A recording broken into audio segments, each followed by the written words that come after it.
Is it the garage slaughterhouse? Garage. Oh, Jumpix gonna fight someone else. But next time he's here to close out. Okay, wait. This is so chaos for Jumpix. Just get shut down. Luka going for more. He gets shot. He goes for the 4K. The dash goes in. Marshall gets the first kill to make, but my right click from Malabo. A second crash of the Marshall. 3v3. Go A. Goes DG. Goes the DG. 4K for Steve. He's getting one burst, he gets one, will he get two? Yes, out there. Interest, get with there. And he's gonna be can't get Royal Captain! And Maple gives himself up, but oh my god, Jumpix is here. He got this. Oh my god, Jumpix with another 4K. They have to fight through this fight out. He's not getting around any. Oh my god, you insane animal. Never. Omega Rocks will get the kill onto Hank. Right now down to a 2v3 Omega outside. Another face shot into another close. Omega and Skullman, but despite the news, he will get the kill as well. Onto the movement first. Yes, he will. Another kill. Good boy. Oh. He's lucky there. Oh, there's two. Whatever rank you're in, so what we can land on this. No, there's two. The CWL gets taken off by Roxy. First back. Oh, running. No stopper being copped out with Foxes. Boomba no, detects where they are. Oh, blast back. He gets the 4K. He will have to. Xiaoxue kills his Jumpix. Under 3 He knows. Sucked him. Actually not going for the aggressive push by Yui. They're waiting on to the smoke target. Su gets 3 gets 4. Yui but still all thing thrown out by Steve. Omega! Smoke spray and actually tags him out. Oh, no. They don't know where Mashiro is. He gets selective. Powerful but no heal. Whoa, that's powerful. No well freaking him.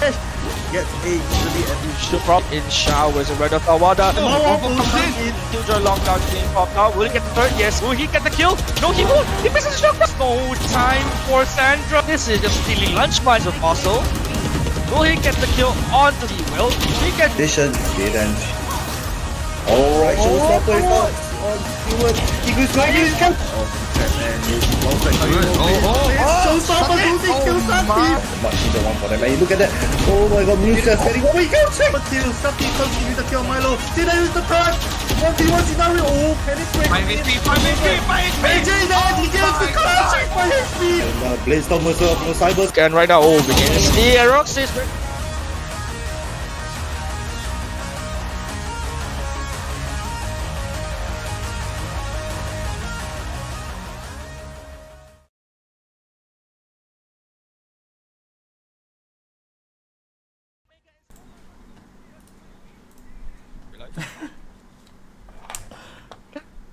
I'm sorry. So yeah, welcome ladies and gentlemen to our lovely Berryfam Summer Tournament. My name is Shadow Banjo and joining me today will be Sweat first. So Sweat, how are you feeling? I'm good. I'm replacing Sufei. I think Sweat's she's new, currently in toilet. unfortunately, So he won't be replying you guys as of now, but we're all ready to go. And so as far we're gonna be waiting for our first match that will be starting later at 7. So it's 6:40. We start 20 minutes and in time. So just a reminder, okay, can look at the our first bracket. match, yes, we look at the bracket now.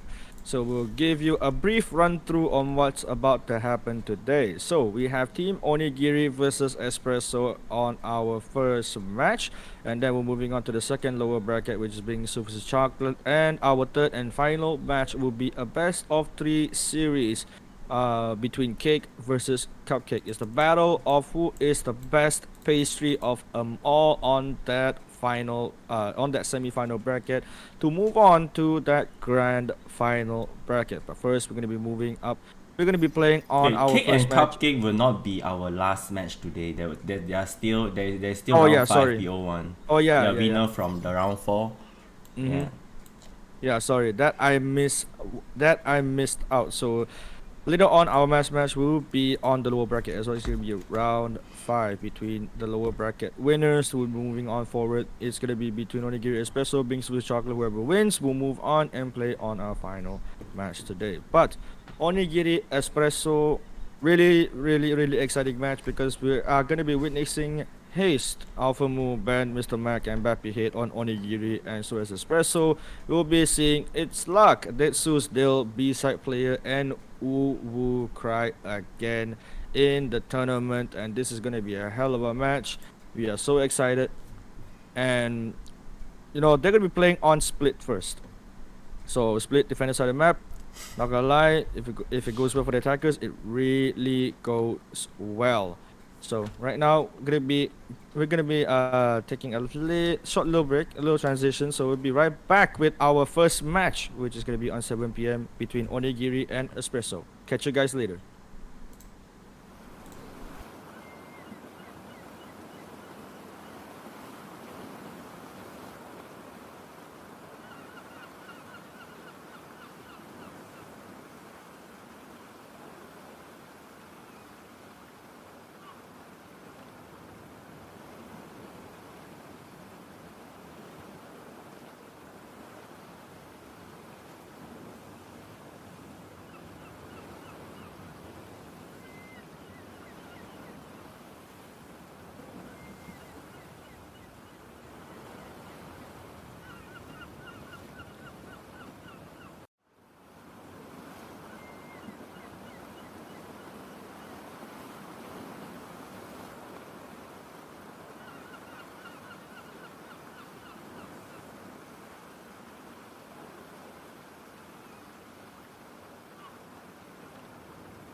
My name is Mark.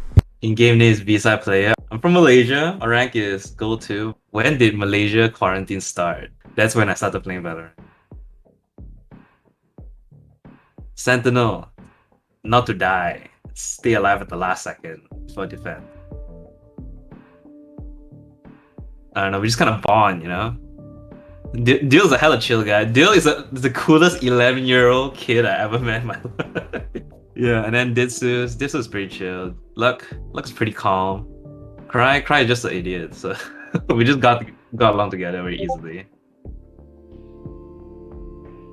We didn't think much of it because we didn't know that coming into the game we gonna win already. It's just more towards like how much they can mix up from like doing their normal routine, and they keep doing their normal routine again and again and again, and then that's how we execute, and then like we just kind of came back. We kind of know how they're gonna play, and then we just keep winning it from there onwards.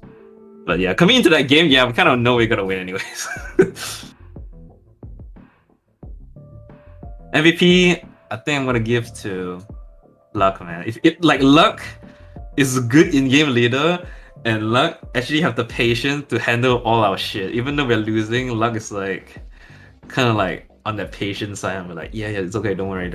I mean, sometimes he will shout, but then sometimes it's like in the middle, they're like, don't worry, we got this. But yeah, he's the best in-game leader I've ever seen in my life. Nick, Chocolate, Jarpix.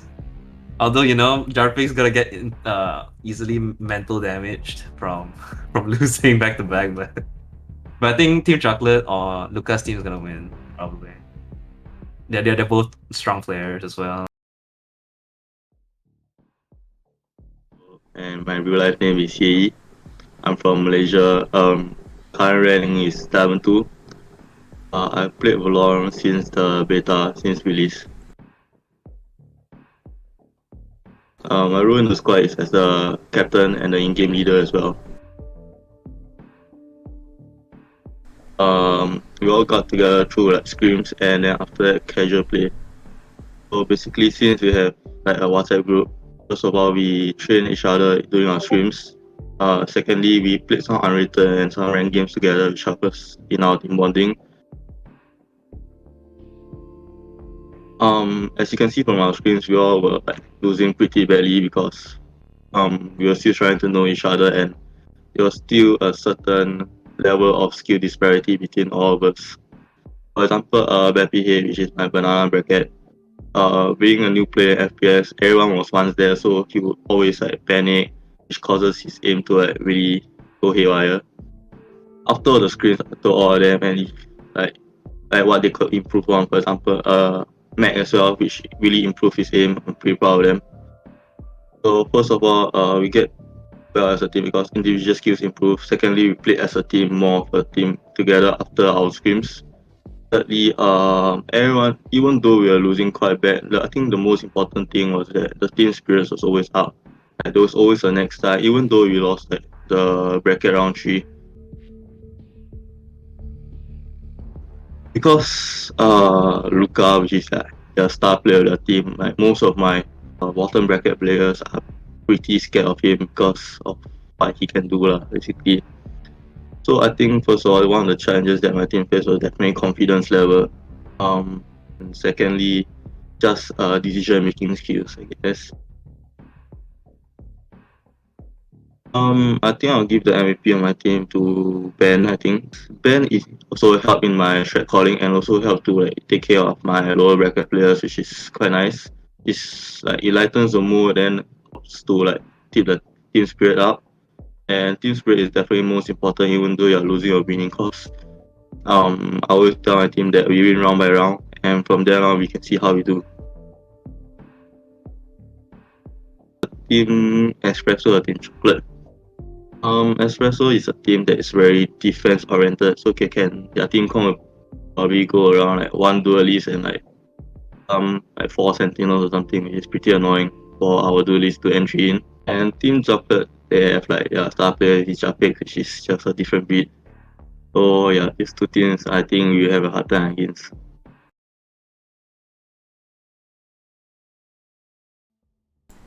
Welcome back, ladies and gentlemen, to the Berryfam Summer Series Tournament. My name is Shadow Banjo, and joining me beside me is Sweat as of now. But right now, we're gonna be jumping to our first match of the day, which is gonna be Onigiri versus Espresso. As we have just saw a video of our lovely team captain for Onigiri, which is Haste. They are Haste. So as well mentioned that Team Chocolate or maybe even Team Espresso could be bringing the tournament home. But we have to see about that because this is still our first ever match. We haven't decided who's gonna be up yet because we haven't revealed who is gonna be our grand finalists just yet. So we'll have to see just about that. But I think we're getting the team captains ready in for interview later on. But we have to wait for a while. We have to wait for a while about that. So right now, Onigiri Espresso is going to be Haze and Luck as well. Luck, as per mentioned, he is an incredible in-game leader. The amount of patience he has. And yesterday did some VOD reviews, and to be honest, Luck is really creative with team comps. I'm just saying, it's gonna be he is really creative. But moving forward, let's take a big look at the bracket as of now. We have Onigiri Espresso going on first. We have Bingsu and Chocolate going on second, and we have CUPCAKE will be going on the third match. Third match is the best of 3. It's on the upper bracket, and right now on below will be the last match in between match. It's gonna be on the round 4 or the round 5 winners is gonna be moving up towards that upper bracket. And I think here we are. I think Hi, let's welcome our co-caster, which is gonna be joining me today, which is Hi Shufei. guys, welcome. Sorry, I'm late. Thank you, Shadow Banjo, for starting it without me first. Hold on, I need Okay. to fix the cam first. Hold on. Hog interview. Oh my god. Yeah.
So, welcome back, ladies and gentlemen. My name is Shadow Banjo, and joining right beside me is the one and only Shu Fei. Going to be your co-casters today for our first match. It's going to be between Onigiri and Espresso. And without further ado, we have the team captains already in the lobby and ready to be interviewed as we speak. So right now they're going to be in. Sup, guys? Captains for Espresso and Onigiri. How are you guys doing? Doing great. Yeah. Oh my god. Oh my I, god. I don't feel the stress at all. Yep, they are so relaxed. Oh my Mm. god. You guys are really relaxed. But coming in today, you guys will be our first you guys will be playing our first match today. It is the first match, so I think this is my most important question. Have you guys warmed up yet? Yeah. I Of think course, so. yeah. Yeah. My team's been playing like the first match for like the past 20 days. They're like used to it already. Wow, okay. So Shufe, any question towards them? Have you guys played with each other before? Like, No. no? Then how do you Nah, guys feel uh, uh in any way intimidated by the other team or what? How do you feel about other team? Like how do you feel uh, going into this match? we screamed against each other before, and Mm. I noticed that like from the first time we screamed against them to like as we got closer to the tourney, I see Onigiri really improved a lot. So a lot of respect for them. Thank you, Mm. thank you. For me, I would say that Espresso team com are just a bit different because of maybe our captain brain is just insane. Thank you, thank you. All Oh, right. okay. Well, good luck to Okay. you too. We are really excited to see how it turns out. All the best to you guys. Okay. All right. Hey, but before you leave, we'll have to make our first ever match coin flip. It's a tradition. So I'll be Oh doing the yeah, coin flip, yeah, virtually. So sure. luck and haste, which one would you guys choose? Who's going for heads? Who's going for tails? You go first. Oh, okay. I'll take hits then. Take heads? Okay, I'll be flipping. And it is heads. Still, we pick attack. Okay, Okay. so Okay. Espresso will be going on attack as on our first map. So nothing but the best of luck towards you two captains. We'll hope you guys have a great match ahead and keep it clean. But before you guys leave, any small banters? Um. Just No. once, just once. Uh. Good luck. Huh? That ain't a Oh banter. That man. ain't no banter, bruh. Onigiri better be prepared for what's coming to them. Oh, I'm waiting, bro. Don't Oh. worry. Oh, see, luck that's a good one. Luck, that's a good one. Not to give props to you, but nonetheless, we wouldn't want to disturb you guys any more further because your match is gonna be starting soon. You guys, best of luck. On your matches today is split. So yeah, you guys can head off to your channels and let's get this show on the road as soon as possible. Okay. Thank you. Okay, thank you. Bye. So Shufei, how are you feeling on this fine Saturday and on our first match? How you feeling already? Because yesterday I think you already witnessed some insane matches already, and today is gonna be a different teams. There's gonna be different teams playing on. So how do you feel, and what are your expectations coming in? Well, I would say I didn't really watch the earlier matches, right? But judging from yesterday's matches that I was casting, Team Espresso, yeah, they did pretty well actually. So I don't know about the other teams, so we'll have to see during this match. But I really, really do think everyone is so skilled. Like they're doing so well in the tournament. Like I'm just so surprised. So I'm really looking forward to see how everyone performs. Even the other teams I have not seen yet. So yeah, today we will have a lot of matches that I'm looking forward to. So yeah. So okay, yeah, that's what I think so far. Yeah, awesome Mhm. stuff. And to be honest, Espresso as a team itself is really really different from any other teams. They are unique in a way because they are the kind of team that builds up a team comp that is replacing one agent and another, and it is really excited to see because yesterday I think I reviewed some VODs include for Team Espresso, and to be honest, I just have to say the amount of brain that they put in for their team comp is absolutely amazing. They're just 5 hit on their team comps, They replaced a Sova with a Sky and a Cypher. I'm just gonna say that. Yeah, on Okay, okay. Haven. Yeah, on Haven. They actually made something work by replacing a needed agent on the map and by replacing two other agents that can do the same thing and having a more impact towards the duelist. That is just a great sight to see. But also Onigiri is not a team to be reckoned with because they are one of the teams that are, one of the most hard hitting teams. I can say they are like a before this we have team Run It Down, and I can say they are the team Run It Down 2.0, and they are just ready to run it down on everything at this point. Yeah. I'm really excited to see how they clash with each other. Yeah. Yeah, nonetheless, we are about to start our match really, really soon. So, ladies and gentlemen, please do bear with us. We're going to be starting in 3 minutes' time. But bring you up to speed, today we have our first match on Onigiri versus Espresso. Bingsu versus Chocolate is gonna be our second match. That is a match that everyone wants to see. Is gonna be head-to-head F God versus Jarpix. But we'll be having Onigiri versus Espresso first. And our third match would be a best of three versus Team Cake and Cupcake. That match is a match that you guys must watch because that is, like I said, the battle of the pastries. Who is that better cake and who is baked well enough to be moving up into that grand final? But nonetheless, we have our final match, which is going to be round 5 on the lower bracket. It's going to be the winners from the round 4, best of 1. Round 4, whoever wins will be moving on to the bracket and we'll be playing later on tonight. And that is going to be our final match of the day. But that is going to be the loser bracket semi-finals, and we're going to be moving. And tomorrow we'll be playing all the games, which is going to be starting off with the loser bracket finals up to that grand finals, and we'll have our Berryfam Summer Series Tournament grand champion, and we'll see how it goes. And the prize pool is going to be $500, and I mean dollars USD. So yeah, it's not Malaysian ringgit, it's not Singaporean dollars, it's gonna be the USA dollars, and everyone wants a chunk of that. But nonetheless, a big shout out to our sponsors for sponsoring this tournament. Without you guys, this wouldn't have happened. So as well, we have to thank the production crew, Sweat, Barry, the moderators, the admins. You guys are just awesome. You guys are keeping everything in check. But right now, we have 1 minute left to our countdown. Shufei, this is a question to you. Are you ready? I'm ready. I'm excited because it's Split. And I said earlier, like yesterday, Split is one of the maps that I really like to play. So, woo, I'm excited. Yep.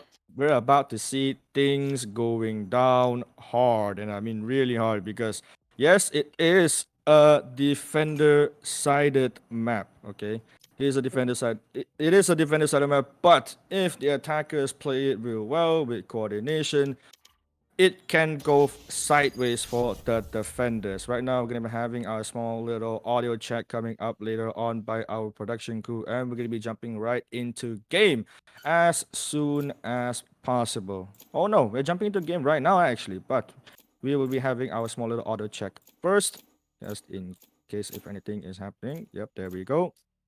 One and a two, and we're back on live. We're full audio. So, match number 1. It's between Onigiri and Espresso. Onigiri will be starting on defense. Espresso has chosen attack on their side. We have all the agents highlighted and locked in. We have Espresso going for a raise, an omen, a jet. No, a breach. Okay. This is interesting coming out from Espresso, and from the looks of Onigiri, I think it's a really straightforward team. I mean, what do you think, Shufei? Because right now Onigiri is highlighting all those 5 agents. What do you think of that? Because that looks pretty scary. I think they're still making their decisions because they haven't locked in any of the agents yet. Okay. We see a Sky, we see a Sage.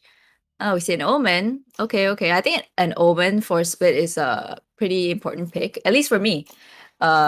Yeah, and then we see like both sides having an Omen as well. Choose your agent. Yeah, this is really straightforward, and it's almost a mirror. But luck is gonna be locking in that Viper on Split, and this is my first time seeing that Viper being played on Split in this tournament. That is gonna be something you know, it's gonna be something special coming up for Team Onigiri. As Luck said, they're gonna prepare on what's about to happen later on because Viper and Split, uh, it's just gonna be causing chaos all around the map.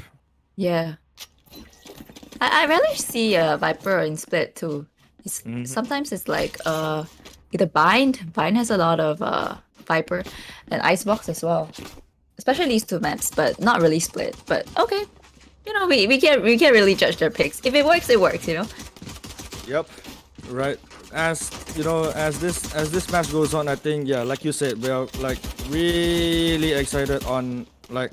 We're gonna see a Viper in Split first of all, and that is really something special. We have to keep mentioning it because Viper is mostly played on Icebox and a map and in the map Breeze, but not on Split most of the time because mostly they replace the Viper with a Breach or maybe with a Sky. But going at this, ESPRESSO looks really confident right now. First guiding light pops out, gets all the info for the Sky needs as Bappia will go. Oh my god, Detsu just demolishes Alpha move, gets him out of ramps, but it's gonna be a full execution right on site already. You can see Detsu's leading the charge, gonna be charging straight onto Elbow. Oh no, Bappy hit, spots out. Detsu's but not killing him, but they will get the kill onto his. Right now, Bappy just loses head towards Detsu's, going into a 5v2 situation. Detsu's not landing those important shots, and he just gets away with 10 HP.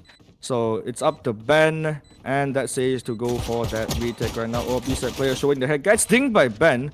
He'll be backing out by he'll be backing out slowly but surely, but Mac will be there to push up onto Elbow. He'll be walking through the smoke, but they will take out Ben and down to 1v5 and 1v4, and B-side player just takes out Mac and gets their first round. Wow, that happened really quick. Yep, that happened really quick. Yeah. That's too quick to capture. They just rushed in the site, plant the bomb, everything went so well. Like, yeah. That Zeus is just built different. That was a free round. Yeah, he was just leading the charge. They don't have a S key in their keyboard. I think you know the W key is working fine. The S key is just not working that great as of now because that was just an explosive round coming by them. But Alpha Moon really cheesy, standing on some ramps with that shorty. Ooh, will Alpha Moon get a pick? That's the question. Oh no. Oh no, they're not checking. No! Oh no. That Zeus is just better at this point. Gets an immediate overkill, and after that, Haze dropping to 12 HP, 70 HP left on that Sky. Bappia pops out the guiding light. Flashes but not landing the important shots as Haze already gets taken out by Luck, and that Zeus will be there to take out the third kill for himself, and it's all left to Ben. And another round goes to ESPRESSO. Wow, okay. Okay. I think that ESPRESSO made the good decision of picking attackers the first time round. Yeah, that's a really good decision. Not gonna lie. And this goes, dude. He has 6 kills already. 2 rounds in. Oh. That is just insane from Dead Zeus because as you mentioned, Shufe, 6 kills already in 2 rounds, and he already has the Empress up online, and with the Spectre he can do wonders with the Empress with the increased fire rate and the immediate recovery from that kill, and you will get overhealed by 150 HP. Right now this time they're going for a B split push right down on mid and onto B main as well. Can you see they're just slowing down their pace, still popping out on that pain shots, not landing onto anyone, and Mac will just back off from B heaven. But Ben will be there to space some shots right down onto B main. Shrouded step going up onto rafters. Everyone's just chilling. Okay, ESPRESSO actually just slowed down their pace of the game, and they're playing really cautiously this time because technically this is their bonus round. They could, you know, do whatever they want, but yeah, as we speak, Detsu just gets taken out. No charges. Cover going out. Let's see if Team ESPRESSO can take this. Oh. Ooh, Bill. Oof. Oh, that doesn't look really good. Yep, that doesn't really good at all for ESPRESSO. And finally, Onigiri takes the first round on the gun round. But great job, well done by ESPRESSO, because that is the eco round. And you look at the economy for ESPRESSO. It was not technically not a really good bonus round because For the attack, for the defenders, they still have a lot of money to work with. But right now, we can see on the attackers, ESPRESSO, they have a lot of money to work with as well. They can buy whatever guns they need, or they can choose to just go for another eco round if they want to. But I guess everyone's just getting their guns up at this point. I know, Shufi, how do you think it's going so far? Because it's the 4th round in, ESPRESSO, you know, just pressing the W key in. Like, what do you think? Is that a thing that you must do as an attacker, or is there any sort of way that they might just can just play well to throw their opponents off? Well, I wouldn't think so, but for me, if I play this map, usually we'll try to secure mid if we can, because that determines whether you can go A or B, right? But it also depends on how they want to play this.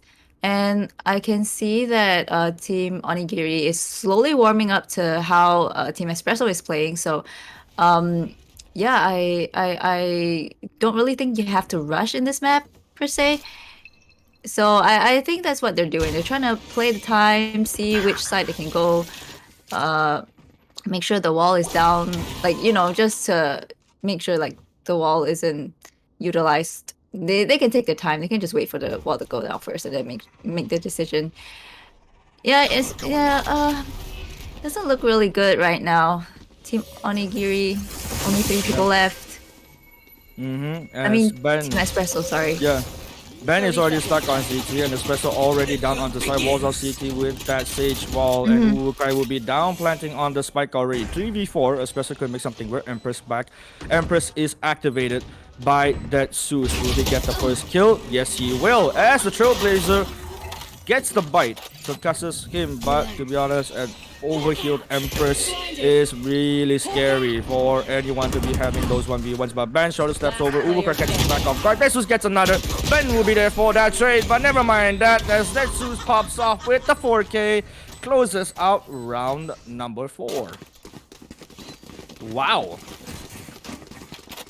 My oh my, that Zeus.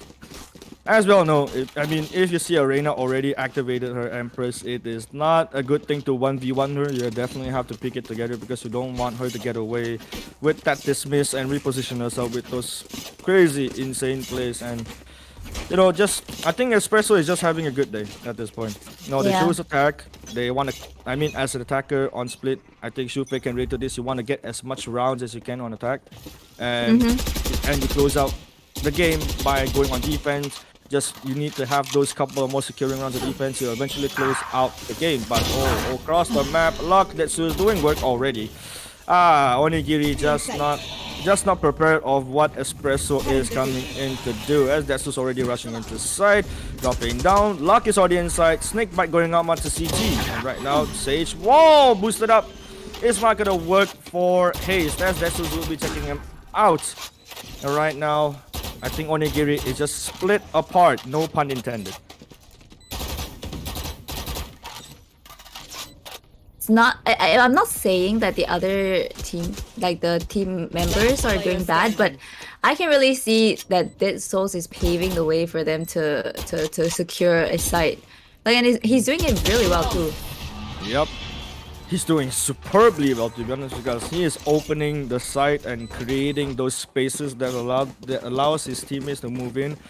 It's just something else, and I think that comes to say that, you know, practice makes perfect. I think they practice a lot on this, like, not gonna lie, because pre-tournament they definitely would need to practice having those scrims, or maybe even go to unrated dry runs, custom dry runs, and this is what I said, because as an attacker, if you coordinate well enough and you play well enough, defenders could, as a defender, it could go sideways for you. But you can see Alpha move with the judge, and this is gonna be looking pretty exciting. As we can see, the judge is fully loaded, 7 bullets left. Oh, they are just avoiding him. Oh no, Alpha move unlucky, couldn't get the use of that judge, but Desus will be moving in onto CT. Oh my god, Desus! Back shot, and I said again, back shot. Desus already making that first blood. Drawing first blood, but we will draw last. Second kill onto Mac. Third kill onto Ooh. Hayes. Will he get the fourth? But How? Alpha Moon responds. B-side player just trades off deal with Alpha Moon down to a 4v1. Detsu's just paving the wave. Like you said, Shufei, he is just opening the site to himself and towards his teammates. That nothing that Onigiri can do. As Ben made his noise, and that's a 4K. And it is done. The round's done. As Detsu's just... I was so surprised. Yep. That smoke kill though. Was it just a lucky shot? I think that was a pretty lucky shot, or maybe he even read through that smoke and know that know that Bappy hit was standing there. But oh my God, that Zeus, he is insane. 16 kills to 2 deaths. Oh my lord. My oh my. And already has his 3rd Empress up. I will understand why Onigiri felt a little bit, you know, Yeah. to go into this. Oh. They're just being nervous, but oh, Pen Shell's actually been nice. The push from Detsus. Oh, Ben landing a nice thing through that smoke, but Detsus is gonna be there to answer for that call. Still, they're pushing up onto B Heaven. Everyone is already inside. Ben is gonna be the only guy inside and gets taken away immediately by Dill, and this is falling apart again for Team Onigiri. There's nothing they can do as to retake this slowly but surely, and ESPRESSO still has the Omen, still has the Viper up on play. They're gonna be covering all the side. They're covering smokes all around the side. It's gonna be really hard for Onigiri to take that, for doing that retake, because Bappy hit already being damaged by that paint shell, and there's nothing Mac can do as B having smoked off as well. I mean, this is just they are just falling apart, but I think it's still early to say, because I mean, this is still the 7th round. We haven't gone to the second half, or maybe even we wouldn't know that Onigiri would do better on attack. Oh, it seems like they really have no choice. They're not even attempting to go in and, you know, try to retrieve the spike. It's just so unfortunate. Now they're just chilling, waiting for the bomb to, you know, detonate. Yep. Oh, so sad. That bomb goes off, and nothing much that Onigiri can do besides saving as much weapons as they can, because at this point they would need to have to say that, because their economy is not looking really too well, as they just secured another round. This is going to be round number 8, but look at the economy for Team ESPRESSO.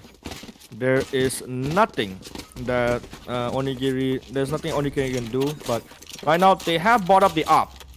Alpha Moon is going to be on that operator, and he's going to be holding on to angles as we speak, so they're just going to be worrying about this up, but he actually gets smoked out pre-fires, and ESPRESSO knows that Alpha Moon is with the op, so it's going to be real scary about... Ooh, Ben. Paranoia goes out.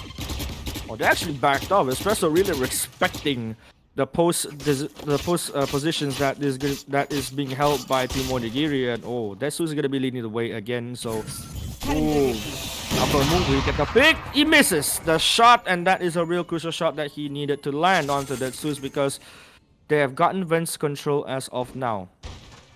Oh, this is not looking good, Shufei. It's not looking good at all. And you can see like the team is walking towards mid. I think they're trying to decide which side they want to go for, and not really sure. Okay, they're making their way to B. You know, and he missed the op shot once again, and they're gonna take the op.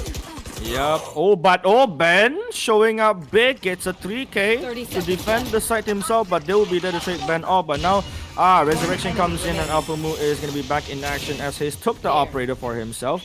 He's going to be using it as of now. But ESPRESSO down to 1 member remaining. Crack gets 1. Judge shot pops off, and eventually Onigiri finally getting the round that they needed to close down the momentum that ESPRESSO is carrying. Right now, 6-2 to round number 8, and then we're going to go round number 9. But man, Ben with that 3K to hold down site. Best part is they didn't lose the op. Yep, that's the best part. Oh, look at that knife. Beautiful, isn't it? It's beautiful. It is just beautiful. Alright, games. As for collection of knives, you really don't disappoint as well now. But back to the game, we can see, oh, Ben. Ooh, getting jiggled by Luck. So Luck actually gets some information of who is at B main already. And right now, oh, Hayes will be getting the first blood onto Detsus, and right now down to a Luck 1v1, but he just misses it. But this player will be reviving Detsus. Oh, that facial lands on the right timing with a showstopper. Oh, Detsus down. Yep, that is a confirmed kill right on mid with those utilities being used, as Hayes going to be staying right onto mill room to hold down onto that wall just in case someone wants to go in and, you know, double blast packs in or maybe an up trap tailwind. But nonetheless, it's a 1-for-1 trade, but really worth 1-for-1 trade because one ultimate for one ultimate. So there is no showstopper to be worried about, but they have to worry about that Jet Split Storm, which is still intact. And Alphamu still has that up on the hand, and Haste wall breaks, so he has to make the contact onto Luck. He gets one, but he will not get that second. As B-side player will be there to take out Haste. Smokes being popped out right onto B Heaven, guiding light being popped out, and Bappy Head will be there, but Dill already getting that kill onto Alphamu, so no Jet up being worried at this point, but Bappy Head will be moving up to his way on towards mail room, and Mac will be there onto CT. They're going for a 3v3 retake. It's very winnable for Onigiri, but they have to take this really slow and get as much info as they can before they make a move. Right now, Bappy Head picks onto Raptors slowly and clearly, but Mac already has a clear idea on where is who, but he doesn't. Oh no, he doesn't spot out one of the players on Raptors. They're not gonna check it. This player gets one free kill. Getsu and ESPRESSO close out the round. Oh man. And now the op is gone. Yep, that op is gone for sure. But I mean, Tufe, you played this map a lot. As you said, this is one of your favorite maps in Valorant. So I mean, what is going wrong in Onigiri right now at this point, as from what you can see? From what I can see, honestly, it's not really about how they play the map at this point. I think it's about how individually skilled they are. I'm not really sure. You tell me. I think your analysis is much better than mine. But it seems that ESPRESSO's headshots are much better in a sense. I don't know. Yep. I mean, I'm sure they're all really skillful players. It's just that I can see the disparity here just a little bit. Yep. As you said, he is hitting his headshots like no other, but they're already going for the double blast special stopper already onto site, and then Viper will covers half the site, but Tetsu just cuts off guard by Ben. And he will not, Ben will not be worrying about the flank, and Onigiri is safe for now for this retake, but we can see Alphamu and Ben playing on a Bappy Head going out with the guiding light, flashes up onto site, and Hayes pushes forward.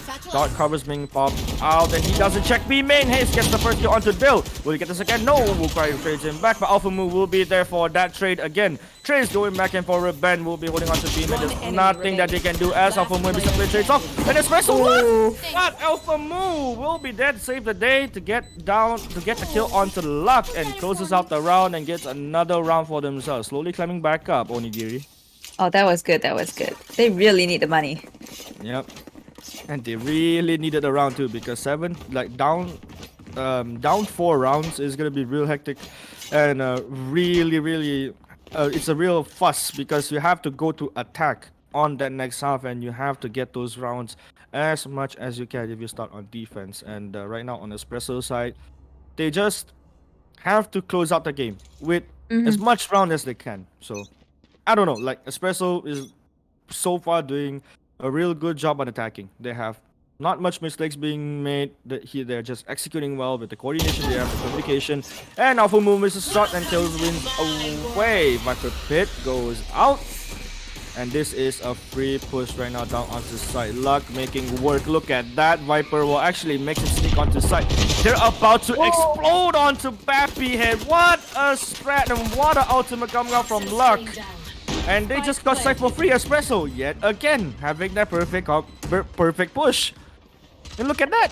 A-main is completely covered. Yeah. I think ESPRESSO watches their angles really well, and I think Onigiri just, they just don't reach the site early enough. Oh. Yup. But Onigiri back on their retake actually kills 3 and oh no, this is down to 2v1. Alpha Moon dashes away just in time, but cry with that final landing, with the final shot landing right onto Alpha Moon and gets around 8-3. If they can get this to a 9-3, Espresso would be really comfortable on defense, but we have to see how Onigiri plays it. But yeah, like you said, Shufei, they covered their angles really well, but I think Onigiri at that point had a good retake. They made a bold move with that judge, but eventually they can't close out the round because you know something's happening right now with Team Onigiri. We won't know for sure. Yeah. Oh, it's okay. I believe that they can do it. I mean, who knows? After they swap, maybe they might do better. Yep.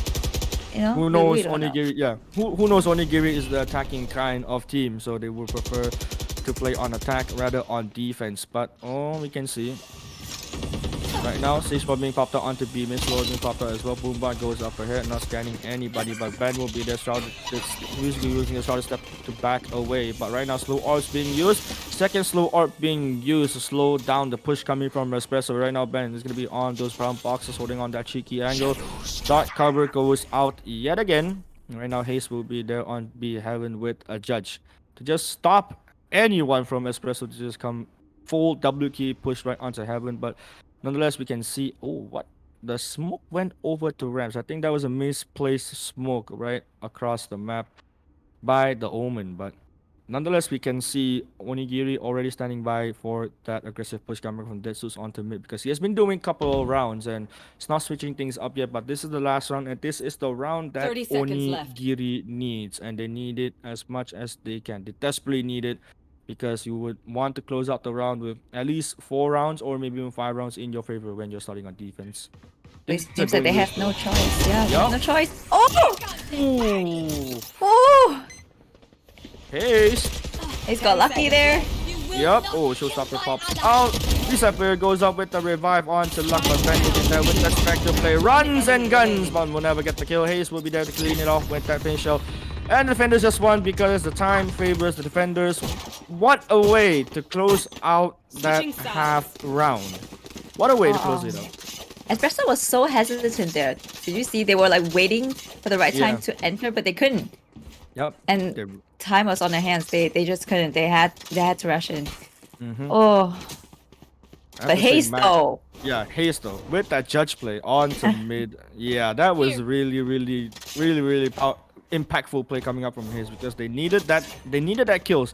They needed those early kills to secure the round eventually because they got all the info they need that the attackers are sticking around onto BB, so the slow orbs and the Sage Ball comes into play. But right now we'll be switching sides. So Onigiri will be on attack and they are 4 rounds down to Team Espresso, so they have to make something happen as of now. Toxins going up. Setups. Pretty default setup, but I think they're going for a split push. As we can see, that Jet Alpha move already onto A main, lurking around and about. But he's bringing the charge onto B main with Bappy hit by his side. And right now, Espresso just has to hold down the angles. Right now, BINGSU player making that wall.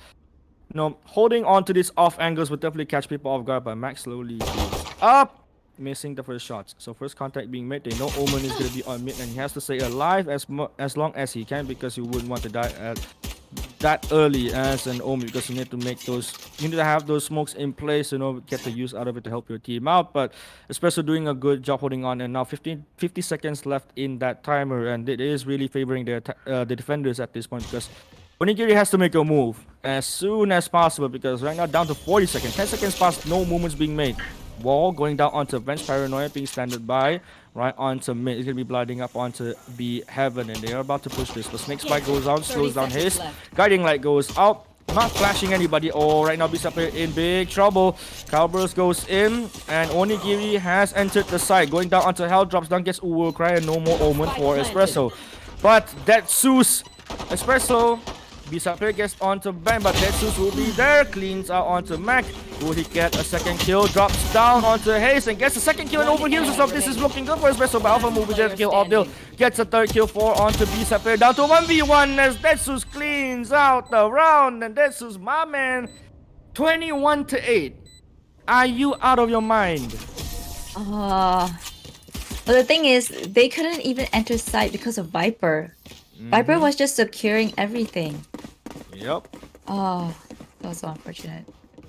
Yep. I think Viper at this point, I think the way they utilize Viper is how you utilize a Killjoy. But without the Killjoy turret or maybe even the Nanoswarm or Alarm Bot, you have those snake bites, the mollies, and the wall to actually make those coverage that you lock down the opponents onto a place where they you pinch them in a place that they won't dare to push. Just push them away, stop down that push once and for all for the attackers. But so far so good. I think ESPRESSO doing a real good job at that, utilizing the Viper utilities as much as they could. But Dill already with the judge play again, slipping out from that. Oh, Desus gets the kill onto Ben. Ben misses that Sherry's shot. Now they don't know Dill is there. They don't know Dill is there. He gets 3 for himself. And no, this does not look good at all. Oh god. Damn, filthy judge players. What do you got? What do you think about them? Oof. I mean, that's a strat. I can say that's a strat. And it paid off as Dill just goes for that bait and switch in between that Zeus, and it paid off super well. And he is really good with that timing on that judge because he peeks out, gets 3, and Onigiri just falls off. They couldn't do anything. I feel like if you get it, you can get a judge kill. That's the most satisfying kill you can have in this game. Like, yep. I don't know if it's a popular opinion or not. Some people say op kills are the most satisfying. I think the judge is the one that is more satisfying. Not gonna lie. Yep. Judge is one of those guns that if you get like a double, triple, quadra, or maybe even an ace, it's really satisfying. At one point, it's really satisfying, but it could also be a tool of memeage, as you can meme on your opponents with that judge, as they was gonna be attempting to do so, as hiding in that dark coverage, using it really, really well. But as of now, you can see the Viper wall. You can see the Viper wall actually making Onigiri hesitant on the ordeal again with that just Oh gets my god. onto Alpha and gets away. He gets away with it again.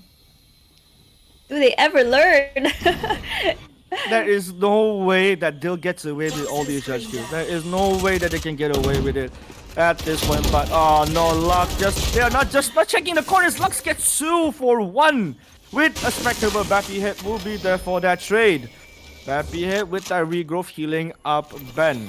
Right now, Ben and Bappy hit has to make a miracle play because B-side player is still alive and healthy. 100 HP. Guiding that goes in.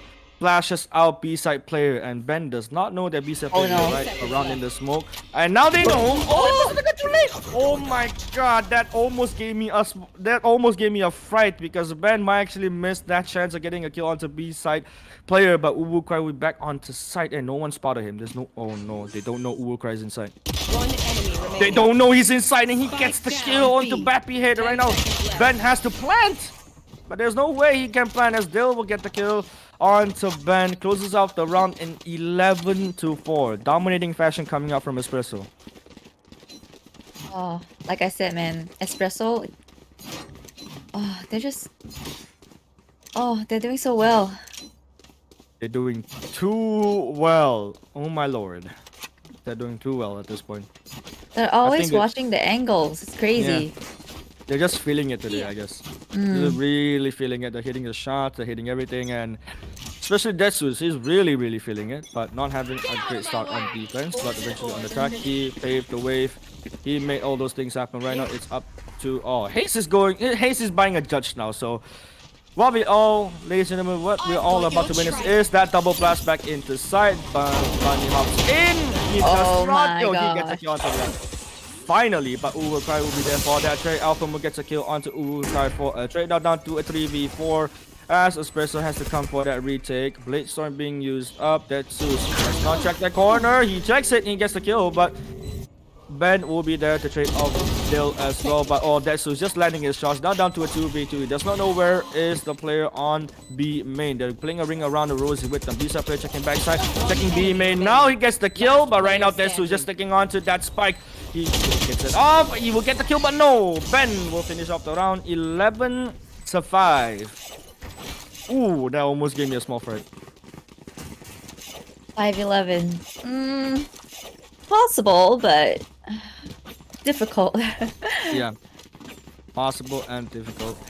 I mean, Onigiri could make a comeback, you know, if they, you know, proceed to, carry this momentum forward, because they already win their first round onto the attack, and they have to just keep on going because they can't stop, and they have to do whatever means necessary to close out the round just as much as they can, because they're now down 6 rounds.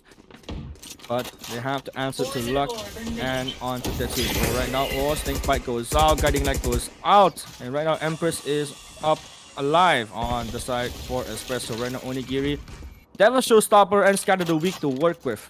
So there are a lot of things that they can do as of now. But Hayes, as I said, going off the Showstopper, the blast back. He does not see where Dill is. Luck gets the kill onto Hayes with that good timing on the Paranoia. Bappy able to get the kill onto B-side player, but Viper Speed being activated, and right now Onigiri is going to be having that hard time to push in because they cannot see, and sight advantage goes to Luck on that inside that Viper Speed, and look at that. Onigiri just backs away. They're just going to be rotating it. They're not going to be risking this push, but Ben is going to be there onto backside, holding down onto backside. They have no idea where Ben is as well, so this is going to be a game of cat and mouse in that Viper Speed. Mac shoots out a couple shots, not landing onto Mac, but no! 30 seconds left. He just tries to knife him, but Ben will get the kill onto Luck, and the site is clear for now. And you can see Ben just routed step away, gets sealed up by his fellow Sage, but cry. It's that timing. Tetsus will be up on heaven, securing that kill onto Alpha Moon, trading it back and forth. But Mac will get the kill onto Cry nonetheless. Paint shells. Clear. Oh my god, Dill just absolutely destroyed Mac, but right now we can see that Dill right now down into a 1v2. He gets 1, but will he get 2? He doesn't know where Ben is. 10 shells go out. Dill drops down. He sees it, but Dill is just way too sharp. He's just way too good. He's just too good. It's reflex though. Yup. Oh man.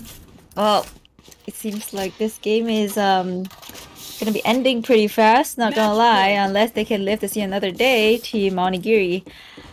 I just don't really see how this is going to end well for Team Onigiri, not gonna lie. Yeah, at this point they have to make a miracle play to actually get another round for themselves, and they have to go for that round for 6 rounds in a row, because right now match point for Team ESPRESSO, and they have to do whatever makes worth of it, because they just have to make something happen at this point, because it's not looking good, and ESPRESSO just doing one hell of a good job. But I have full confidence on Team Onigiri to make a comeback, but they have to do something now. But nonetheless, unless B-side player replies back onto Ben, but Hayes will be there for that trade with that frenzy though. A frenzy for a Sage for Omen, not really that worth it, but as you can see, Dill already gets the kill onto Hayes for that trade again. Trade's going back and forth. Right now, Onigiri down to 3 members left against 4 remaining members on Team ESPRESSO, and Tetsu's still has the Empress on duration. 20 seconds left onto that Empress. Dill goes up. He misses the shot, but Alpha Moon wakes up finally. But Tailswind out of there. He cannot get the kill onto Cry, but Cry gets stacked up a little bit. So as Alpha Moon, 40 HP left. Bappy hit. Uses that regrowth. Yep. He was up Alpha Moon back to 100 HP, but he is it's real dire right now for Onigiri, because they have to push through this. There's Luck already rotating back onto Vent, so they have to make something happen right now. They have to execute right now, because 30 seconds left onto the clock. Time favors the defenders at this point. Uka doesn't even need to pick, but he picks on the wrong timing. Mac gets the kill. Luck will get the kill onto Alpha Moon, but Bappy Head will be there for their trade, and Revive comes back for Alpha Moon. This is what I said. They have to make something work, but unless Tetsu so he will get none as Alpha Moon will get the final kill onto Tetsu, and Onigiri gets another round and attempts for that comeback. Will we see a comeback, Shufei? I certainly hope so. I really do hope so. I mean, 6-12, it's a little bit difficult, but it's not impossible, you know?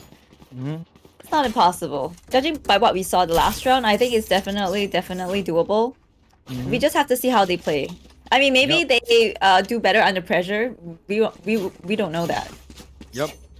I think Team Onigiri at this point is warmed up now, and they are ready to rumble at this point. But oh, luck with a Bucky this time. So, ladies and gents, if you guys, oh, what Dill? Okay, just uses showstopper to clear out a main, but that is. Poison's Oh, off. it's luck with the judge. Oh, Yep. Oh no! He gets Oh, away he with it. Toxins Oh going up. no! Haste already been dropped down, and I think Espresso at this point is a shotgun team because they get away with so many shotgun kills at this point, and no one is there for that trade. And with the Bucky as well, but Dill, oh no, with the Sheriff gets a kill onto Ben, and no more Omen for Onigiri. And 5v3, and 1 minute left, they have to execute because this is looking real dire. Cry already smokes up onto a main, and they have 50 seconds left to work. 4v3, still a lot of time. They have guns, as I think most of the members from Espresso doesn't really have a gun. They're going for a half buy round at this time because they're gonna be saving as much money as they can. Just be sure. But right now, Alpha Mu and Mac pushing up on towards Heaven. They'll get shot up a little bit, falls back onto Vents. 30 seconds Desus left. will be there onto Heaven to be able to assist his fellow teammates. Desus just gets taken out by Mac immediately, but Dill will not be there for the kill. But oh no, B-set player gets that trade and goes for that revive onto Dill, and Dill right now has a gun, but oh, B-set player has to be careful. He gets yacked out by a little bit, but luck is there with that Sheriff. Will he make wonders work? And we all know, those who are watching right now, we can see people make wonders with only a Sheriff, and right now with the Bucky in hand for close range, they're just slowly picking it. They're doing this really careful, as you see Dill already pushing up, gets the kill onto Bappy. Alpha Mu answers with the place one, misses 2 plays, he misses everything. No, 7 bullets left, he gets shot out. He makes a wonderful play, he cannot clutch it out. Yes, Espresso will be moving forward as they take down Team Onigiri Defenders 13-6. GG's and well played coming out from Team Espresso. Oh, that last play though, he almost got it. Yep, he almost got it. He absolutely almost got it. And I have to say, look at the scoreboard, as Detsus is just popping out. 26-13. Following up by Ben, 19-17, and Dill making good work as well, 19-12. And I don't know, like Espresso is just feeling it today, man. Like, I don't know. I think it was just the way they played it with the Viper, and I don't know. It's when they play defenders, it's just so hard for them, just so hard for Onigiri to just enter the site. It's like they have to kind of just play the time, and when they finally get to do so, it's like they don't have enough time. Everyone is already on site. Oh, it's so unfortunate. That's really unfortunate. And GG's, well played to Team Espresso. You guys will be moving up forward on round number 5 on that lower bracket, and you'll be facing whoever is going to be the winner on the second match. Is going to be BINGSU versus Chocolate. So here is the bracket. As we can see, Espresso Onigiri has just finished their match, and Espresso will be moving forward. We have Team BINGSU versus Chocolate later on, and whoever wins will be facing Espresso later on tonight. And we have Team Cake and Cupcake on our third match, which is going to be happening later on in the evening. That is going to be a best of 3 series, because that is the upper bracket final to see who will be moving up towards the grand final spot. Right now, Shufei, any last words before we close out our first match? Well, yesterday we had Icebox. Today we have Split, but it's a really good judge game. I truly did enjoy that one. Yeah, hopefully we get to see more of that in the next game. But Dill though, can we just talk about Dill for a bit? He's 11 years old. What? He's 11. Like how? I honestly think that he can go really far. He's just so young. He's not even at like he's in primary school, sir. Like, can you imagine the potential he has? Oh yeah, I would definitely, I can imagine when he turns 16 and if Valorant still goes big and strong, he could definitely make like a huge amount of wonders. But nonetheless, we're gonna be taking a real short break. We're gonna be jumping into our next match soon. But before that, my name is Shadow Banjo, and joining me today will be Shu Fei. We'll see you guys later in a bit.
My name is Justin and I'm from Singapore.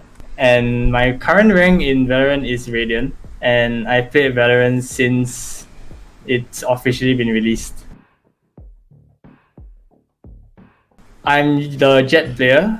I also try and lead the team with strategies and like the game plan also, cause I have knowledge from, I guess, previous experiences. I think we play a lot of Unrated together so that I could get like a better understanding of like what agents they like to play and like how they play certain agents. So like it helps me to formulate like the best team composition that we can have like when going into the tournament. We just play together and then like eventually just became friends. I don't know what happened, but okay, before 2 or 3 days before the official tournament, I changed my sensitivity like by a lot. So like I doubled it. Right before the tournament, I was playing deathmatch to warm up, right? And I couldn't hit a single shot. So I kind of panicked. And then I just changed back to my old sense. And because of that, I was making a lot of stupid decisions also. So I feel like the reason why we were losing so much is because of me. I wasn't calm, just wasn't collected enough. I think the MVP of my team would probably have to be Mashiro. Like I couldn't believe it when like they told me that he was in the lowest bracket. So I think that he really deserves the MVP. Because honestly, I feel that his aiming power and his aiming potential is like the second best on the team already. Yeah, so if any reason why people would think our team is overpowered, it's definitely because our player in the lowest bracket is insane. Team CUPCAKE, the team with Eroxis and Omega X. No team can compare to like the firepower that they have, especially when both Eroxis and Omega X are not whiffing, I guess. And yeah, sure, Team Cake has Luca, but at the same time, I feel that Omega X and Eroxis as the duo is much stronger. So I think that they'll be the hardest team to fight against in the tournament. My name's Alex, I forgot I'm from Singapore. My current rank is Immortal Peak Radiant. I have been playing Valorant for like 6 months. My current role in Team BINGSU is Duelist and IGL. The team that formed for Team BINGSU, right, we didn't train at all. We only played for like single round out of unrated. The chemistry between them was really good, and them being so confident that I would be the one out-fragging them gives me a lot of pressure, but at the same point that they are the one carrying me instead of me carrying them. When we are going against Saktif, right, I'm pretty sure we will win. I was feeling it that day itself, and Saktif is the easiest guy to read from. Call out the same shit. If there's 4 enemy inside, right, this guy will be somewhere lurking somewhere in the middle of nowhere, holding off rotation. So I keep catching him off and off, so I know how he plays. And the reason why I say I won't lose against him because he doesn't know how I play. He loves to have players play around him, so he doesn't go and observe how other players play. I'm not surprised that we won against them by a far range of 13-17. We were expecting a 13-3 or something. Like I mentioned, we were quite we didn't have any scrims, we didn't have any setup, we don't have any lineup. All we have is just hold default, pick one and just go in and stuff, or just try to be aggro and get information as a duelist like or whatsoever. One thing that caught us off guard was when they have actual setup A. We're like, oh okay, this team actually they scrim every day or something, that they actually have proper trainings. So I mean we lost in terms of stress. We were just picking at wrong time, picking at wrong time. We didn't know what's their playstyle. We didn't know what strat they have and stuff. I mean that's the downside of us not having scrims like against them or something, so we don't know how they play. But my team, they play pretty well. Anyway, just purposely lose it so we can go to lower bracket just to trash on Shakti anyway. Okay, shout out to Shinomiya. Okay, the reason why I don't know how the fuck he used Raze and Satchel Pack into side with such heavy balls. This guy, he can Satchel Pack to side with like freaking 19 HP, 20 HP and stuff, and he still can pick off someone. All of them deserve SMP except me because I didn't host enough training and such to them to better up the team and stuff. Definitely not Saktif, but It will be, I mean, it will be against Chocolate. Japix used to be from Team Cockstong, and he's a guy that can literally 1v5 the whole Cockstong itself. You get what I mean? He's the person that can come to site, pick us off one by one and stuff. He's probably the strongest aimer we had. This guy he's not just an aim beast. He's a guy with a lot of game sense. He will be a freaking good IGL, and you know, they have strats, they have lineups, they have the aim and everything. So they'll be the one team that we will be find the hardest to go against with. Yeah, that's about it. Welcome back, ladies and gentlemen. We are down onto our second match, and as you saw, those two team captains has just finished the interview. You know, you just saw the lovely interview. It's gonna be BINGSU versus Chocolate, but before that, my name is Shadow Banjo, and we have Shufei Wong right on board. We will be your commentators for today, and we are about to bring you all the finest action that Berryfam Valorant Summer Series has to offer.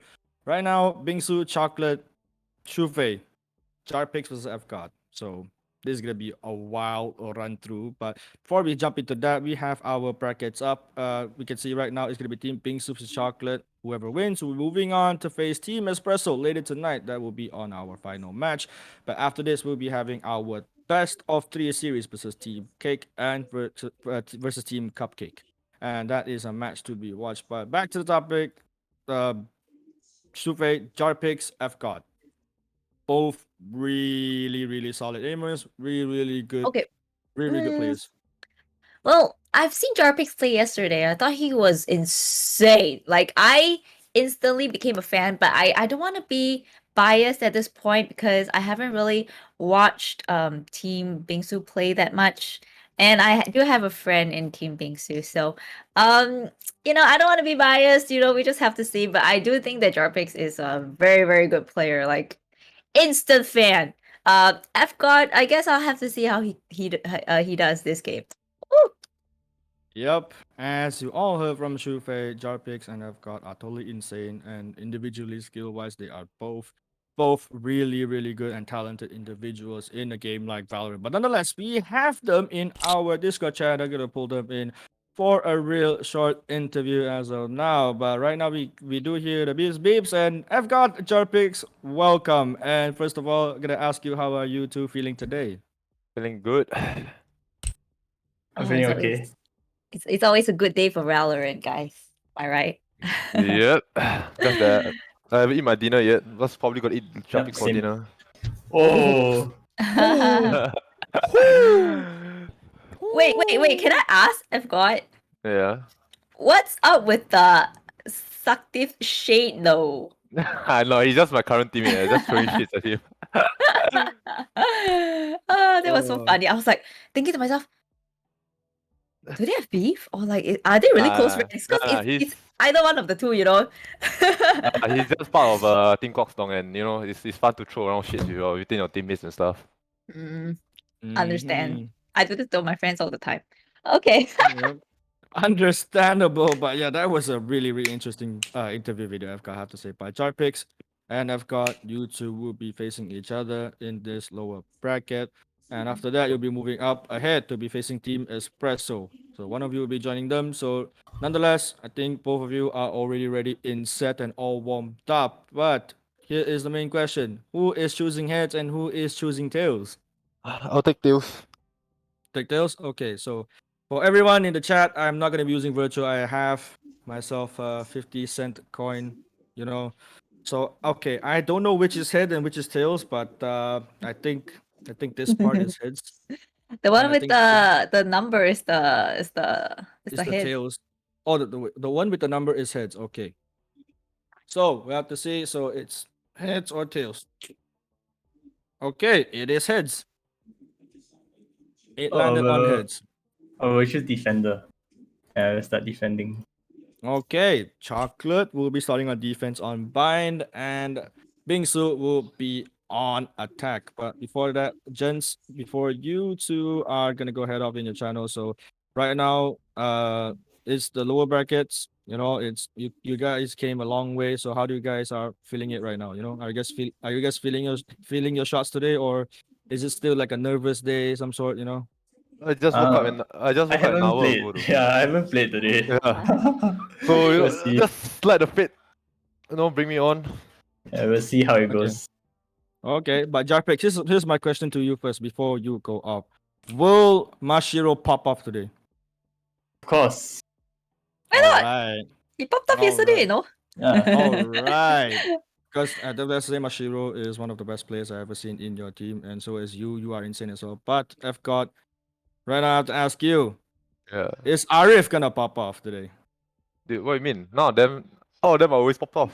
Oh yeah. That's what I want to hear. But but gents, we are not gonna be disturbing you any more longer. But Shufei, do you have any questions for them? No, I've asked everything I want to ask already. So I'm Okay. good. So before you guys head off, traditional wise in the Berryfam tournament, we always started and ended with a banter in the interview. So Yeah. starting off with FGod, give it your best shot towards jar picks. Give it a small banter. The thing is, Chocolate has always been training, right? We didn't have any training. If we can get more than 6 rounds from you, then you can uninstall your Valorant already. Dude. Oh, whoa. Jar picks, what do you have to say to that? I'm not gonna say anything, man. All I'm gonna say is that I'm not gonna lose to Alex. Mr. F God, I'm not losing. Oh wow. And it doesn't matter. And it doesn't matter how many rounds we give you, as long as we still win in the end. It's okay. I always give the Yikes. unfortunate. You're just giving chance, Just giving you a few rounds. It's the season of giving, baby. Okay. But right now you have 2 minutes left. We're not going to be disturbing you any more longer. So Jarpix, FGod, I wish you the best of luck and good luck and have fun on your upcoming match. We'll be seeing you guys soon on that live stream. Thank you. Yeah, thank you. Oh, that was kind of spicy, Shufei. What do you think? Very spicy. Well, I'm surprised that FGod said they didn't really train that much. Then what was Arif doing all this while? I thought he has been training. I have no idea Maybe- what maybe- are they up to. Maybe it's either Arif was training with other people to like improve himself, or FGod is not like he's not being truthful. Maybe they did train a little bit more than he said, but who knows? You Yeah. never know. But Mm. and so is fact our production queue has just let us know that in fact Team BINGSU has never played together. They have never really? trained together as 5. So Oh, is this a known fact? yeah, this is a known fact. They have never trained trained with each other as a 5-man stack in customs or in scrims or even in unrated. Oh my god. Okay. Well, then this game is gonna be interesting to see how their chemistry is gonna go, because if they have never played a single match together, like except in the tournament, then that's kind of concerning. That is really kind of concerning. And as we speak, we'll be jumping already into our game, Shufei. We're going to be having Bind on our second match today between BINGSU vs Chocolate. And I have just taken a look at the predictions for this match. Team Chocolate has the highest percentage of predictions between these two teams, and everyone is going to be favoring Chocolate. None of the well because they have their lovely jar picks on hand. But is he gonna play Silver? I'm not really that sure. Hey, don't say like that lah. Okay, not just jar picks. Okay, I'm sure a lot of people are fans of Mashiro. Yeah, Mashiro as well. Next step, they did really well yesterday. I'm very happy to see them play today, and I'm really happy to be casting their game again. Yeah, I really like their synergy, to be honest. So yeah, I'm really happy to be here again to watch their game. Aside from Bingsu, I'm happy to see that too, because like Arif is playing. Arif is my good friend. No wonder he's always in our Discord. I'm like, damn, isn't he like playing with his team? Doesn't seem like it. Sometimes he's not around. He probably trains with other people as well. I think that's good, even though his team doesn't train together, he's still making the effort to train himself. That's good. Well, I have to give props to Arif because supposedly Arif has already built a fan base in the Berryfam tournament because everyone just loves Arif as a person himself and as a player. And I have to say, This match coming up between BINGSU and Chocolate, and we can see Jarpic is not gonna be on the jet this time. He is gonna be on that sky. And next step, and Xiao Shui will be the duelist, and Mashiro will be back on that lovely Omen. And we can see on to BINGSU, they have their all comfort agents be picked up, but this is match number 1. Oh, that tripwire. Very, very well placed because it doesn't detect that, the boombot doesn't detect that there will be a tripwire over there, so the attackers wouldn't be really well wary of what is going to be happening at this point. But Mashiro, Mashiro actually playing really aggressive at this time forward. He's just taking these jiggle peaks, like taking his very dry peaks onto short, so Boba Arif standing by with the Trailblazer. Goes in real deep, paint shells, thrown out onto truck, and the Trailblazer catches off Wolf. But Xiao Xue will be there to take out F-God. First blood being drawn. Arif just rushing in onto U-Haul. Jarpix gets a kill onto Wolf. Shinomiya gets a trade onto Jarpix. Down to a 3v3 as Chill will be there to assist things out with the paranoia. Picks up the spiker right now. Boba Arif takes out Xiao Shui down to a 2v2. Iban will be there to trade off with Arif, and now we're down to a 1v1, but no, he will be finishing it off as Iban King secures the round and Team Chocolate leads first. Oh. Okay, that was a good try. That was a good try. Sadly, he didn't get the shot at the end. Iban King though, woo! Yep, Iban King just going ham on that frenzy and really, really well done. And to be honest, in this tournament, I've never seen someone play Cypher this precise as Iban King himself, because when he plays Cypher, he's actually insane with the setups. And his patience is just something else. Yep, I agree. Like yesterday was the first time I saw him play Cypher. Could see it was his comfort agent. Yep, it is real comfort, but nonetheless. But Xiao Shui taking out F-God with their pin shells, and now down to a 4v4 even trade as Mashio also get taken out from that game. And Xiao Shui will be downstream down the smoke onto showers, but Boba Arif will be there to watch the flank. But Iban just secures the kill, but Chill will be there to take off with Xiao Shui, as Xiao Shui already trades off Shinomiya at the first place. Down through a 3v2 situation. Next step will be taking the next step, pushing up onto showers and finish off the round. And Jarpix on the other side gets Wolf. Man, oh man. Chocolate moving up on the scoreboard. Well, I guess it was a free round. Mm-hmm. They had guns anyway, it's fine. Yep. It was an eco round coming out from Team BINGSU, but nonetheless, this is their buy round already, and we all would see F-God pop off. We will expect F-God and Shinomiya and Shale to pop off, but never count out Boba Arif and Wolfo, because to be honest, Team BINGSU is one of those teams that when they coordinate really, really well, and they have that communication flow on board in a momentum, things wouldn't stop them. They could just roll down anyone, and I mean anyone. But unless Team Chocolate has something to say about that, we can see Boombot being sent out already, drone as well being sent out. So a double information scouting tool is being used as F-God slowly pushing out to B-Long. Gets the close against Iban. There goes the Cypher, guarding like pops out. Tailspin out of there. Will F-God survive this? He Cloudburst get himself some cover, but he'll be there for the trade again. F-God just pushes in aggressively. He just claps back on the third round with guns, and right now, next step. Pulling up on that Lear. Next step gets a kill onto Shinomiya. But next step will he get the second? Still alive onto Hookah. Takes 3 people to kill him out. But F-God will be there to secure the kill onto next step right now. Mashiro running it down with the Spectre. Not getting any shots. Wolf. Che will be healed up by that regrowth. Now 2 versus 4. This is going to be hard for Team Chocolate to be having that retake happen, because it's not looking good. But Mashiro gets killed onto Chael. Arif will get for the trade, and right now Mashiro again the kill onto Wolf. He gets the kill onto Arif. 15 HP left against F-God. 1v1 situation. Oh no! God, oh my god! Is Mashiro gonna make the miracle play? He picks out. No way! F-God! No! F-God, you are built different. You are insane, and you are something else. Like, oh my god, that flick sent Mashiro back to the lobby. What? Oh my god. Oh wow. That flick though. That 180 flick though coming out from F-God. F-God. F God, Flick God. Yep. I think he's called Flick God, and he just shortened up to his name, and he is living up to his name, and shows that why he is the god in this lobby. You know, Mashiro still holding on to those aggressive angles, but Mashiro just won't stop playing aggressively, and he's just consistent with it.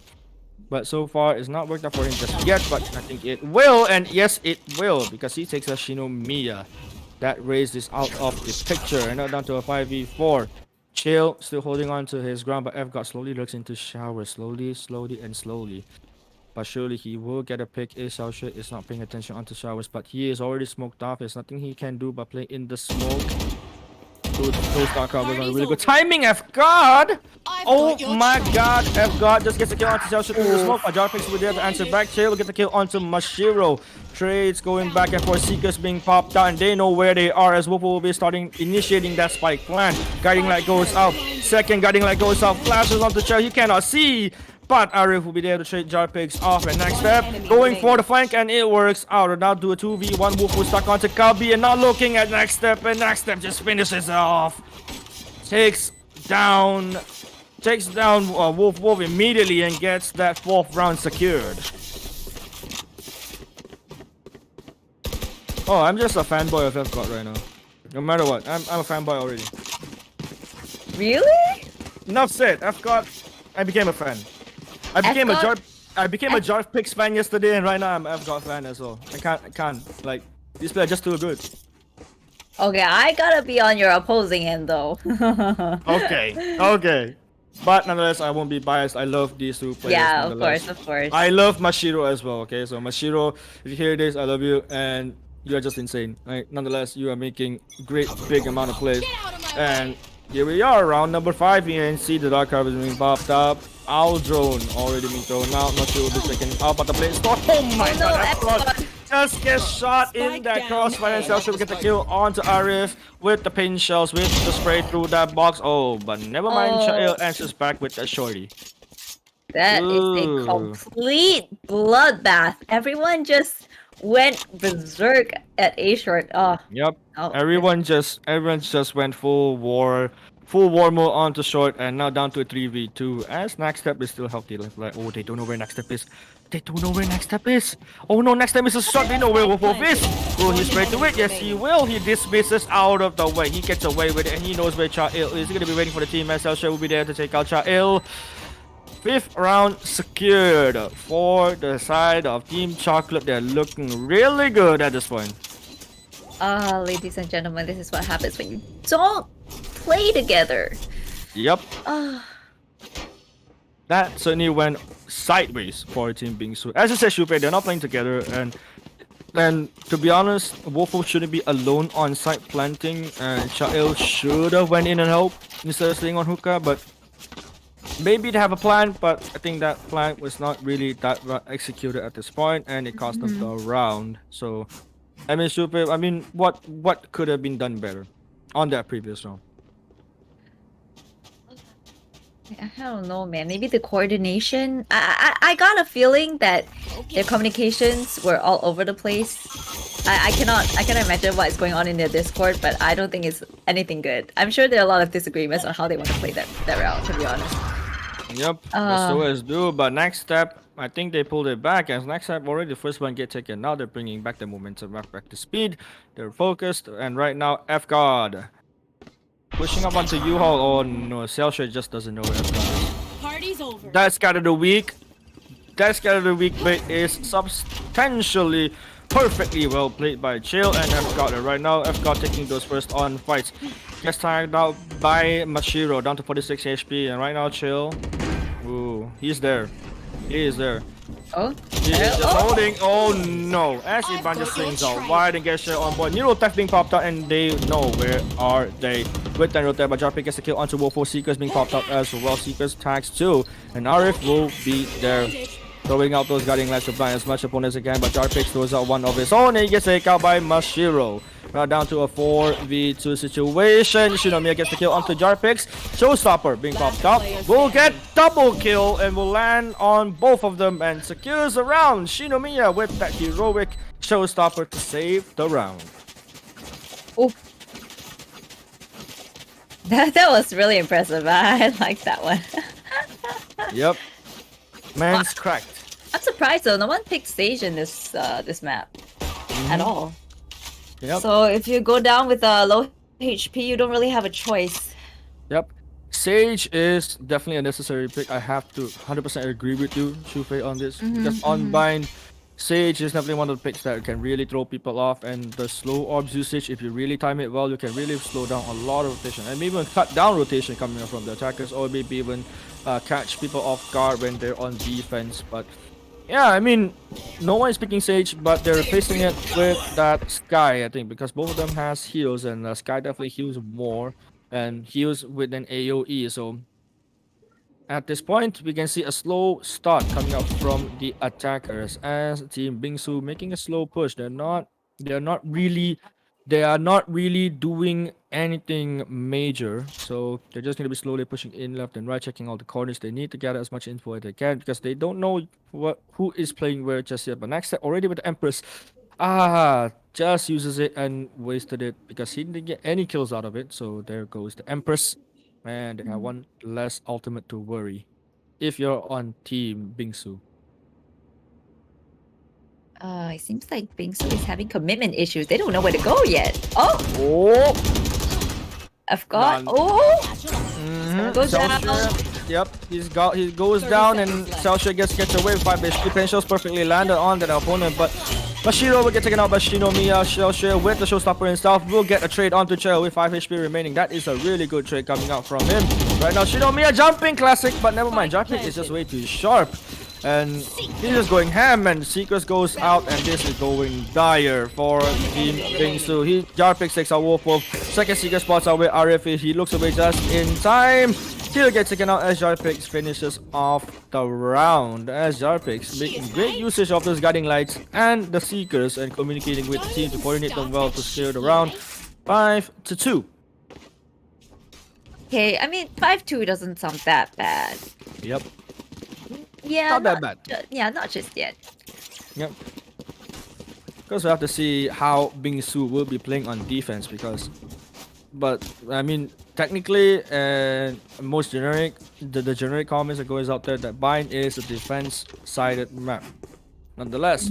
But as where things go sideways, attackers come back as well, because as a defender you would have to retake B most of the time because A is so hard to retake sometimes that if the attacker's going it well, like it's just hard for it. But Shinomiya not letting that adjust kill, but Jarpix, how do you get away with that? Next step just gets away with 2 kills. Shinomiya, I don't know what just happened. I think. How did they die altogether? I didn't get to grasp that. Here's my theory. I think Riot secretly patched the judge because I saw Shinomiya just straight on shooting down 100 rounds on Iban and no damage, and Iban just gets the kill. We were just looking at Jarpix die, and then the next second, everyone's dead. Yep, we just saw how Jarpix died, and everyone just died off together, and that happened so quick. I think that is a really fast round. I think it's about 20 to 30 seconds. It was about 20-30 seconds worth of a round, but nonetheless, we are moving into round number 9 as Shinomiya will start off the charge onto Hookah. And that shoots off that trade by Jarpix with that angle, but next step will be there to go for that trade. Guiding light goes out, flashes Wolf, and no, flashes Child to go. Chill, nice shot onto Jarpix and next step. Gets through for himself and secures the site, but they need to check where Iban is. Iban landing good shots, and Shinomiya will be there for the trade, but Spike Carrier is killed, and the Spike is on Hookah. They have to grab it back and go for that plant as soon as possible. Mashiro will be there, smoking out Hookah first, and Scatter the Weak being thrown out. Oh no! Shinomiya just gets taken out by Xiaoxue at the bad timing as Chael. Oh no, Chael stuck. Chael is stuck. Chael is stuck with 2 members and Xiaoxue is unfortunate for Team BINGSU. Really unfortunate. Really, really unfortunate. I mean, I don't know, Shufei, like, is it necessary for Chael to use the Omen ultimate? Like, I don't know. I feel like that it wasn't really necessary, but I don't know. Maybe that's just the way he plays. But can we talk about Xiaoxue though for this match? He's popping. Yeah, he is cracked. Yeah, he's doing really well.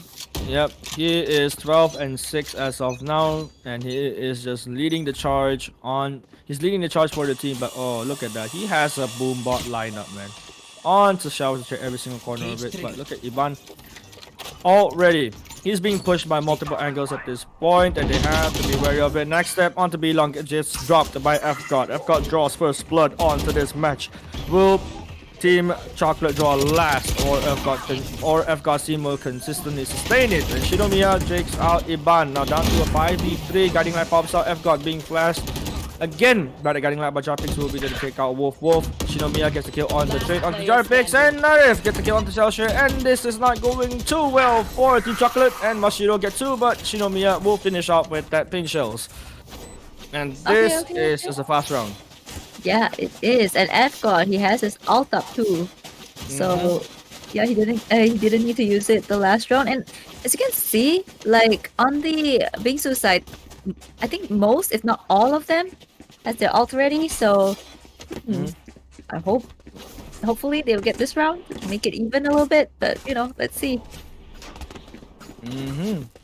I have to say, like, I have to agree with you totally, Shufei, because they might have to come back from this, and they will come back if they, you know, manage to bring up the momentum. So right now they are just 4 rounds down, so they could manage for a 7-5 first half and go for that defense, which everyone is favored on, and so as well we're gonna be closing up the round for that. But Jarpix with that Guiding Light actually is really starting to cause a lot of nuisance for the side of Team BINGSU, and Trailblazer goes out, checks out every corner.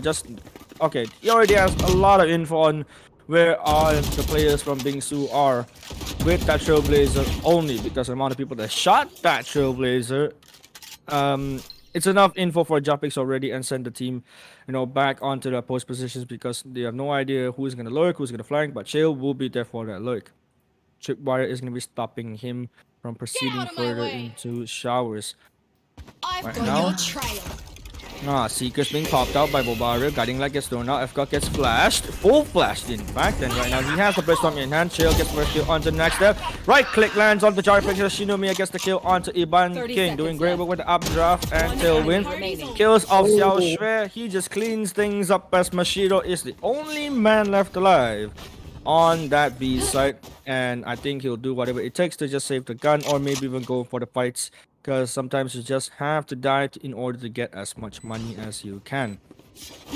Now FGod going on hunting duty, not catching Mashiro. Mashiro's gonna play on tunnel. He's gonna be playing safe. He's not gonna be revealing himself unless he catches Chael. Oh, they really don't know where Mashiro is. Oh, Mashiro. No! Oh no! Bad timing. Bad timing for Mashiro, but great work coming from Team BINGSU, because they executed that really well, I have to say. Yep. Mobile Rift flashes for the team to entry from the side, but there is some mishaps as they got full blinded. But in the other hand, they just got the round really well, and right now we're down to round number 11. This is the last round before the swap. Yeah, round number 11. So will BINGSU grab this point again to secure a 7-5 lead and eventually make themselves more comfortable on defense? And right now, you can see Jarpix with a judge.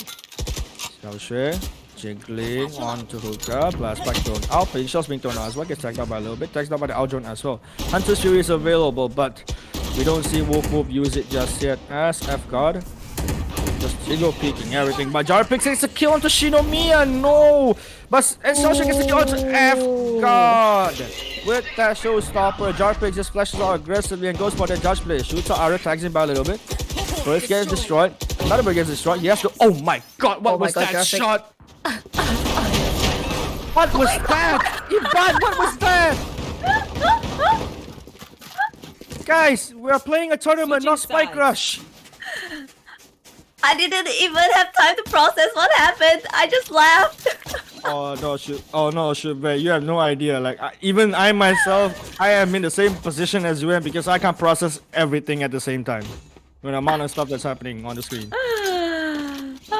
Okay, but to be fair, for BINGSU to get like 4 rounds, Yep. I guess after playing like 12 rounds in, right? I guess you can say that they kind of warmed up already. And can you imagine if they actually trained for this? I'm sure they could have secured at least 2 more rounds in this game, like in this so far. Like honestly, I feel so. But you know, okay, 8-4, that's not too bad. Yep. 84 really not too bad, not too shabby, but it gives the attackers, which is going to be Team Chocolate, switching over a big advantage coming up ahead if they execute it really well this time. But next step, already leading the charge again, but he's getting flashed by Mubarak at the meantime. Patience goes out, double flash back. He just get pinched out, and Jarpic gets a kill himself onto Arif, and Mashiro will get the kill onto Shinomiya. 5 versus 2, 4 versus 2, but Chill will be taking out Jarpic, so ooh, looking real good for the attackers. But FGOT will be there for that flank. He missed the shot. As FGOT will take him out, and Chill will be taking next step. Well, they're down to a 2v2. And FGOT 20 HP left. He has to be careful, but Sao should be there to take out Chill.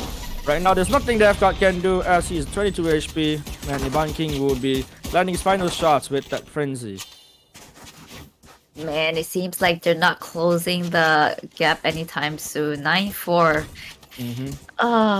Okay. Look at that. Look at Xiaoxue. Look at what he's buying already. Not Spectre.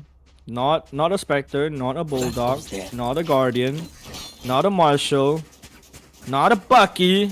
But the most powerful gun in the game right now, which is the Judge. For the memes, bro. For the memes. Yep, for the memes. Funny content will be coming up soon if lovely video editor spots off everything. But oh god, barely surviving it. He just gets shots to the smoke by Mashiro. Yeah, FGOT is not gonna go anywhere. We hear the judge shots already. You hear the judge. Yes, I did. You hear the judge already. And Jarpix is alive and well, assisting the team, flashing out. And yep, you can hear the judge off again, but next step, and Jarpix will be taking themselves for the kills. And look at the judge, they're chasing in.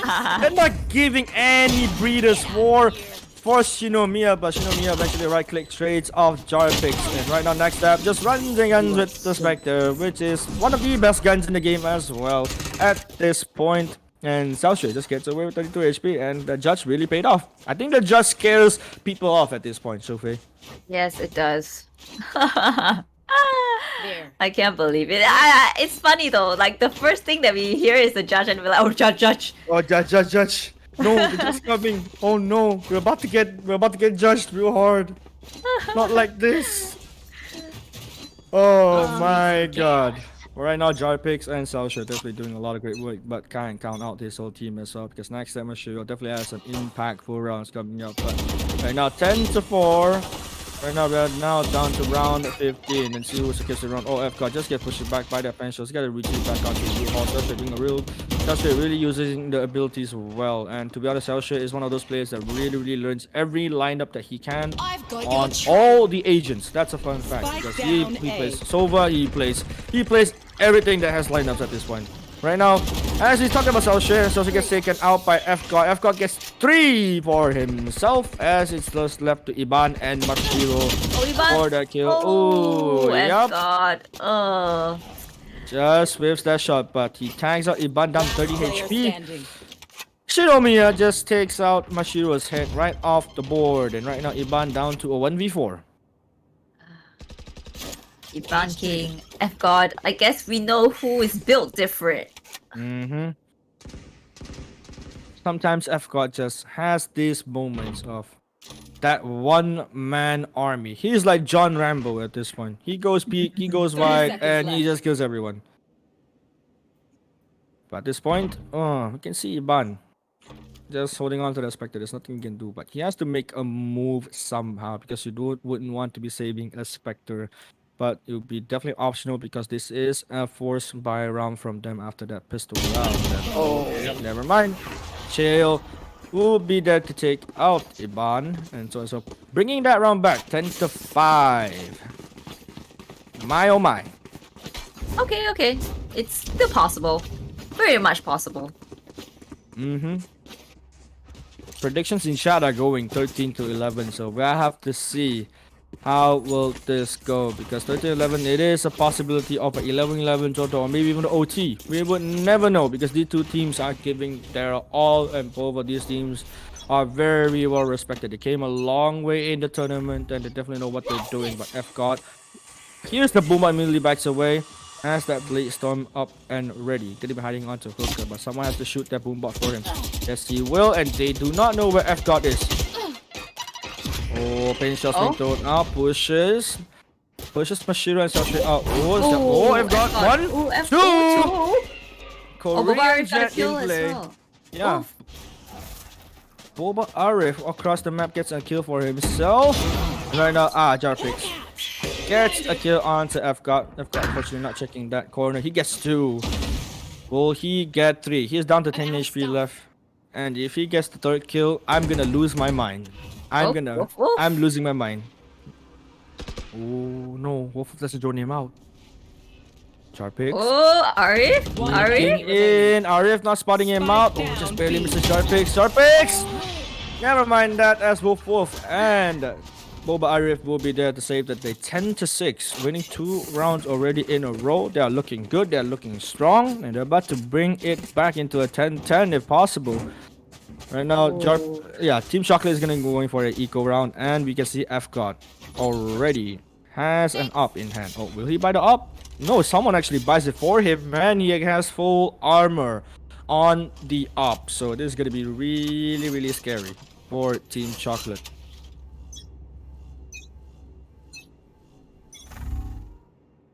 Oh, I'm not picking up the shot. No one actually picked. Oh, no one actually. Oh, they know. They know FGod is playing the up, and they just avoided it. I've got your trail. They just totally avoided it, and FGod has no idea where the Seeker goes out. Here pops out. This is going ham as FGod gets tagged out by the Seeker. Next step just goes for the chase. Really well done. And Chill, in the other hand, gets 2 for himself. Cellshare will be there for the trade with that Boombot, and right now down to a 3v3. Things are looking actually really good for Team Chocolate with this eco push. Cellshare gets tagged out onto U-Haul. Cellshare holding that up onto the U-Haul. Will he get the field? Nope. He will miss his first shot. Guiding light gets popped off in Cellshare. Everyone on team gets blind, but bust back. Things just happened so fast, and I didn't see actually what just happened. But Team BINGSU will be there to reclaim the round. You failed. Wow. That just went 0 to 100. Yeah, that happened so fast. But okay, 10-7. They're bringing it back step by step, and they're coming back slowly because they're winning 3 rounds already in a row. And Team Chocolate at this point, they have to think of something to stop the momentum that is being brought forth by the side of Team BINGSU, because they're looking really confident with their shots on defense right now. And Team Chocolate needs 3 more rounds to close off the series and moving up ahead to face Team ESPRESSO later. But Xiao Shui, he's gonna lose the op. Yep. He lost the up fight, and Xiao Shui just wins the fight with that Phantom. A really big impactful kill, because there goes your Jet, there goes that hard-hitting weapon that everyone is scared of when you're attacking, and you would want to, just avoid it most of the time. But that doesn't need to be worried anymore, because Xiao Shui takes him up already, and right now it's up to a 5v4 situation. Wolf is going to be joining us. Xiao Shui, double blast back. Flashes in time. Great flash from Arif. Catches all Xiao Shui, but Mashiro will be there for that trade. Bobarif flashes it again. Jarpix gets 3 down. Bobarif gets 2, gets 3! He gets 3 kills. Daddy Arif makes the play, and Chill will be there to close out the round on next step. What was that? Oh my god. Oh my god. I think Arif has been secretly training inside like a 1,000-year-old cave with his PC. And it's like, I'm gonna master the art of aim, and I'm gonna destroy everyone with it. And he actually just did. He's just good with the agent, like the flashes that he popped earlier was on a good timing. It catches Xiao Shui off guard with the showstopper. It catches all the members from Bilang pushing in, and he gets a triple kill for himself. He's doing everything by himself at this point. Holy Secret crap. Boba, man. Boba. I think he has a lot of tea life before playing on the tournament. He had a lot of boba, I presume. Guys, we have a king in this match, we have a god in this match, we have a daddy in this match. Yep. Daddy Arif making the plays and making it huge because those are really impactful runs. Oh, Jarpix has to be careful. Pinchos might have just tagged him by a little bit, but he gets away just in time. But FGod spraying down onto Nextstep. Nextstep is actually in 1 HP, but Chill will be there to clean him out. FGod, oh my lord. Yeah, it's a nice one tap onto Iban, and Shinomiya will be retreating, but Jarpix will be there to kill off Kale. Right now, FGod will be there to trade again onto Mashiro. FGod just looking really lively. He is woken up, and Daddy Arif getting the kill onto Jarpix, and Shinomiya closes out the round. Oh my. 10-9, dude. What? Will they call for a tactical pause from the side of Team Chocolate? Judging by their banter previously, I kind of feel like they would. Yep. Think they were really consider tactical pause, but nonetheless, Shufei, like Daddy Arif, showing up big. Is getting important picks. No, with his team, FGod has already waken up from the slumber, and the god has risen up, and shall smite die with his greatness with the up. And right now, Arif is gonna be back onto B again, playing his usual comfort spot. And this is looking sideways for Team Chocolate at this point. Wolf misses their shot, but FGod misses his off shot as well. Shock dart being thrown out, Elir being popped out. Oh, Nextstep gets the kill. Oh, Nextstep! FGod just kills him too. He already got 2 with that flick, not catching anybody. Xiaoshui runs and guns, race through the smoke, but everyone will be checking that TP all the way back onto A. But no, Xiaoshui will be taken out by FGod, now down to a 3v3. But here's the thing, Team Chocolate already made their way up onto A. And Iban initiating that spike plant, and this is a retake for Team BINGSU. Jarpix is holding on to that U-Haul. Oh, Mashiro, nice shot onto Shinomiya. Second kill onto FGod, and Shale will be there to trade off. 2 versus 1. Jarpix is still alive with 2 more guiding lights to be used, but Chill down to 1v1, has 1 dark cover. He has 1 paranoia to be used.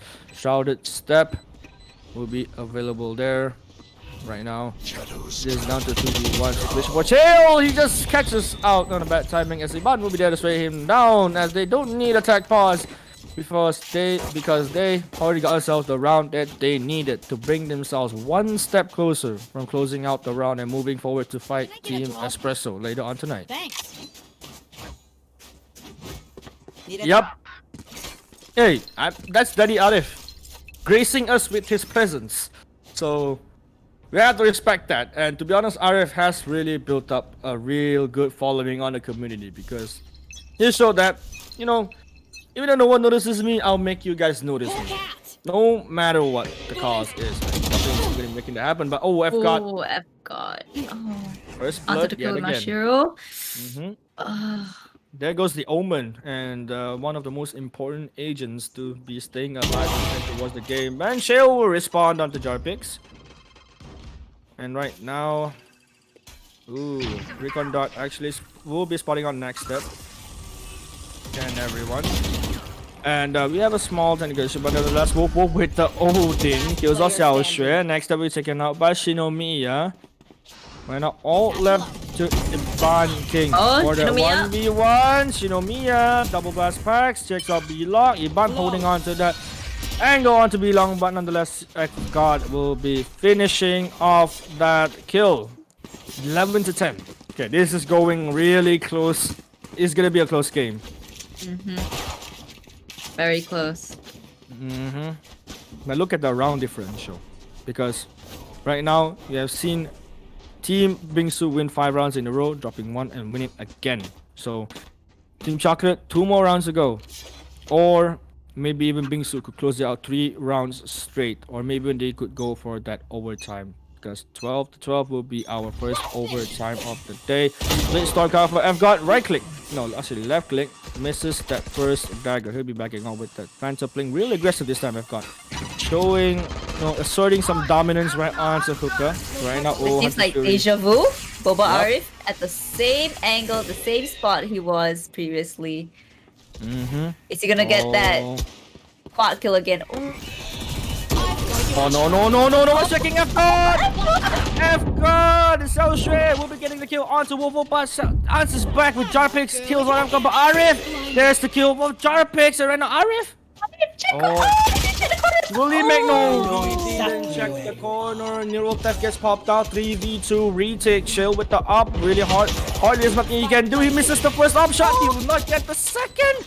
This is going chaotic for Team BINGSU. They have to do something real quick at this time. CUPCAKE gets popped up. Blocks out all the coverage of Vision. They will be spotting out, but she will be holding down onto elbow. Will they save the up or will they commit to this retake? As Shinomiya flashbacks up in forward as Iban will take him out. Iban will finish up the kill onto Chael as the up will be dropped. And Team Chocolate, match point and series point will be bringing the win home if they secure one more round, and will be fighting Team ESPRESSO up later on to that loser bracket semi-final. And right now, oh my lord, it seems like the chat predictions are actually coming through. Really. Did you say 13-11? Yep, 13-11. Everyone is saying 13-11. But we have to see at first because F-God is already woken up and the understanding is really messy. We're coming up. Oh, look at that. F-God just doing what he does best. Eliminating the most important opponent ever, which is the Omen yet again. So, oh my lord. They have no Omen, so this is going to be a real pain in the butt for them to push in because F-God, look at that. Look at how aggressive F-God is right now because he's just confident on what he does right now. But Jarpix sends out the Trailblazer coming. Tries to save, going for the push, and yes, he will get the kill onto Trail, but not get the kill onto F-God as Shinomiya will get the kill onto Xiao Shui. Jarpix gets straight onto F-God. Trail is going back to Shinomiya. Trail's on next step. Shinomiya gets a triple kill onto Iban and down 3v1. Will Jarpix secure the round for them because it's a 1v3 situation down to 40 HP. He'll get one onto Arif. Showstopper goes out, shoots it down, not killing Jarpix. Wolf with the Odin. Spots out that pixel and saves the round. One more round to go for Team BINGSU to bring this to overtime. Ah, man. Okay, very close. I honestly don't think we'll get a 13-11. I don't know. This is where the chat predictions either come true or not, but I'm hoping to see some overtime, to be honest. I really enjoyed this match.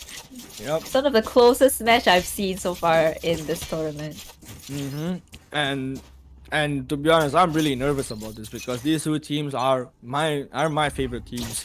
And not to count on everyone, but these two are giving us a hell of a match at this time as F-God already gets flashed out from hookah and he has to rotate down onto under hookah and picking down onto Bilam. Galena gets popped out again. He'll get a half flash. Oh, F-God just misses the first shot. He swaps out with the operator, but Xiao Shui will be there to take him out. Jarpix just moving forward with that Spectre. Gets another. He will not get another kill, but Xiao Shui is already inside. Pushing in, but Shea will get the kill onto Iban. Jarpix tracing now with Arif. He already has a rifle and gets the Seekers as well. Mashiro gets the kill onto Wolf. This is going sideways for Team BINGSU. Now next time we'll get the kill onto Chael. One member left, which is Shinomiya. This is going sideways. This is the end. Will Shinomiya make the massive play? But no, Xiao Shui will clean up the round 13-11 as the chat would be predicted. As Team Chocolate. How did chat know? I have no idea, but Team Chocolate will be moving up towards to face Team ESPRESSO later on tonight. My god.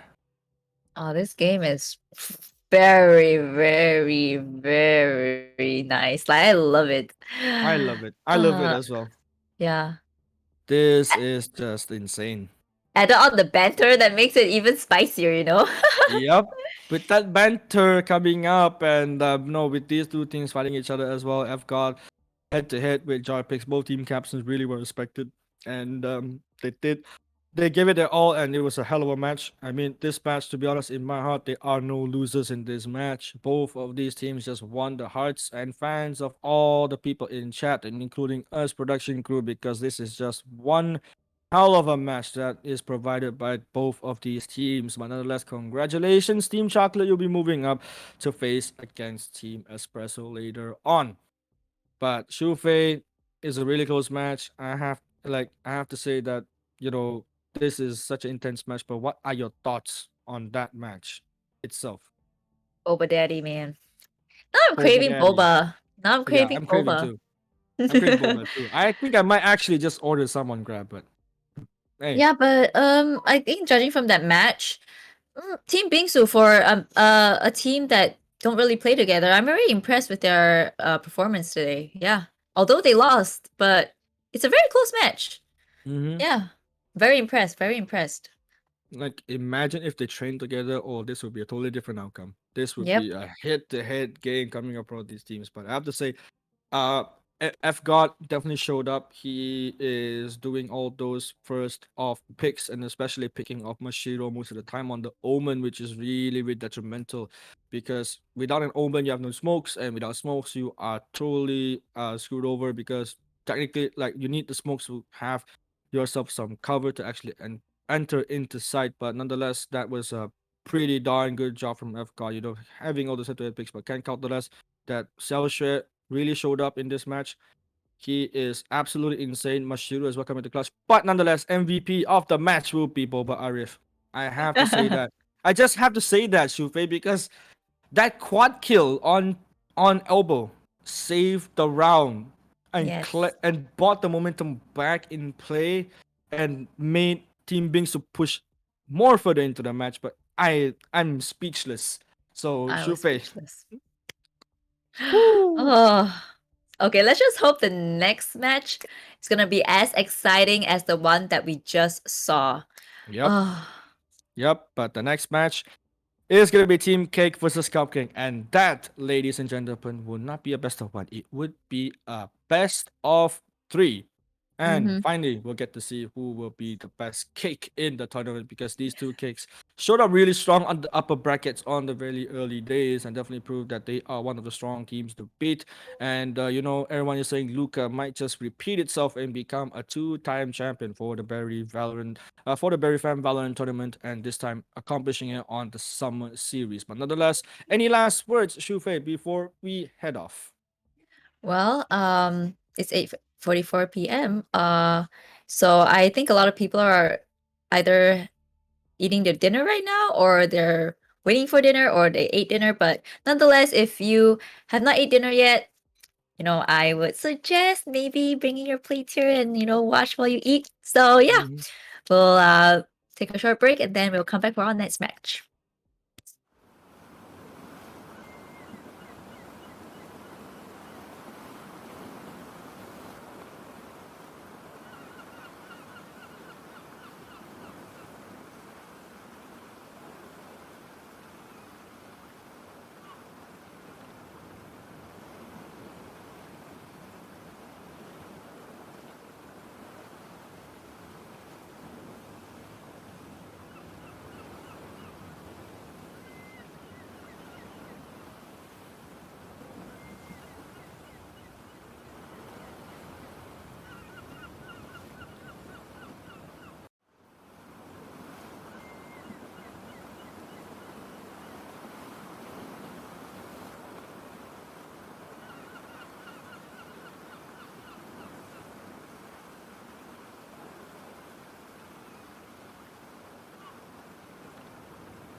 My name is Omega X Joshua Chi. I am from Singapore, Immortal 136RR. I started playing Valorant last year when Valorant came out in SEA. The Duelist, the entry fragger, and I play Raze. I saw Ridofu and Player 1 inside the Berry's Twitch chat, and then I was like, okay, so these are my teammates. And I saw Eroxis, who is from Team Excelsa. I went to WhatsApp, and then we saw there were some screams, so I was like, you guys want to join some scream? Eroxis was like, okay, can. Because actually at first we wanted to do a 5-man unrated, but Eroxis was like, nah, I think unrated is not really worth it. I mean, we're not really that popular, I guess. But how we came back and like make the audience doubt us, I guess, like, you know, make them feel lose their points, I guess, their channel points, was, I guess, because we have really good like team synergy, and like our communication was like okay there. In like the first game against Team Cookie, like it's the first match, so we were like really pressured and really stressed, but after that, like we kind of like knew when to like pick together, when to trade each other.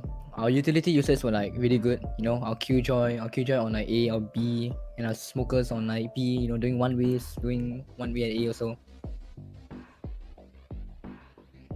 They're a strong team, I guess, but like a lot of people would like to say Luca and friends for Team Cake. CUPCAKE and Team Cake, like we both are very strong. We're now like semi-finals. Yeah, we're all ready for a tournament match. We're still like screaming, trying out some strats, trying some new com layout, roster layout, like that. Honestly, good luck, have fun. No, I don't want any like toxicity, you know. I think we're just gonna make friends. I guess Eroxis, but in general, the entire team, you know, like Ridofu and Player 1, they're really good teammates. They have like a lot of experience, I guess, you know. Our Sage main and our Omen also, he's really good like calming the team down, I guess, you know, because like, he likes to breathe a lot. Eroxis, of course, our IGL, he knows how to IGL a lot. He's actually really good at IGL, I would say. Honestly, I think Team Chocolate the most. I mean, Team Cake is of course strong team, but yeah, they're also a strong team. But I think Team Chocolate will be like the ultimate winner, I guess, the strongest team ever, the hardest team, because like they have Japix, who is like really good. You know, he's good at like Sky, he's good at Jet. I saw his TikTok clips, and like my team just scream against Team Chocolate. So yeah, so I guess like people call him TikTok Koko. So. My name is Lucas Bureau. I'm from Singapore, and my Valorant rank is Radiant. Currently Immortal, but used to be Radiant in 3x. And I played Valorant for like almost 1 year. I'm the captain of Team Cake, and I'm a duelist. I play a duelist role in my team. So I usually play Reyna, and I help to create space for my team and frag out to make it easier for them to win the rounds. Okay, so when my team first got together, I didn't really know two of them, which was Interest and Nakano Miku, which is also Kin. But after a while, after we played a few unrated games, we really got very comfortable with each other already. Then ever since then, like our communication has been quite solid, and I think that it's pretty good, not bad. Like we don't really argue or we don't really fight with one another. It feels amazing. I didn't think that I will be able to go into the semi-finals again. And I just I think that this time I will be able to win it again, twice in a row, and take home the trophy again, and the prize pool. So like I've seen Team CUPCAKE play, and I think they're quite strong. But even though they're undefeated, Team Cake is also undefeated. So I don't really think that there'll be a problem for us. I think it'll be quite a breeze through, and then just go into the grand finals. I think we're very ready, and I'm very confident in my teammates. Yes. Just Team CUPCAKE, be ready. It's gonna be a 2-0. Just saying. There won't be a third map. I think I'll give the MVP to Kindred, because you know, like she's the only girl in our team, but I think she's the best female player out of all the female players in this tournament. So I have very high hopes for her, and I know that she will be able to pop off in the upcoming matches, just like she did, and like she showed people in that bind game. Yes. I think I will have a hard time with Team Chocolate, mostly because me and Japis got some beef. I just think that Japis is a very strong player, and their team is quite strong, especially their banana bracket and the other lower bracket, kiwi bracket. I think those two are really underrated, and I when I watch them play, I feel like they're not even banana. But yeah, I think they will be a tough opponent.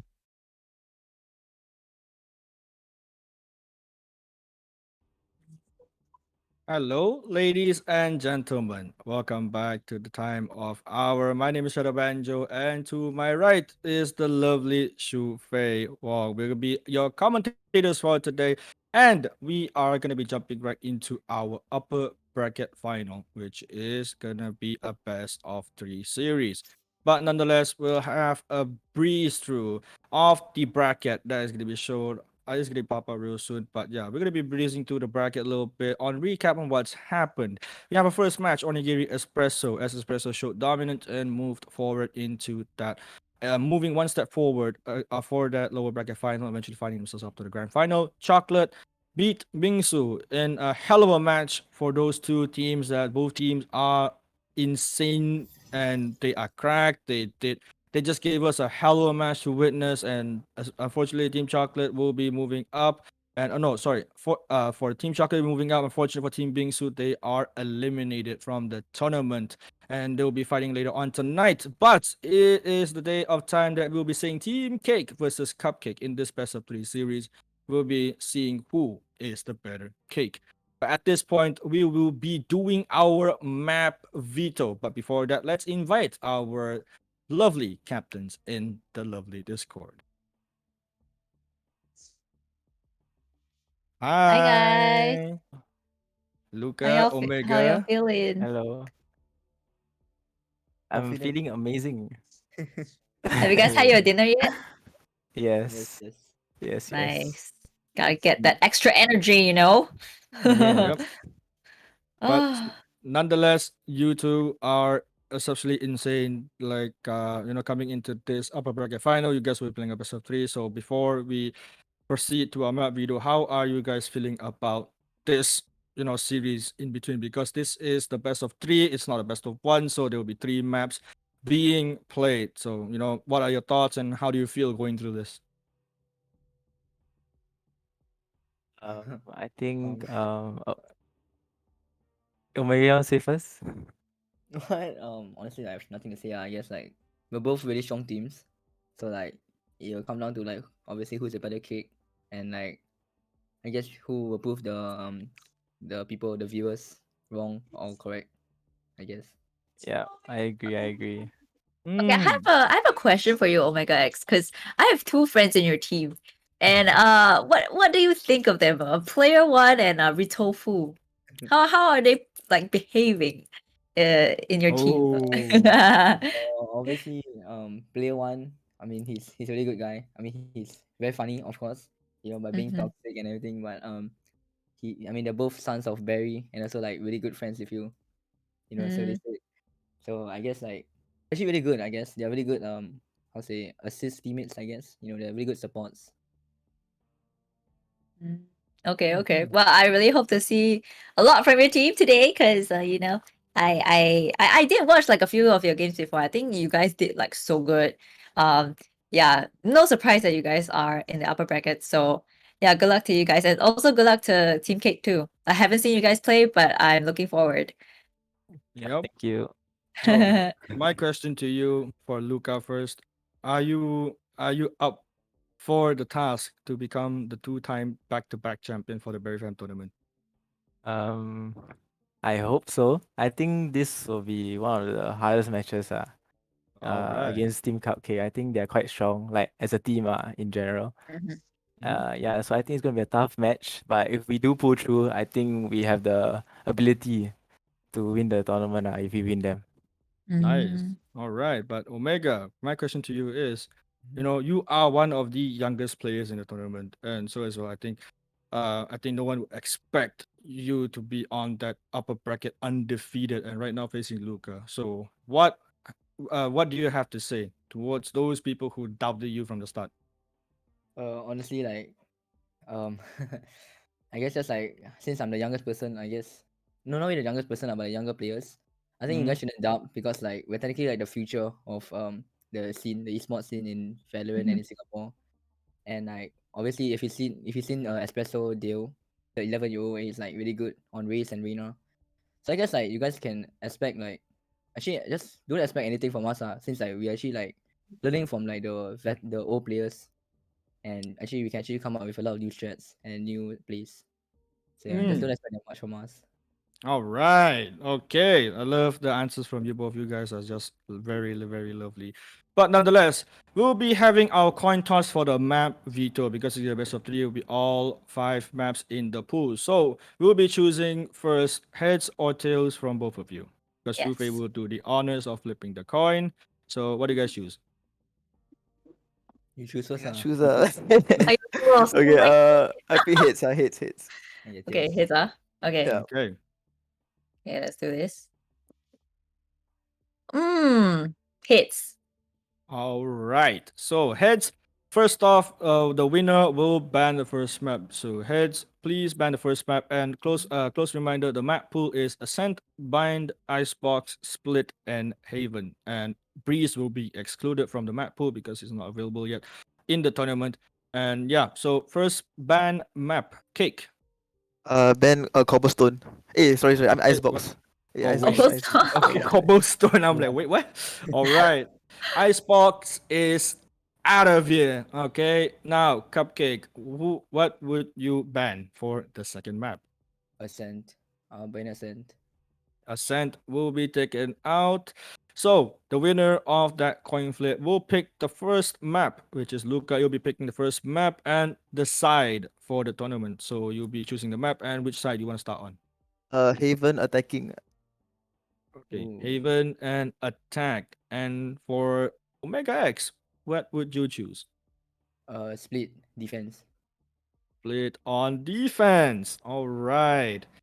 And so as far for the last remaining map is going to be our leftover map, which is Bind. So Bind will be your third map, and I wish you, yeah, we will have Okay. to see which side. So Luca, Omega X, which coin you want to choose, heads or tails? Hits again. It's again Heads Okay. again. Ooh, let me do that again. Draws on my lap. Okay, not on the floor, but we got it. It is a tails. Okay. Defense. That's okay. Defense. Okay. Cupcake would start on Bind as defense first. I wish you guys nothing the best of luck, and we'll be jumping into our match really, really shortly. So good luck, both of you, Luca and Omega X. Nothing but the best, and clean fights, and let's have fun. Yes. Let's Thank you. have All the fun, best, man. Omega. You too. You too. Thank Maybe you. a Thank you. 2-0. Maybe. We'll see. We'll see. Good luck. Good luck. Good luck.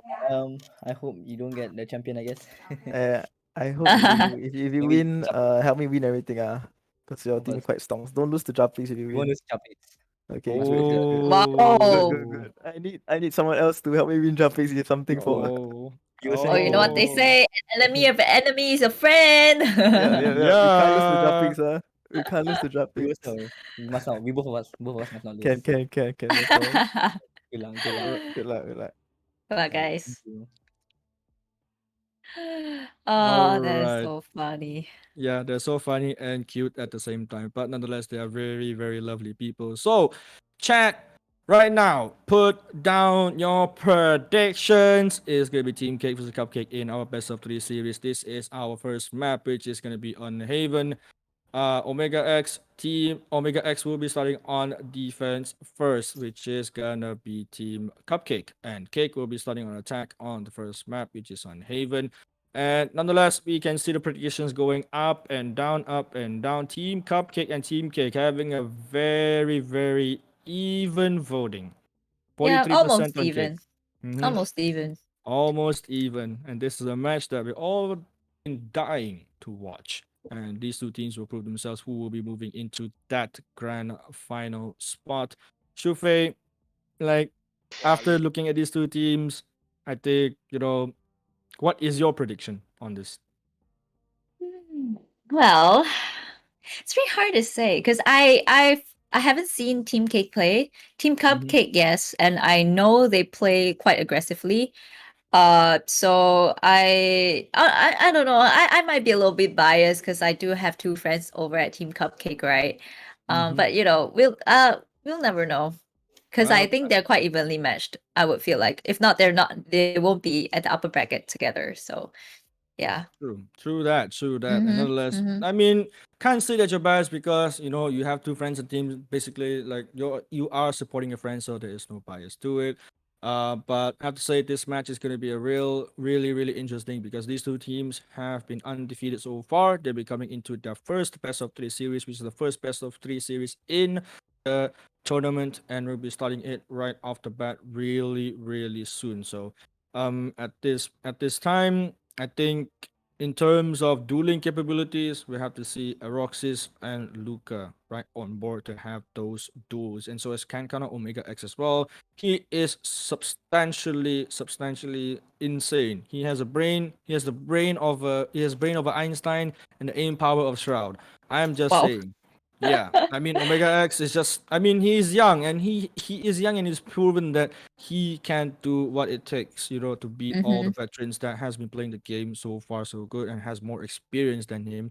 But nonetheless, we have Chi, player one, Ridofu. I mean Ridofu. For all you guys out there who just doubted Ridofu, you see where he is at now. Okay, I've been supporting Ridofu since day one. Okay, Ridofu for life. All right. Wow.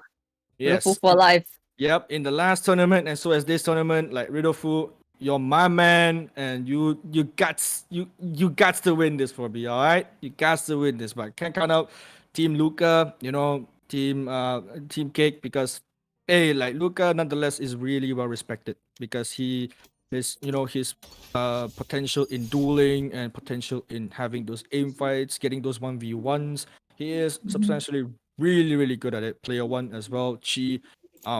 She's a really good player. His ability usage is on point. Kindred, nonetheless, is one of the best supporting players, and as a female player as well. So girl power being shown right there. As Luca mentioned in the interview, she is one of the best female players in the whole tournament. She is one of the best. So right now we are having our first match of the day. It is gonna be on Haven Shufei. Woo! Are you excited? I love this map, so yes. And Yep. I want to see if player one and Ritofu's hard work paid off. So I want to see that as well. I yeah. really want to see that as well because Ryofu is absolutely, you know, even though people like don't see him he doesn't show up in that spotlight, but there is those rounds that is really crucial and really important. He is capable of clutching things out, which I have full respect on him. That Mm-hmm. because of this, like he is just insane when it comes to like he can handle pressure, like real pressure. But as we can see on Team Luca, which is Team Cake, everyone is highlighting Arena because it Select shows your that agent. the star agent for Luca, which is the Reina, and we're still highlighting it, not locking in the decision just yet. But we can see on defenders, we got Aroxis this time. This time Aroxis will be on that Reina, not on that Jet. Do they always do this when they lock in their agents? Yep, that is a tradition for Team Cake. They all highlight Reina, and in the last second, they'll just click on the agent and just lock it in. But on the side of Team Cake, we can see Nakano is going to be on the Jet again. Kindred will be back on the Sage. And fun fact, Ends is the same team as Luca when they won the first Berryfam tournament. These two are rejoined together in the same team. And nonetheless, these two have things to prove at this point. But right now, you can see a team huddle up has been called. They're just huddling up. And they're gonna be doing the spray. And there we go. Let's get Omega ready to lol. rumble. Yeah, that's a big Omega lol moment. And Luca as well. They have a team huddle as well. My oh my. Teams are coming up with team huddles at the start of the round. That's what we want to see because Cute. Very cute. Very cute. Yep. it shows that not only you team huddle outside of the game, you do a team huddle inside of the game as well. But I really like Team Cupcakes more because they huddle up and do that spray. It's really good, really good. But oh, Nakano actually going really aggressive, buying the Sheriff first hand. It's not gonna be buying any not the normal classic armor combo or maybe the ghost combo, but we'll be moving forward to that Sheriff. But Luca, in the other hand, has the frenzy up in hand. He's been moving. He's gonna be slowly but surely. This is what I like about Luca. He's really confident on taking 1v1 fights. He's really confident. I think out of 10 fights, he only loses one, most of the time, because he's that confident on his aim and on his, on whatever he does at this point. But right now we can see Luca slowly creeping up on shot. They're going for a split push tactic because they want to throw people off guard as Luca will be lurking alone. And Ridofu on backside, playing really, really disciplined, just firing out some shots, warning shots in hand, and player one will be there with the frenzy, just standing by. No, there's nothing really major going on. This is a slow start in this best of 3. This is just the first round, so shots being fired already across the map as ends. Ooh, gets spotted out by the turret, cleans out that turret. So 40 seconds left. Oh my god. 30 seconds Luca left. gets taken out by Omega. And that's what I said about Omega having the big brain and the powerful aim. Or not interest. Ends in the other hand, gets the kill onto that killjoy. Shrouded step moves away. Oh no! Oh. He just has a bad timing on this as Roxas will get the kill onto Ends. Right now, things moving forward. Spike has been planted. And right now, Team Cake in the 2v4 situation against Team Cupcake. Kindred gets one. Heals herself back up. He will not get the kill back, but Nakano will be there to clean off Roxas. But reload time is definitely for sure slower than that Frenzy SG. Will be finishing up the round and Rido will be defusing. And Team Cupcake gets round 1, drawing first blood. Damn. Roxas though, doing good. Yep. Roxas is surprisingly one of the sharpest players in the tournament. Amongst all of them, he's one of them that to be feared of. He has shown us incredible aim play, incredible aim duels, and Roxas is just one of a kind beast, I can say. Ooh, do you see what I see? Yep. I see a judge. I see a judge as well. So let's get this judge game on the road. We can see the dart. Oh, this is gonna be that god dart landing right on the site, revealing 2 members. So they have all the info they need. And right now, oh, they're just going for a full sprint. No one is rotating yet. Oh my god. Oh, Luca is out by Roxas. Oh, double shock dart. Almost kills Chi. But nonetheless, he's still alive and waiting. So no more Luca. I think there's still a very, very fresh round for Luca because he needs time to warm up a little bit. But nonetheless, this is round number 2. And Team Cake actually forced to buy this round, so they wouldn't want to save anything because they want to secure the eco round win. But right now they're going for that B push, slow orbiting throw down onto A lane. This being popped up, we'll get a 1v1 straight as Omega will trade back to back with interest towards Roxas. Right now, player 1 pushes out on Garage, gets the kill onto Ends. Nakano in the top spot.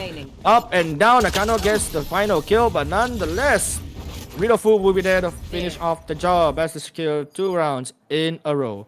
Oh, it seems like we have a little technical issue. yep. We have a little technical issue happening right now because unfortunately I think we have just lost a little bit of connection, but we'll be back in just a bit. But 2 rounds in a row for Team Cupcake. They are looking really good. They're looking really confident, and I have to say, man, oh man. And do you realize, like, the second round, they had money to buy guns, so yeah, they were not in a disadvantage at all. They saved enough money to get the guns. All the specters, the judge. I don't think he got a good use out of it though, because they all lost. But yeah, well.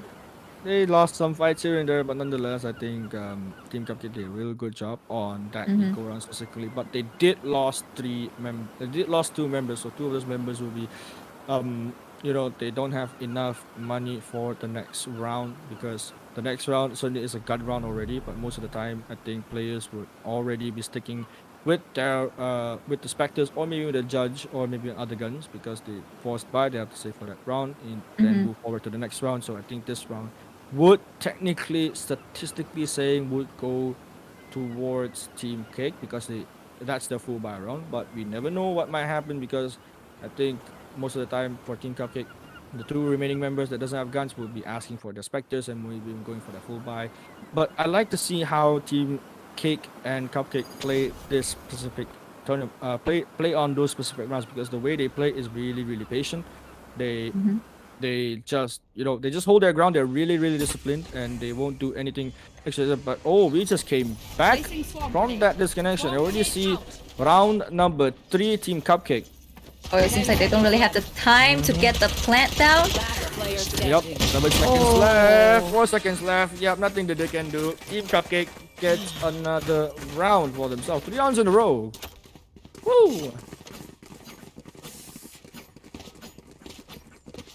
That is just something else. I mean, Team Cupcake, I think they have to, if they want to really get the first map done, they have to keep this momentum up because by numbers saying that Haven is attacker-sided map.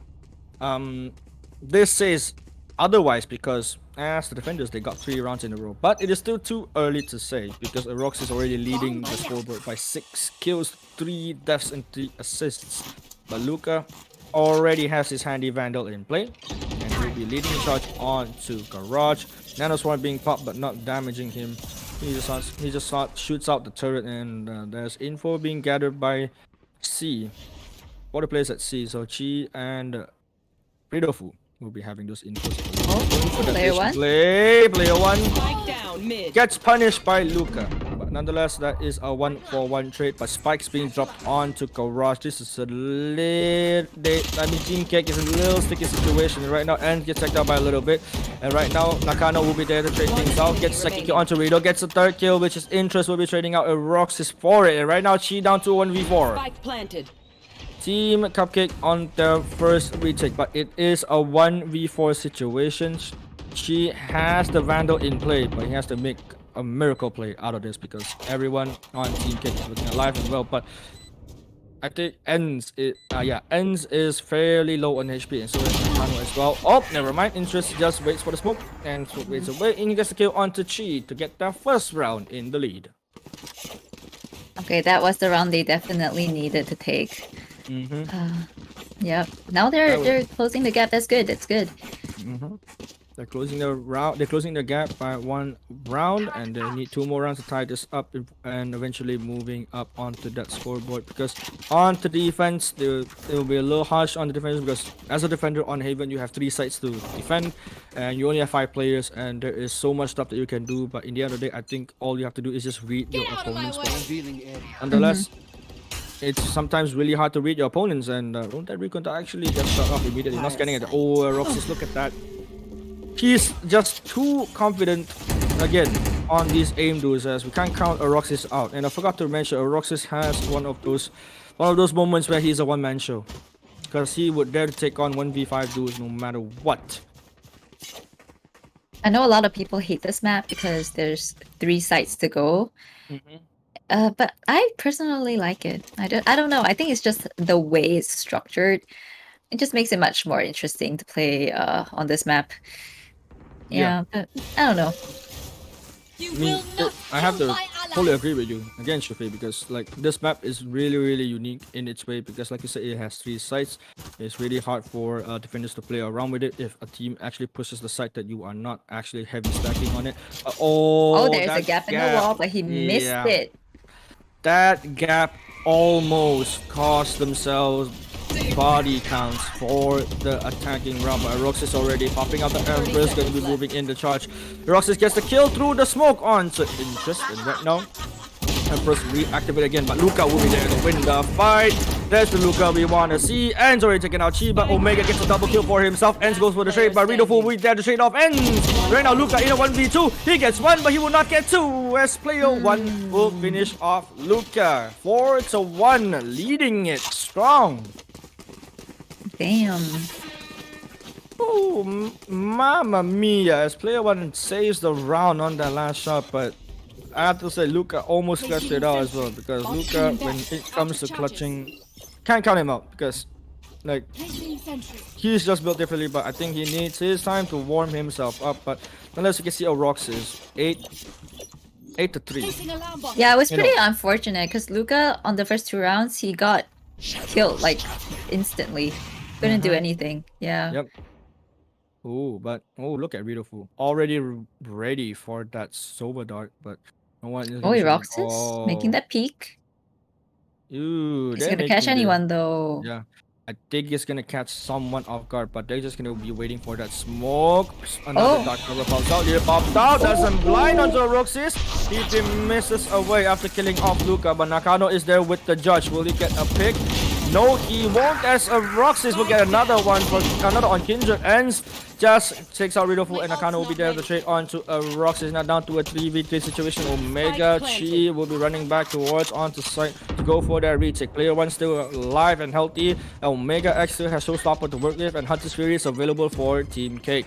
Right now, Nakano stuck in this situation where he has to fight this, but yes, he does win the duel against Omega. Tailwind dashes out of there, repositions himself, but player 1 will be there to push up with his lovely Sage. He gets 1. Oh, player 1? He gets 2, but no, Chi will get the second kill onto ends, but this time Interest will be staying back off site. Hunter's Fury being popped out. No way that he can defend this. He will not get the second tag, but all 3 charges being used, and the diffuser is up to half. It's walled! No way! As Team CUPCAKE just gets away with the round with that wall. I don't think Interest actually notices there's a wall there, but hey, I mean that stage was really well placed and really well timed, and I have to give props to them. And Team CUPCAKE leading another round. Some big tag team energy going on. Yep. Surprised that Luca is not really having that great of a time right now. I feel like that Hunter's Fury kind of missed though. Like it it tagged the first one, but it missed on to the second and third tag, so it's really unfortunate. Recon dart being popped up. We hear the judge. We hear the judge. We hear the judge again, and right now Nakano is gonna be on that judge yet again. Lear being popped out. Luca just pushing aggressively. He is just going ham on this because they just want to win the round. Right now, 5-1 lead. Spike being clamped down. Luca already has the Empress with the Spectre in hand. He can make wonders with the Empress, and with the Spectre only. I mean, Spectre is one of the guns that will shred you down in close range. But right now, rain shells. Oh, gets the kill onto Interest. Showstopper gets a second, but Nakano will be there to answer the call. Chi will be there to trade off Interest. Luca will be there to trade off player 1. Lockdown being popped out, but Luca will be there. He will not get in time. Oh no, he is detained. There is no way. Unlucky for Luca as Roxas finishes off that last kill onto Luca as he's detained. He is helpless, and 6-1 by CUPCAKE. Oh my lord.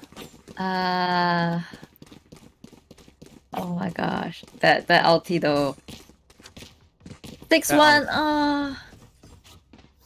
Yeah, there's definitely a big gap right here, but hopefully they get to secure a few more rounds. Hopefully they can secure the rounds, because 6-1, it's not a really good start off on this best of 3, but it is still the first map, so they have 5 more rounds to go if they want to catch up and make this an even round, and maybe even defense they could do something else. But yeah, as I said, Nakano already gets the first pick onto Omega. Right now down to 4v5. And Luca will be creeping up onto B-Long. He loves these B-Long duels at every point of the game. He's just confident on these duels. But Nakano will be there to assist him, and Drone gets thrown out and sent into B to check all these corners for their coolest. And right now Flash goes in, Alarm bar gets popped out, Nanos one gets popped as well, but Luca is already there watching out. He misses Chi. Chi can just get a huge chance to actually kill me, but Chi backs off, and Roxy just pushes him with the Leer, gets shot off. Roxas is going to be hiding under that dark cover amongst his teammates, and right now Nakano is holding down right onto backside of B. Holding on to Gong with his dealer. Roxas fires some pre-fire shots, not landing on the kill onto end, but he's still wall banging this. And Shao steps away from danger as a Roxas pushes in again. Slow all being thrown out. Nakano in a 1v1 against the Roxas. Nakano gets one, but Roxas will there for 3, but Luca will get the kill onto Rado. Roxas gets another one, but Ends will get She, and right now down to 1v2. Roxas, are you nuts? He gets 3. He will not get the rest as it will be a crossfire holding onto B, but Roxas, what a shot! Wow, that was impressive, not gonna lie. Oh my god. I'm sweating casting this game. Holy crap. Roxas. It's unfortunate that they have a double peek on him, but if they weren't watching the same angle, I kind of feel like Roxas could have gotten that. Yeah. Yeah. That could have gone real bad for them. And I mean, Roxas just shows up big, I guess, but that almost went sideways for Team Cake, because if that crossfire wasn't held and Roxas manages to get those 1v1s, it would be really bad. And right now we can see Roxas having those early engagements right outside garage, but Luca will be creeping up onto C Long, and Roxas already there on site, holding on to his ground, and you know, Recon Dart being shot out right onto C Long. Rido is gonna be ready for it, but Roxas will be shooting it off. But Luca. I got a bad feeling that Luca's gonna die again. Yup, he is gonna die. There will be 2 members aiming at him from the side of Team CUPCAKE as Widowfu and Roxas plays together and takes down Luca. Right now down 6-2. And this is going really interesting as Interest has the interest to push down onto A already. No pun intended. I'm sorry, chat. I just had to do it. So it's just a good timing on it, but Omega will get the kill onto Nakano. Pain shells being thrown out. Damages not damaging Kindred, but the spike is already down. But Team CUPCAKE has 5 members still alive for this retake, and Paranoia being thrown out. Kindred is being decided on that moment of time. Roxas, the confidence of him, but Interest, nice shot onto Roxas. Dings, another one through a wall bang, but player 1 will be there for that white swing to trade in. But Kindred in a 1v4. Ends will be there, but trades off by Omega eventually, as this is their eco round, and they just get 3 guns out of this. Oh my gosh. Yeah, they just won their eco round against the full gun round. Man, it sucks to be. It sucks to be them right now. Really, it sucks to be Team Cake right now. Yeah, that would drop their momentum and their confidence down, because I mean, losing that eco round against the full gun round is absolutely very detrimental towards the team's mentality, and you know, especially down in so much rounds, because we're hoping to get 1 more, and right now it's just looking sideways. Shufei, I don't know what's happening, but I mean, is there anything to fix for them, Shufei?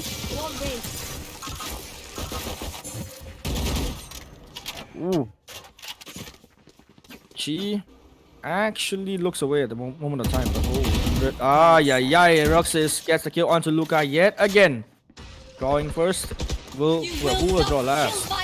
Kindred will be reviving Luca back on board for those fights, and he only has a spectre work about player 1, just gets the kill onto Interest. Down to a 4v5 yet again, as Team CUPCAKE look really strong on this defense. Yep, and it's not looking good. She already gets 2 for himself, and right now down to a 2v5. It's up to Ends and Kindred to actually clutch out the round, but Rido, nice shot onto Ends, and down to a 1v5 as Kindred is alone, fighting 5 hunters that will be hunting her down in that garage. He shots up. He cannot get the kill onto Rido, and she finishes off Kindred, securing the round 8-2. Man, this is so difficult for Team Cake right now. Yep. It's like it's so hard to even get into side. Okay, they manage, but when it comes down to defending, Team CUPCAKE is doing so much of a better job. Way better. And the amount of like coordination coming from Team CUPCAKE, really good job. And I have to say, this is not the Team CUPCAKE that we saw last time. This is the improved CUPCAKE. They're playing really well. They're playing really consistent as always. But this is way more of an improvement coming in, and you know, Team Cake has to pick up the pace, because right now they're down 8-2. and they have two more rounds left to get this into halftime. And on defense, they could be taking those rounds back. But Rox again getting that early pick and rotates away and gets away with it. But Luka already running into sight, gets Chi off guard, picks up the Bando. So he has a rifle in hand already, but player one attempting for the flank, gets a kill. And a successful kill onto Interest, and there goes your Sova now down to right now down to a 3v5. So ends Scatter the Weak teleports away from this and grabs the spike with it. So this is going real bad for Team Cake. And Roxas again and again. Roxas just wins these fights. Holy crap. It seems like Team Cake are just confused. They don't really know where to go. Oh. Man. Yeah. This is not looking good for Team Cake. But it is still the first half of the round, because we might not know that, you know, Team Cake has plans to come back on defense. But right now, Luka, I mean, this is still the first map. They have 2 maps to go. Even if they drop this map, but no one wants to drop a first map because they will be really down, bring you down on your momentum and your mentality wise. Yeah, but so far it seems like a kick L. Ha ha ha ha. I like that pun that Supe. Oh, that was a good one. Oh, but Luka right now still attempting to charge forward yet again. You know, he's just giving his all. You know, he's going for those entries, and Roxas is just ready for him. Luka? Oh no. Ooh, Roxas jiggling left and right, but Omega with that finish just not landing onto anybody. It ends is safe for now, but Roxas ready for the shot. Lear being popped out. No way Roxas picks this as of now. And a showstopper! Thrown out, not getting any kills! Oh no! What just happened? What just happened is what just happened is a total Omega show as Team CUPCAKE leading 10-2. We have seen Team CUPCAKE win a 13-1 before in the tournament. We have seen a 13-1 before coming up from this team. So I kind of expected that to happen. They were putting themselves in a really open spot, like and Aeroxis was just waiting. Oh man. Aeroxis is just filling it, but right now we are going up to our second half, which is Team Cake will be on defense, CUPCAKE will be on attack. Right now, Luka feeling really confident on the garage, and he has the Frenzy in hand, and Frenzy is his most reliable weapon of choice when it comes to pistol rounds. But there go. Okay, look at Team CUPCAKE already going for that A side rush, and Nakano gets first kill onto Roxas, and she will be taking out Nakano. And Roxas is definitely a threat amongst them, but they are taking that out. But this time they have to play for that retake. Wall being popped as well, and you know, Sage Walls is really annoying when it really annoying when it comes to pistol round. Oh, there's a gap. Yep, there's a gap. I don't think they want to keep. Oh, Luka's very low though. Yeah, he is very low. Gets paranoid as well. But Ends will be there to get the kill onto Omega. Swings wide. No. Chi gets 2, but Interest will be there to trade off Chi. We run down to a 2v2. Ends. Will he make that miraculous play? He's going to be shot to step inside. Oh no, no one noticed where Ridolfo is! Ridolfo gets 1 and Interest trades him back! The 1v1, down to guys. Player 1. Player 1 in the 1v1. Interest just has no time. He has no time. Even he gets think there's no time for Interest. There's no time at all. Player 1 is going to be securing that round 11-2. As Player 1 plays that really well in the Ridolfo with that amount of patience that he has. He gets a free kill onto Ends because Ends, to be honest, he's fairly low. But hey, a kill's a kill. And right now Team CUPCAKE looking strong. They need 2 more rounds to close out the game. 2 more to close out the first map. Oh no, Team Cake. It seems like Team Cake just can't find a way to play around these players. Oh my god, Team CUPCAKE doing so much.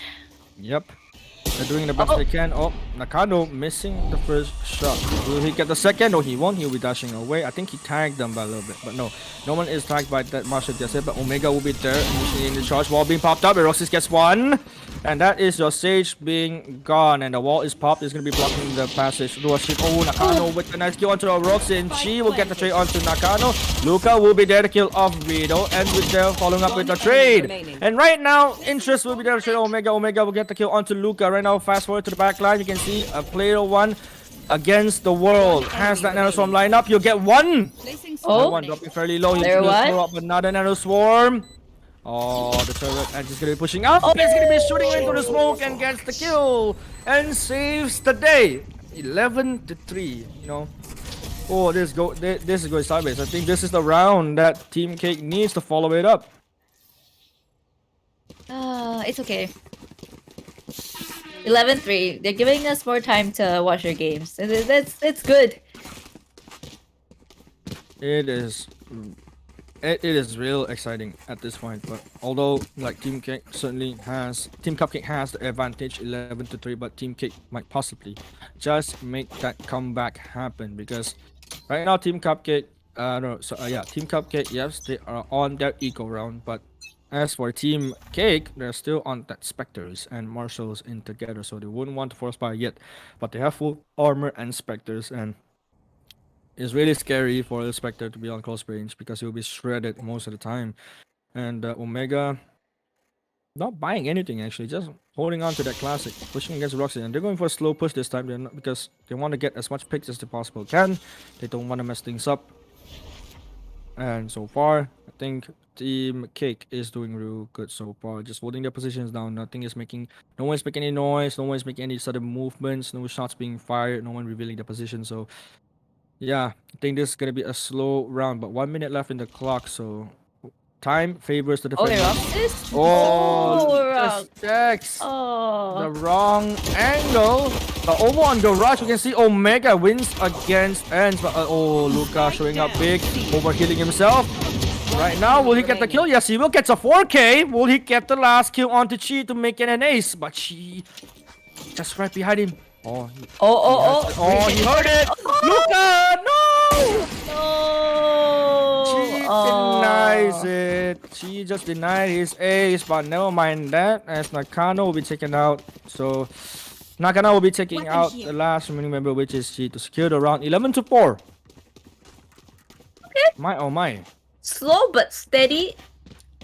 Yep, slow but steady coming out from these teams. They are certainly doing a great job coming back from this. But yeah, I mean 11-4. 11-5. Wait, hold on. My Discord just lagged out a little bit. Yes, 11-4.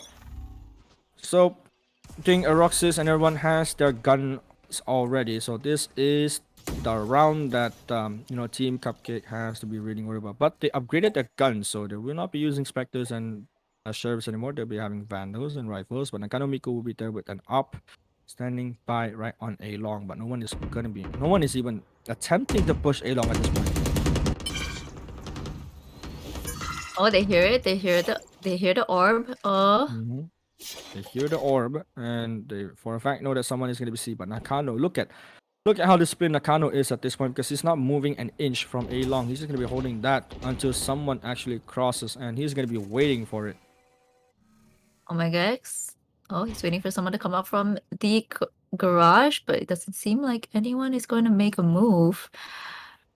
Oh, here comes Nakano. This is the shot. This is the $1 million shot, baby. Will you get it? Yes, you will. Gets a Roxas off guard, and there goes the Reina, but he will be revived by Chi. So that is a good trade. Oh, he has the second. Will he get the third? He will! Nakano going nuts, going ham on that operator right now, down to Omega X to lead the charge, as the players from short is already distinguished. And right now, there's nothing that they can do. Rito Fu gets 2. They can't be able to get the plant down. They can't. 7 seconds on the clock, and they're stuck. Plant this spike. Man, the op was nasty. Oh no, they dropped the op! No! No way! But they didn't get it. They didn't get it. Yep. But even though But they still, lost they the round, they lost the op. yep, they Man. lost the op, and wow, they actually kind of destroyed the economy coming out from Team Pig because they have to buy another op, and 2 remaining members left. They have to buy their guns again, and this is the round that if they lose, they will have no. Their economy will be so bad moving on to the next round that they cannot close out. They would need to take a risk on this, so they have to play this really patiently, and they have to play it with discipline at this point because, yeah, like you can't afford to have yourself with low econ moving on to the next round. So right now, Kindred Oh, it holding seems on like they to want to B. Oh, try to get B, yeah. yeah, Breaking the wall. The slow up is dropped. Yep. Don't seem like they're committing just yet. Oh, Hunter's Fury. Not tagging anyone. But the Roxas has the full idea where they are. Right now, they're being popped up. They're going ham. Oh, actually, a Roxas gets tagged by the Aldrin, so they know where a Roxas is. But right now, shocked up, being thrown out, damages him a little bit. Nakano is there to answer onto Rado. Landing that first shot, but then landing the second onto Chi. Oh, he's got dinged through that wall bang. Maluka will be there to kill Roxas. Dre's going back and forth for a tease, 2 teams. My oh my, Nakano misses the third shot, but he is 5 HP left, but Ents will be there for the flank! And he will get that down as he secures the round 11-6. You see, guys, when you go into a game 11-2, 11-3, don't give up. Yep. Don't let them end. You'll never know. 11-6, that's a big leap from where they started. Yep, and they're closing it 1 round at a time. They're taking the steps and they are taking the precautions to secure the round. And they are playing really disciplined at this time. They're not going for those crazy, immediate crazy peaks out of start. They're just playing their post positions and they do not want to overextend themselves into that point. But you can see Roxas already giving out that leer and pushing up onto A long. But oh, Nakano will be there onto A short. Scattered away, caught by Ridofu. Oh, Nakano misses the shot onto Chi, and Chi just gets him off the board. Right now, 11-4. Kindred with the trade out Ridofu. And Roxas with the trade it off as well. Now down to a 3v4. Cupcake looking strong. Locked out, being popped out. Luca just jumps out. What? But he cancels off that plant, and it is still winnable for the side of Team Cake. But Team Cupcake will resume the plant ends, going for that flank, and nobody knows where ends is as of now because no one is actually watching that flank, and no one is paying attention. But that turret, oh, the turret. The turret is watching the other side. Turret is the other side. Oh no! But Cheek and the Roxas will eventually clean it up. So match point for Team Cupcake. Wow. Dominating fashion coming out from Team Cupcake. Oh my god, this is just terrifying to watch. As of the first game already, but nonetheless it is still the first map, so there will be 2 more maps to go. So it doesn't matter if you still lose one as long as you come back on the next 2 for the side of Team Cake. But nonetheless, Team Cupcake already starting out really strong. And so Roxy still, look at that. They don't even care at this point. They have that confidence. But Blaystorm is up for Nakano. But Omega X just gets the first kill onto Interest. There goes to Sova. Showstopper being popped out. Not getting onto, not seeing Kindred. And Nakano get the kill onto a Roxy. Nakano gets 2 for himself. And Roxy gets dropped. And right now down to a 2v2 left as Nakano gets the 3rd. He will not get the 4th as Omega will take him out.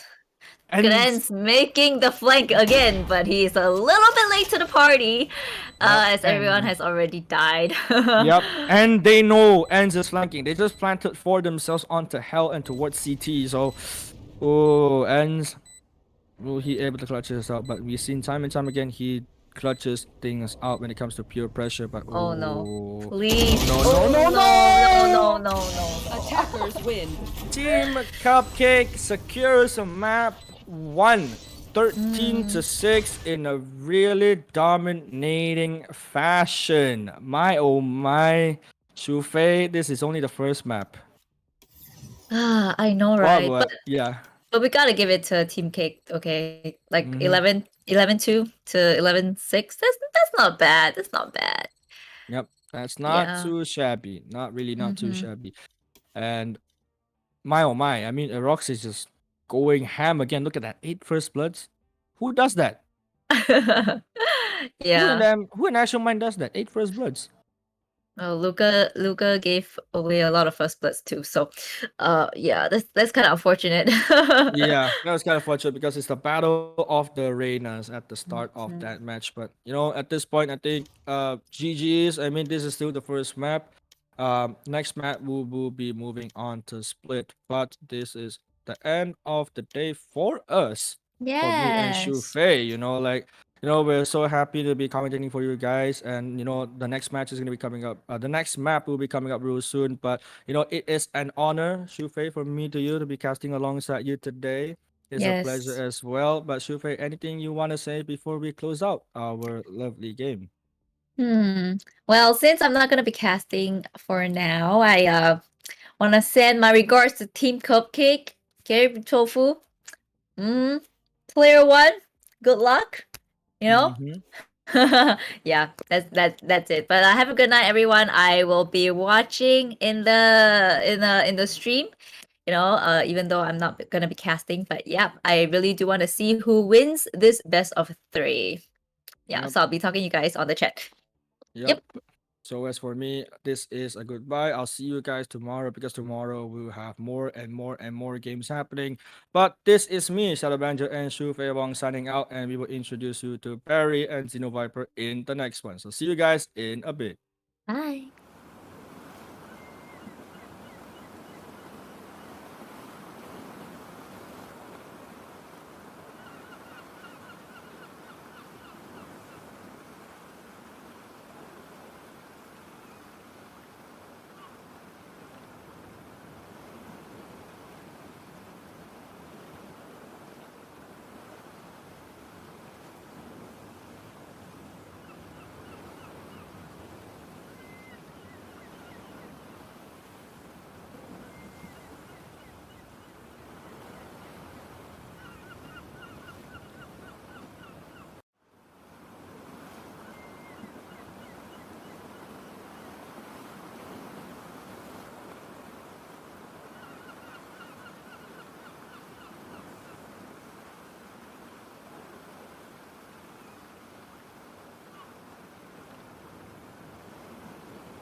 My name is Omega Lucas X Bureau. Chachachi. I'm from from Singapore, Singapore, and 136 my hour. Valorant I rank started playing is Valorant Radiant. last year Currently when Immortal, Valorant came but out in used to SEA. be Radiant in 3X.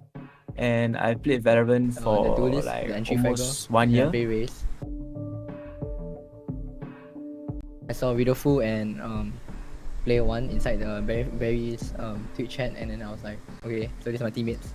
And I saw Eroxis, who is from Team Excelsa. Went to WhatsApp, and then we saw there were some screams. So I was like, you guys want to join some scream? Eroxis was like, okay, can. Because actually at first we wanted to do a 5-man unrated, but Eroxis was like, nah, I think unrated is not really worth it. I mean, we're not really that popular, I guess. But how we got came back and like make the audience doubt us, I guess. Like, make them feel lose their points, I guess, their channel points. Was, I guess, because we have really good like team synergy, and like our communication was like okay there. In like the first game against Team Cookie, like it's the first match, so we were like really pressured and really stressed. But after that, like we kind of like knew when to like pick together, when to trade each other. Our utility users were like really good, our Killjoy on like A or B, and our smokers on like B, doing one way at A also. They're a strong team, I guess, but like a lot of people would like to say Luca and friends for Team Cake. CUPCAKE and Team Cake, like we both are very strong. We're now like semi-finals. Yeah, we're all ready for a tournament match. We are still like screaming, trying out some strats, trying some new com layout, roster layout like that. Honestly, good luck, have fun. No, I don't want any like toxicity, I think we're just gonna make friends. I guess Eroxis, but in general, the entire team, like Ridofu and player one, they're really good teammates. They have like a lot of experience, I guess, Chi, our Sage main and our Omen also, he's really good like calming the team down, I guess, cause like he likes to breathe a lot. Eroxis, of course, our IGL, he knows how to IGL a lot. He's actually really good at IGL, I would say. Honestly, I think Team Chocolate the most. I mean, Team Cake is of course strong team, but yeah, they're also a strong team. But I think Team Chocolate will be like the ultimate winner, I guess, the strongest team ever, the hardest team, because like they have Japix, who is like really good. He's good at like Sky, he's good at Jet. I saw his TikTok clips, and like my team just scream against Team Chocolate. So yeah, so I guess like people call him TikTok Koko. So. My name is Lucas Bureau. I'm from Singapore, and my Valorant rank is Radiant. Currently Immortal, but used to be Radiant in 3X. And I played Valorant for like almost 1 year. I'm the captain of Team Cake, and I'm a duelist. I play a duelist role in my team. So I usually play Reyna, and I help to create space for my team and frag out to make it easier for them to win the rounds. Okay, so when my team first got together, I didn't really know two of them, which was Interest and Nakano Miku, which is also Kin. But after a while, after we played a few unrated games, we really got very comfortable with each other already. Then ever since then, like our communication has been quite solid, and I think that it's pretty good, not bad. Like we don't really argue or we don't really fight with one another. It feels amazing. I didn't think that I will be able to go into the semi-finals again. And I just think that this time I will be able to win it again, twice in a row, and take home the trophy again, and the prize pool. So like I've seen Team CUPCAKE play, and I think they're quite strong. But even though they're undefeated, Team Cake is also undefeated. So I don't really think that there'll be a problem for us. I think it'll be quite a breeze through, and then just go into the grand finals. I think we're very ready, and I'm very confident in my teammates. Yes. Just Team CUPCAKE, be ready. It's gonna be a 2-0. Just saying. There won't be a third map. I think I'll give the MVP to Kindred, because like she's the only girl in our team, but I think she's the best female player out of all the female players in this tournament. So I have very high hopes for her, and I know that she will be able to pop off in the upcoming matches, just like she did and like she showed people in that Bind game. Yes. I think I will have a hard time with Team Chocolate, mostly because me and Japis got some beef. I just think that Japis is a very strong player and their team is quite strong, especially their banana bracket and the other lower bracket, kiwi bracket. I think those two are really underrated, and I when I watch them play, I feel like they're not even banana. But yeah, I think they will be a tough opponent. Hello there, ladies and gents, boys and girls. It is yours truly, Xenoviper, and Barry is back as well for more commentating. How are you doing? I'm doing good. You, Zeno? Refreshed, sorta, and also I'm seeing that you also enjoying the stream in the background because I was too. And what a Oh, game it yes, was yes. actually for Yes, it today. This was. is a couple of unexpected things that show up, but then again, maybe it's not on form, but we got a best of 3. Whereas the previous games has always been best of 1, so there's for once it could be a chance for a comeback. So you also mentioned, Cake's really strong for those defense map, very undefeated, and I think we got a good games on our hands. So I'm pretty excited in general, especially after watching the Shadow Banjo as well as Shufei Wong covering those Yeah. matches. But I am very worried because the thing is, the first round, Cake chose the map and they lost. And this map right now, Split, is supposed to be Cupcake's map. Yeah. And again, they're defending. And I've seen previously, Cupcake is just really strong in defending. I rarely see them attack first. Somehow, luck is just always on their side and they are always defending. And they just, stand their ground. They just don't get taken down. Which I am very worried. I hope to, I'm honestly, at this point, I'm just going to root for Team Cake so that we can go for the next game, so that, they don't get demotivated. Team Cake, you got this.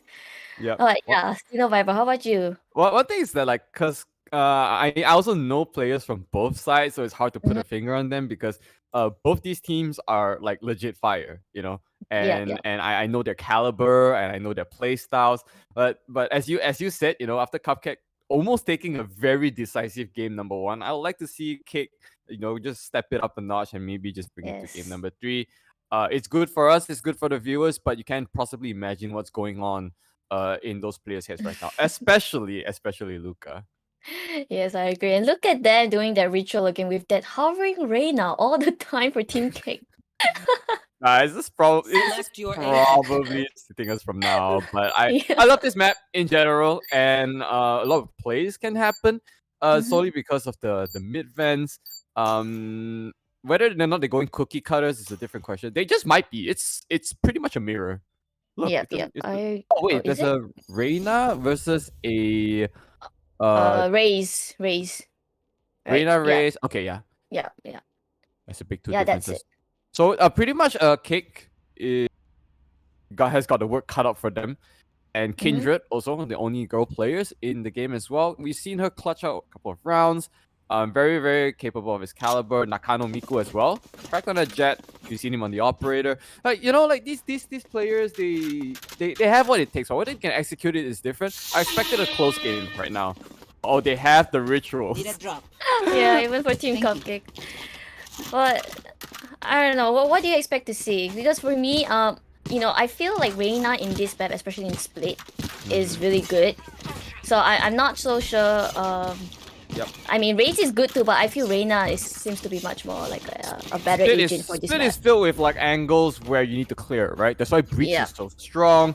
Raze is indispensable because you need those nades and those the boom bot to clear angles. That's why Sova sucks in this map. Yes, I agree.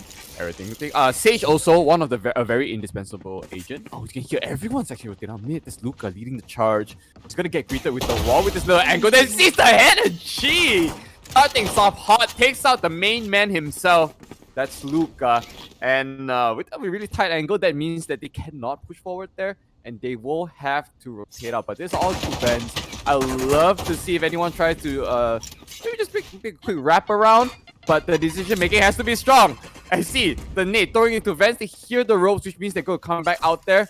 They are pretty locked in right now, and you can see the wall is about to break. Roxy gonna jump up, say hi, sees the as well. Can't land the shot, but he finally does. Gets it right there.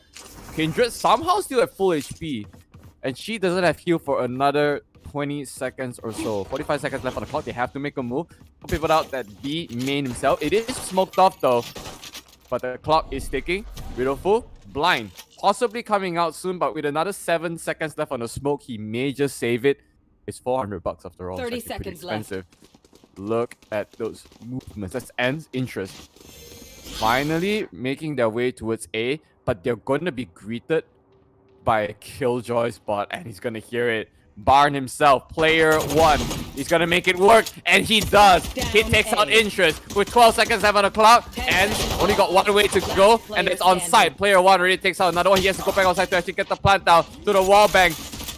Right, 3 seconds left. He actually did hesitate on the plant, but he just managed to get the spike down just in time. And there will be extra credits, but it is going to be strong for the full 5-man defense. They're Flawless. insane. I told you, like, Team CUPCAKE, seriously, their defense is really, really strong. So I was, like I said, I was really worried for Team Cake. It was just unfortunate that Luca got taken down first. And I really like the Kindred's effort for, like, trying to flank. She actually was really disciplined and managed to flank, but kind of whiff onto the raise. But yeah, overall, it was really good try for Team Cake. We will see something different here, but it's gonna be pretty hard, right? I think they're gonna, like, there's gonna be a bonus buy for them, for Team CUPCAKE. Not only bonus though, but like it's really fresh here. So with saves, obviously they want to try their best to rush the side, especially. They don't have God Vision, but there's pretty much only an Omen and Sage on site, right? Yeah. And those two defense mechanisms aren't really that strong. It's not like a raise, so they just have to aim diff them. Let's see if they can actually make a push. Really silent. No sound. He's out. Oh, Rido Food spots out Luca already. And he's low. That's 59. They have to make the pushes in. And Akano takes out Rido Food. He actually bought there, but she gets a double return. That's 2 down. Interest takes 1. 17 HP. Rolling the back around. He wants to drop the slow up there. And Ed's right behind the eyes there. See if he can get it right through the teleport animation. Doesn't even get it off, but the timing was working so well for Chi. He will pick out. Interest is there. Actually picks out the player one. He stays down very low. There's 2 HP left. He's gonna pick out to the wall. He's gonna get one. Interest. He's making it work. 2 HP. Can he get the hit shot to Omega? The answer is no. He's so low. That was so close. Like, really, really good effort. I really like the aggression. Especially Nakano Miku, he managed to get one down with the judge, but man, I mean Chi, man, these I don't know, Battle Sage or whatever, the really good defender side Chi. Look at him with that 4 kills, with that Spectre, by the way. He was literally at A side defending, and even till like the very last second, he's still alive. Here. Yeah, no, this these movements are just good. Yeah. It's actually really entertaining to watch him. Oh god. There. Well, now with the bonus round out of the way, it is buy rounds. And let's see if the Vandals and Phantoms can come into play. But hey, the defense has erupted this once again on his very trusty judge. Gonna say hi to Nakano. If he peeks out slightly a little more, he's probably gonna get time there. Though he peeks out there, but still, a body shot will do the trick. Let's player 1 there, also on a very unreliable stinger, which somehow steals a weapon of choice. There it gets 2 actually. This man, he's gonna get picked up the wrong way. The way Roxas once again comes in hot, but Luca gets the return. Still not enough though. Seems that the buy round was still good for CUPCAKE. No, I mean they didn't buy him. Right now we get to see some action as. Oh wait. Yeah, but right now we get to see some action from Team Cake because they finally get to buy the Vandal because they actually force buy for 2 rounds. I think. Yeah, but on the other hand, I mean Team CUPCAKE has been using the same guns for like 3 rounds in a row. Well, I was actually I was surprised why Luca was holding a sheriff. A sheriff, exactly. Didn't they bot? I was like, oh okay, yeah, you're right. Yeah, I wasn't actually paying attention to that. But hey. 3-0, name of the game. How far can they pull out Is it gonna be decisive of a lead as the first game? We just have to see. You guys just probably rinse and repeat. So they love taking mid control, and I really like this because mid control is super important, and people often neglect it in the name of safety, right? Oh, Eroxis jumps out and actually gets Luca. With all this range, you gotta be really careful with, especially Sage playing up on Heaven there, right? Oh. Eroxis this time around can get the shot inside because it's a little too far. Drops a claw burst on safe measure. It does not have tailwind. You need to understand that he gotta use that to actually get himself to safety. He wants to get a better gun there, and he does get it. 24 armor left and 40 seconds left on the clock. The attackers once again find themselves in a very precarious situation. If someone actually just wraps around them, they are in for a surprise. But there's an alarm robot there though, so it covers one angle at least. Kindred waiting out there, and Nakano finally gets the peek out. Eroxis is taken out there, so it's the first time we see Cake possibly can get a push in maybe. Kindred trades out with interest at least, but Riddlefu himself has a sheriff there? Even though he has a vandal?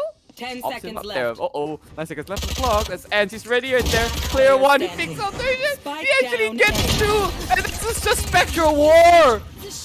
My dude, he is absolutely popping off today with his positioning, his readiness.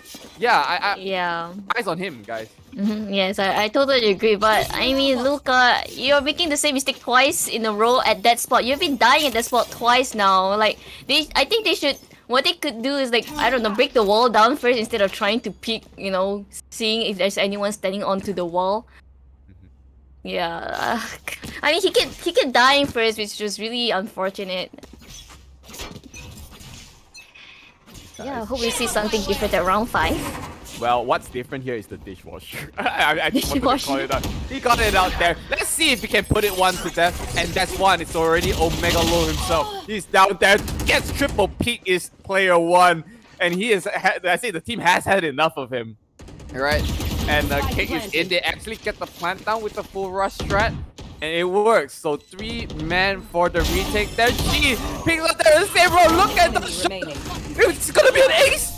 Okay, never mind. Ace stolen. Wow, finally something. Yes, this is definitely the winning round that they needed from Yes. Team Cake. Finally they're not pushing through mid or B anymore. Like, okay, it seems like A is strong for now. Yeah, they got one in the back.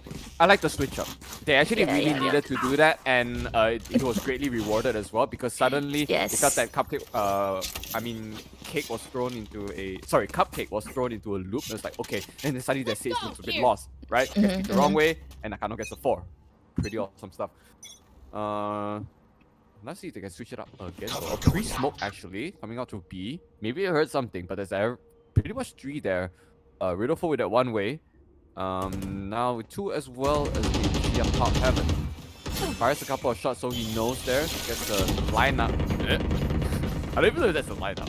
It's just regular bouncers there. Riddleful gets one through the smoke. My dude. But it's getting healed up there. He was very low at first. But Kindred ready for a lockdown. She actually takes out his counterpart. So 5 versus 4 retake there ends.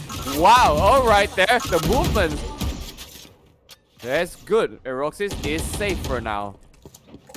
5 versus 4 situation. They gotta make a push here there. A couple of people still at mid.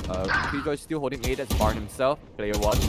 Nakano finally takes out Eroxis. Actually, that's 1 down already. So that's right now. The signal to just go in there. And that's the lockdown. They gotta push in there. Ends gets 1. They pretty much got sight already there. But here comes the counter lockdown. It's just textbooks at this point. Every single time we get one.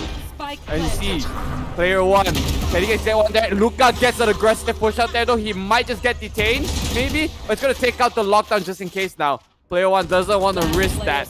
And he was be last man standing against 4. Another round likely going in the way. Okay. Oh my god. You know that scene just now where Luca just took down that lockdown? That was exactly what happened during the first tournament when they were in grand finals, and that's how they won their game. Okay? He's doing the same thing and he managed to do it.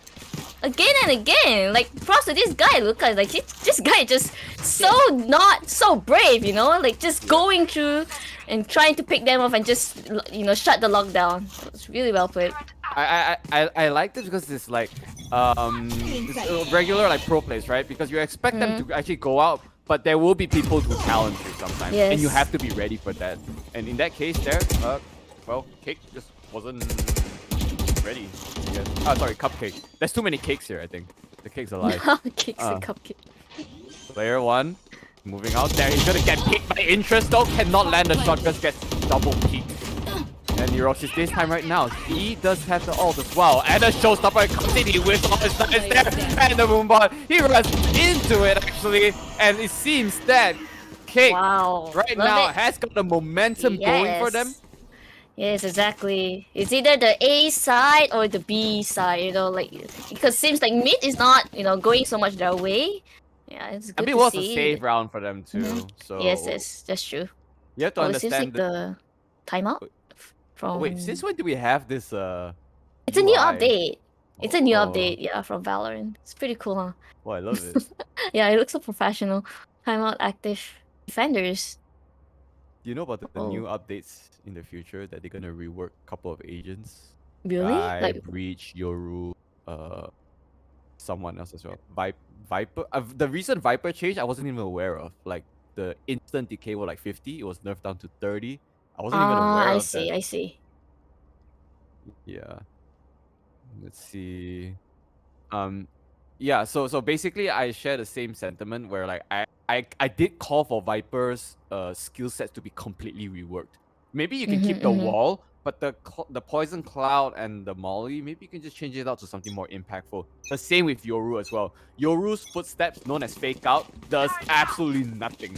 Yeah, I in this agree. game right Yeah. now. He needs a rework. Yes, I do agree. Like, if you play Valorant long enough, it's so easy to spot out whether it's a fake footsteps or not. Yeah. Because Like, who in the right mind would just, like, you know, just walk like that, like run like that? Exactly. Yoru is supposed to be a big brain agent, sorta, but yet, you know, everyone reads right through it, right? Yeah. And the same big brain that's with Astra is gonna possibly be balanced because it's too impactful for games where, you know, in coordinated team fights, she's way too strong. And I agree. I love Astra, so let's see what happens to her in that case. But right now, back to the game though. Take things hot right now. It's going to be player 1 himself. He takes out a major key player, but Luca gets a return. But they have gotten the spike down once again. It seems to be working well. Though the head there, Luca peeks, but he gets dinged instead. Omega was ready for that, and this retake, it looks good for CUPCAKE. But One Interest enemy remaining. gets the counter as well. One person left. It's a Riddle Fool who's gonna peek out there. Kindred needs to get a peek there. Can he land the shot there? Look at that. The headshot maybe? Answer is no. Riddle Fool. Yeah, she had a work cut out for him though, and everyone just died. But finally, it seems like CUPCAKE getting a kill himself. They needed that. Yeah, they needed that. I mean, they even used their timeout, right? Talk about strats, and there you go. They have their win, their winning round that they need. But 5-3 though. But I mean, that was a really good push from Team Cake, to be honest. Just like they just need to, you know, just protect the spike. Maybe not try to peek too aggressively, because that's what made them, you know, they just died like that. So really, really unfortunate. But it seems like they're going to B side now. That in general though, I feel like when you want to take gun duels, then maybe just get the angles right. Because you really don't know if someone's going to a 50-50 or it's a different angle, right? Because the cameraman is only one. Can't get the angle. There, oh no, cheat! Look at this, he's trying to go back, but he can't get it. Erox is sitting on a bulldog, but in the meantime though, like a couple of people down there are low. They're gonna get himself back up there. Luca himself is one of them, but he's gonna get healed. Everyone's still relatively pretty healthy. Nothing too big of a concern, but it is mid control once again. It's sort of like rinse and repeating, but with 2 strats. And I like it because it still forces a 50-50 decision making for the defense team. And Eroxis in the meantime get a big ding. Yes, big ding, big dong himself. But yeah, 1 minute left. He hears the footsteps, but he knows they're gonna come up. So just be careful. A really good off angle here being held by Chi actually. He out there and gets another one. That Kindred and at the touchdown. And himself, he actually gets 2. The trades are happening here, but Luca himself, he needs to move. He's picked up his spec himself, but maybe he might just force the rotation. Who else is gonna join him though? Because there's only ends left, and he's taking care 30 of seconds vents, I think. Riddlefu himself holding back of sight. I like this silence because it still forces a 50-50. There's only 2 people.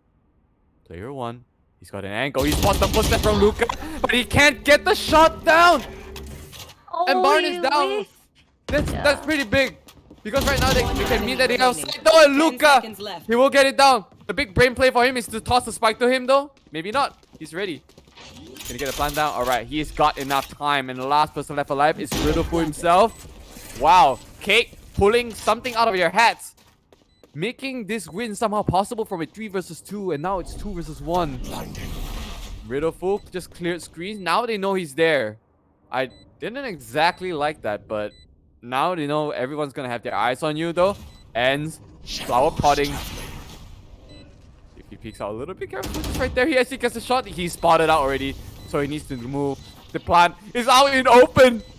He's in a very precarious situation. Even though he's smoked out, can he get one shot? He can. Luca comes out and saves the day. And the score is 5-4. We got a tight game here, ladies and gentlemen.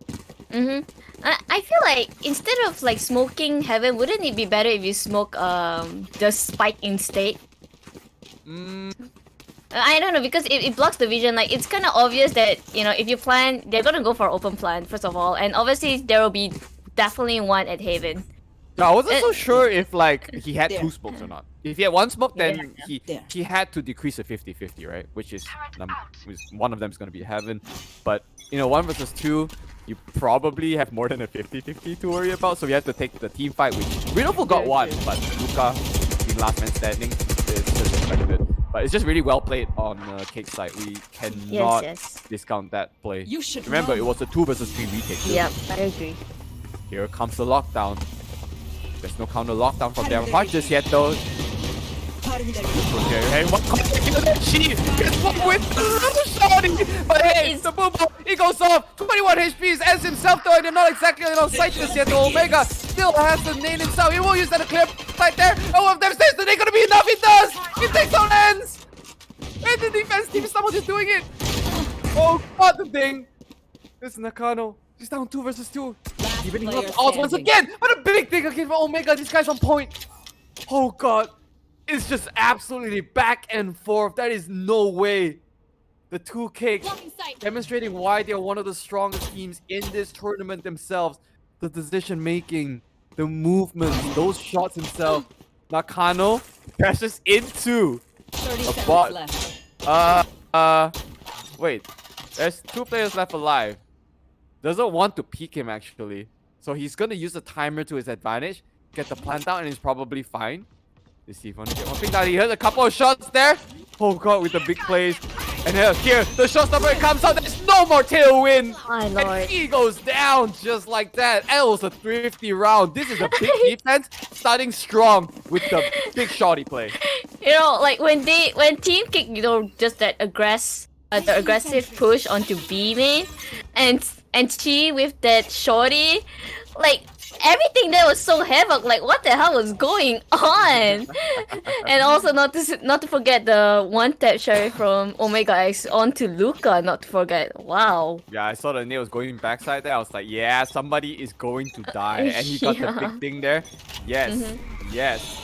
This is what I came here to see. And the operator is whipped up by Erosis. Gets 2 actually. And both of them are duelists. Spice down. But he comes out as well. Once again, tries to get an angle. But he is smoked off. Erosis emptying his clip from the operator. And now, interest joined by Luca himself. Will try to take ramp control. That's actually a lot. Erosis gets another one there though. A player 1 is there. Ready for the trade. But Luca trying to even out the odds there. He's 1 versus 2.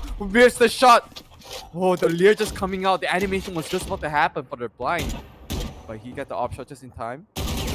But not dying. But he also missed. So that's fine. 57 seconds left. Oh, he made footsteps though. Now he knows someone is there. Maybe the footstep was a bait. We don't know. We don't exactly know. And playing that angle himself, he's gonna rotate out to screens. They probably don't know that, but Riddlefu smells something. Smells a rat. He's gonna get the crosshair ready though. And Luca couldn't execute it. Wow, Rito Fu. You know And then I'm pretty sure right now all the chat is like, the Rito food doctors. Oh, that's a riddle food doctor now? Oh, I want to get on the train. But he doesn't show me facts that he needs to be doubted, okay? 'Cause Yes, this man exactly. Here is delivering. He is delivering. I'm still a Jubin doctor though. Jubin doctor, yes.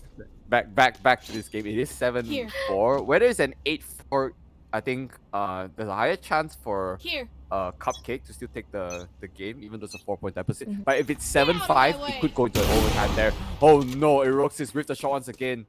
I mean, it was a big run, true. That was not a peak. So, very good movements coming out from Cake. Let's see if they're going to commit to this push themselves. No more utils going to be used though. Just one sage drop for good measure from Chi.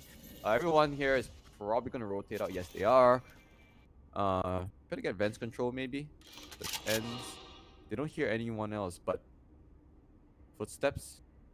Chi is still holding up heaven. The ice is still good. Maybe for another good 15 seconds or so.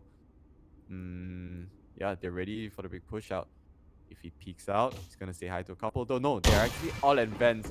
If Ray throws a couple, there, never mind. The Lear is already out there. Ends gets one already. In the meantime, the nades though, he gets interest with that. But Luca is there for the trade. Nakano trying to secure site. There's 4 already. So the plant is probably going to be good here. Very, very good movements coming out from Cake. They may just need to hold this post plant with Riddlefool right now. It's going to be a refract of Luca versus Riddlefool. Can he actually take it out? Yes, this time he can. And Luca, he's popping out. He takes Chi with the last man standing there. So can he let it on the Roxas? Yes, he can. Oh my lord. He will bring it to a 7-5. Yes, Luca, finally. Waking up. You know, everyone wakes up at around an average of 9:30 p.m. Okay. No, so... yeah. You know, when Luca hide at that really common spot at screen, I was like, wait, please don't tell me or like Ritofu is not gonna check that corner. Come on, like come on. We know about that corner. Come on, it's really common, but he doesn't check it. Yeah, I guess. I mean, partially, maybe even if he did, he needs to like white. He need to white. Yeah, no, I feel like he can just like white swing it. Yep. Or with any swag, you just rip out your classic and right click his head, maybe. Well, we'll see. Yeah. We're here for style points as well, so it's a very rare point that we give out. If anyone has style points, we would most definitely appreciate it. Someone can do it. But look at that, the big push, Eroxis. He's aggressive. Push out there, interest with that smoke there. Spot out ahead. Luca is somehow behind the ice, playing very, very aggressively himself. Cake doesn't want to continue pushing out here. They're just probably comfortable with just chilling there behind the ice. So, I mean, CUPCAKE can make rotations if he wants. Let's see if he actually decides to commit to this. Maybe not. 1 minute left. Eroxis has got A, which is very, very quiet. And there is bot up there. It actually doesn't get smoked out there though. The smoke is a little bit too deep. And Kindred already made their way back on site there. In hindsight, it doesn't matter though. Eroxis probably get a little bit wrong with the timing there, but Omega gets one. It's Luca, your main man down. Omega actually thinks another one though, but it's not enough. Eroxis is doing so much work himself in just securing the site. He actually gets 3, I believe. Oh no, wait, it's maybe. I guess I keep speaking too early. I mean, that was a really nice rotation. You know, usually like during the first round, people tend to push, just, you know, one-shot push aggressively. That is kind of risky. Like it's like a 50-50. But you know, to just see and and realize that it's not at the right time and like rotating, that was really good play. Like good teamwork too from team CUPCAKE. Yeah. The push itself and the idea of how Eroxis was holding another side, he was ready for his team as well. So the execution was good. The idea and the execution is good. Sometimes people don't have either. Yep. I mean, they have one or either. They have one or either. I'm so sorry. That's what I meant to say. Don't take anything I say out of context. I am not a professional caster. Alright, look at that though, the counter stream is strong. He gets up Kindred there, interest. His eyes, he was looking the wrong way. He takes out one already, and now there's 2 people let down already. He gets another one, as Luca also looking the wrong way. Erox is gonna rearm himself. He has a tailwind if he wants to use it. There's the run and gun, doesn't connect on the ends. But it's good enough, the damage has been done. And once again, CUPCAKE takes another round just like that, 9-5. I mean, it's a funny round. Yes, yes. But I think like it seems like the communication between like the players in Team Cake, like question mark. Like I don't think they told that Eroxis is at heaven or something. Yeah. I didn't Like know. Yeah, I was like, surprised. He was already there, and people were just looking away from him. I was like, no, even when the first guy got killed, like Killjoy got killed, and then like there was no one at heaven. That's what I'm trying to say. Oh, Like he was there. He caught. No, I think he killed one first because there was no one at heaven. He reeled down, killed Joy, and then Sage was looking the wrong way. He killed the Sage. I was like, wait, what's going on here? Then he got a 3 cages like that. So I love Jets that always end up in places that they're not supposed to be and just taking out a couple with them. Oh god, interest. Oh my god. And she dropped. Like actually affecting her aim there. But she is coming in hot as well with the double kill. Riddleful out of camera actually got another one, so it's important to keep him in the equation. And now it's just another situation where CUPCAKE is dominating again. Dear god. Omega just leaps in and wiped Nakano out of the map. Completely decimating him. 4 versus 1. There's no way, right? Yep. Kindred, one woman against the world. It's a big world out there. My lady. Planted. Mouse button 4. For the little boom bot. I was about to say, would you like to do that? But now he does because everyone is out. Still don't want to whip out the bot. Have movement. 70 HP left too. I mean, they kind of know where he is. Look at that. Player 1 is ready for the swing maybe. And the animation from Steampunk comes out to finish the deal. 10 versus 5 already. And I feel that Cake has got a long way to go if they want to bring us to game 3. Yeah, but too early to say. I mean, that wasn't their buying round, right? This time is their buying round for Team Cake. So hopefully we see something else. And yeah, we have an operator. Nakano Miku with the operator. Most probably gonna be opping at B side, but they won't be going there. Does she have full buy though? Nakano? Yeah. Nakano even has full abilities? Oh, no, not sure. Oh, no. Yeah, she does not have ability. I knew it. There's no way she can afford an operator and have full abilities. Okay, so she's playing a risk. I knew it. But whether she can pull it off. He can pull it off, sorry. Is it he or she? It's a he. It's a he, right? Okay. Yeah. Okay, just making sure. Look at that peak now. I feel like they send something, but they're gonna send it. Okay, and right now Eroxis already got Heaven control just like that already. He's through the smoke. He's gonna pick out and land a kill to ends. He does. He needs to pick out and get those heals. But Kindred is also down as well, and that is your Sentinel. Luca is coming in to say hi through the smoke there. I don't know if you know Eroxis is there though, but the smoke dissipates. Now Luca is in the open. Can he pick up and get Eroxis? Answer is yes. It's strong. The wall back. He gets out. He needs to move. And it's okay for Luca. He's gonna pick up the His movements are good. He doesn't die. He doesn't get the ace. But Nakano is there ready for it. Look at that. He's good. Wait. Did he just drop his gun? He dropped his gun and he's slow. Yeah, he dropped his gun, lol. That was so funny. Oh, you want to change gun? It's no bullet. Okay, I Apparently see. he wanted to change his gun. Okay. Whoa, his movements though, do you see that? His mouse just completely gripped the other side as soon as he saw Chi. Just saying that. Was it Chi, the last man standing? Yeah, probably was. Wow, that 4K, that's gotta be a highlight. It's Yep, I really- agree. Seriously, this guy cracked. I tell you, Luca, with the crosshair placement. He did so much to put Cake back on the map. And it's Mhm. 10-6, alright? If it was 11-5, that would have been nasty. But man, that was amazing to watch. Luca once again gonna do an aggressive push there. Can he get his crosshair right in time? No? That's quick flick though, maybe. But Ed starting strong already. That's Eroxis down. And they need this lead. They can make this a 10-7, like you said. It was just not a buy round, the recent one. But now it is, and they are showing. Smoke is down. It's not going to protect Vance, but it will come out once again. Interest once again holding an off angle. Now, it's not a common angle for you to peek right there. Left side there though, but still. Doesn't get the shot off. And Omega is the one that takes him down, evening out the odds. Moving still very slow. Riddleful. That Kindred comes out, gets greeted by 2, and he will get traded. But is it a worth it trade? I'm not exactly sure. Enz was there ready. And they still have the lead, okay? Cake, you don't want to throw away this lead. You can play time. Nakano there. He's ready for player one. Riddlefu walks into and actually ends walking into Riddlefu. It's the other way around, right? Oh, and Riddlefu there. He's got the ult. He's gonna get the plant down right now. 20 seconds left on the clock. And it's good enough. He actually spots the Luca! And the headshot! It's clean! It's good! And it's a 10-7! Luca is showing up today, ladies and gentlemen. Yeah. Yeah, and as we said again, like this is supposed to be CUPCAKE's map. And it seems like Luca is performing like so well in this map, like compared to like the Haven one, because the Haven one, oh, he was maybe still not like waking up yet. Well, it's good to see him like popping off now.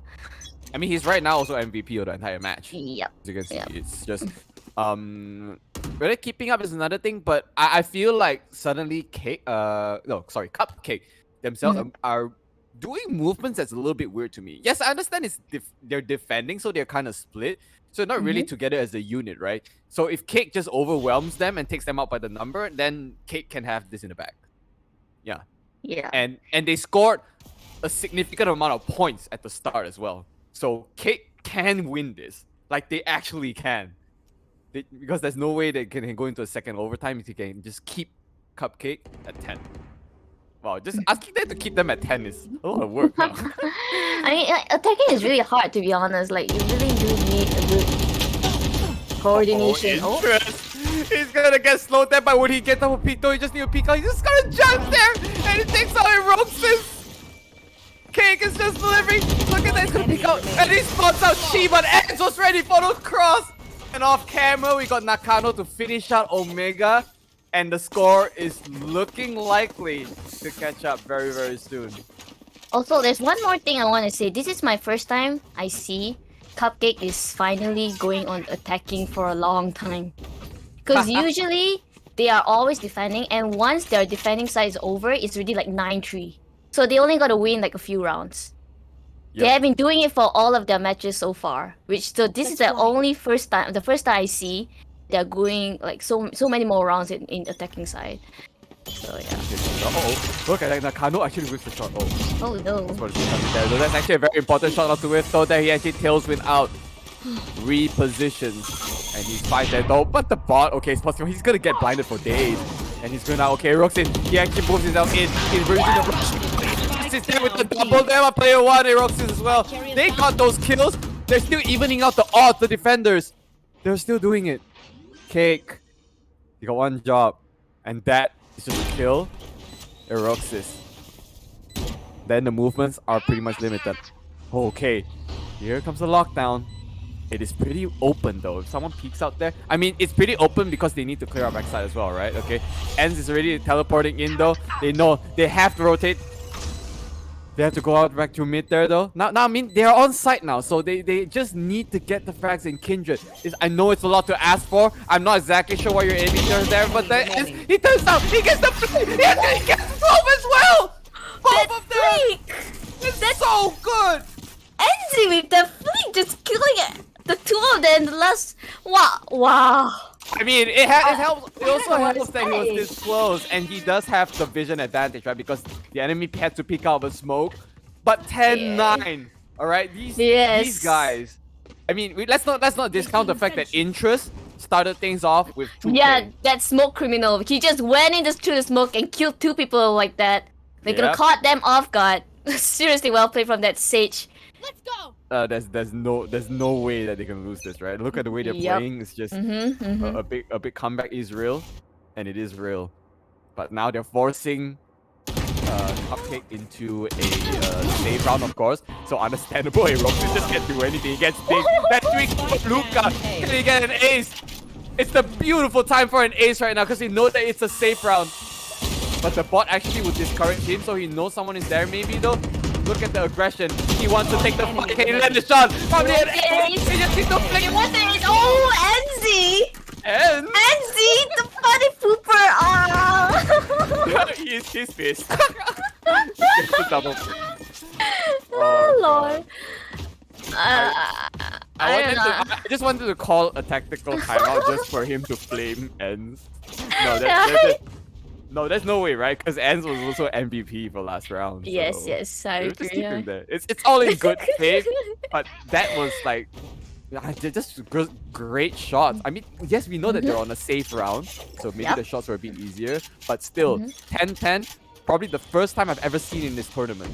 We've never Yes, seen I a big agree. 10-10 like that. Oh gosh. Nakano.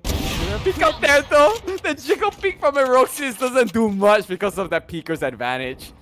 Oh god, he even spotted the shoulder way before that he couldn't even get a shot off. Chi though, he has the resurrection. He can actually use this. And he will use that. Trying to see if anyone peeks out of the wall, but no one's there. Meanwhile, in another universe, Luca actually gets taken out. So it's important to say that because once upon a time I did say if Luca's out of the picture, it's actually easier. But the funny thing that Ants actually teleported to Sewers and got spotted by a bot. Yeah, exactly. When the bot was, he actually got spotted. What are the odds? There's no way, right? Okay, look at that Ants though. He actually gets one at least, but Riddlefoot gets the other. Okay, right now though, Nakano whiffs a very important shot right there. He's there, Luca right now. Okay, he get peeked out. He actually connects it onto Eroxa right now. And Riddlefoot is down too, evening out the odds from a 4v2 to a 2 versus 2. Uh-oh. Nakano with a very tight angle there. He spots the lane. He missed it. Couldn't let the shot, but Kindred's ready for a push out. He knows. Kenji can't get the shot. Kindred, he whiffs it. She whiffs it at me, but Nakano is there ready for the backup. Look at the cross. It's confusing them. And the movement. They're good. He's going to go back and get player one. And it's going to be 11-10 right now for Cake. They are absolutely killing it right now. Oh my god, this match is so hype. I'm just like clapping and I'm like, oh my god, goosebumps everywhere. Wow, seriously, well played. I mean, Kindred with that timing, caught Riddlefoot off guard and also almost like, killed Chi. Oh, and Nakano, not to forget, Nakano Miku. I mean, that guy, Kindred, MVP. Aim, yeah. You need to understand that sometimes maybe Kindred's aim is not exactly there, but her decision making and her tactic the is timing. good. Yes, her the timing decision is making. good. So like the idea is there. She just needs time to like actually execute them perfectly. But it's good because so long as the team comms is there, and it just shows that if you work well with your teammates, you can still do it. And Nakano is there to save the day. Even though Nakano whiffed a couple of op shots, that was really funny. Uh-oh. Stinky. Okay, he can push out his spots again. He actually got the lick though this time round. Uh-oh. He's gonna get it with another flick. Gets to the Chi. That's a big rudimental mistake there. You do not double pick an operator. Uh-oh. Nakano's coming in there. Pre-fires it as well. Eroxis almost died, but Riddlefoot actually takes out Ant. That's a smoke down. Super important there. Though Nakano and Luca. Wow, these guys, they are making it work. Suddenly, it's a 2 versus 4. And Cake is actually doing it. I'm actually worried about CUPCAKE. We spoke too much about Cake, but let's just get our eyes a bit on CUPCAKE. Like they're in a disarray right now after a big disbelief of what just happened. Okay, never mind. Omega. That's also Luca there sorta evening out the odds, but not really. But if Luca out of the picture, they should be okay. Kindred though. Look at the timing! Look at the timing from Kindred! Yeah, she got one. I mean, that's good enough, right? Yes. The second one. The timing was so good. The way she moved. Timing, the positioning. But still, the 2 versus 5. And Luca comes back to say what's up. And it's just gonna be Omega trying to defend his post plant with the boombot there. They know where she is. She's gonna just probably full send this though. Look at that. 2 already on site because they know they're sort of be on screens there. Interest. They hear it. Look, she just needs to watch there though, maybe though. And she really gets interest in the meantime. Probably a big mistake. She just needs to hold the side maybe though. The teacher's coming out. That's totally fine. The ace comes out for Omega. Super well played. But it is not enough because it is match point for Cake. Wow, but I mean, props to him. He got his ace. I mean, it's not hard. I mean, it's really hard to get ace. Guys, it's not hard to get ace. It's not hard to get ace. It's not hard to get ace. It's not hard. You just gotta beat everyone. Super respectable, honestly. Yes, for honestly, him to get that ace. Yep. But with the timing and the player advantage, player disadvantage that Omega had, there's nothing much he could do. He really did the best he can, right? My god, it's match point by the way for Cake. He just needs to take this 1 point. Just 1 point. And this is a full buy round still, I believe, right? For the attackers. Here comes. It is all down to this one wire. Player 1 sets it off here. with the ult. Beautiful. He's already on site. He's just anything I can say hi there, Doma Nakano. He actually gets a shot to Riddleful before he rushes to take him out. That kill was so important. If Riddleful is still alive, Cake might just lose this. Spike planted. But they got the spike down. It's a retake round right now for Cake. Out comes out from Luca. They have to be really careful. It's Empress time. Omega. He's gonna try to sneak ends though, but he's gonna get smoked out. But the angle is really, really good. Luca is coming in hot though. Can he land those couple of shots? Maybe. It's not steady. Luca, he gets one. He doesn't get the second one. So CUPCAKE will live to see a potential for an overtime. Yep. That was a really good, push. And I mean, player one's ulti, like, having a killjoy ulti is so good, especially when you're attacking. It just gives you the advantage of just pushing into side, forcing all the defenders to just, back off. So yeah, that was like really good execution from team CUPCAKE right there. CUPCAKE. I mean, taking out Nakano was really important, right? Like, yes, they yes. actually rushed him there, even though they got Riddleful, but the rest of the team was good for the backup. So this is what I like to see from CUPCAKE as well. Just pushing like a full send in there. Uh-oh. The bot just spotted someone else out. With that angle though, oh, he almost got timing. He needs to not look away from that. Otherwise, he's gonna get timing. 10s! He takes out Eroxis! That's super important. That's one of your entry points. Now he's down. Is this possible? It's Cake. Probably win this. They cannot make a mistake. Look, everyone is playing a little so slow right now. It's all down to this wire. Nakano is holding out heaven. Why was he looking at the other side? Okay, never mind. Just need to hold there. You just gotta hold it. Possible overtime still. Both these teams, anything can happen. But really closely right now. Making way to vents. Very, very quietly. No one is peeking out. Everyone holding very defensive angles. Cake is just waiting for CUPCAKE to make an action right now and ends. The silence is deafening. No, everyone is just walking there, no abilities. 30 seconds and now they left. hear it though. That's revenge. They're looking out here. Interest. He gets overwhelmed. That's Omega. They're on point already though. Nakano. Everyone is down. He needs to hold it. Very good decision making. Choosing not to hold heaven anymore. Waiting for a peek out there. And Riddleful is gonna cross with the Killjoy. And he's fine with that. Luca is coming in right now though. Yes, he gets taken out. But Enz actually takes one out before he died. 2 versus 3. It's still doable. Luca. He gets actually blinded. But he needs to land a couple of shots there maybe. If he gets peeked, could be dangerous. He land a shot, he gets one. He's gonna pick him out as well. And he will take out Luca. It's Kindred. 1 man against player 1. Can he pick out? Can he get one? Can he get the second one? Kindred. What do you do? That's really good. She has the lockdown. She just needs to fake it maybe. He knows he's not there. That's Riddleful there, the ring around the Rosie. He will get the lockdown. There's no way, there's not enough time. And we are going into an overtime, ladies and gentlemen. CUPCAKE and Cake showing us how it's done in this Berryfam summer tournament. No, honestly, for me, I think Team Cake just threw them. I want to know why there's no one at Heaven again. They really love to play more at site and just leave Heaven empty, which is something I'm actually really curious why.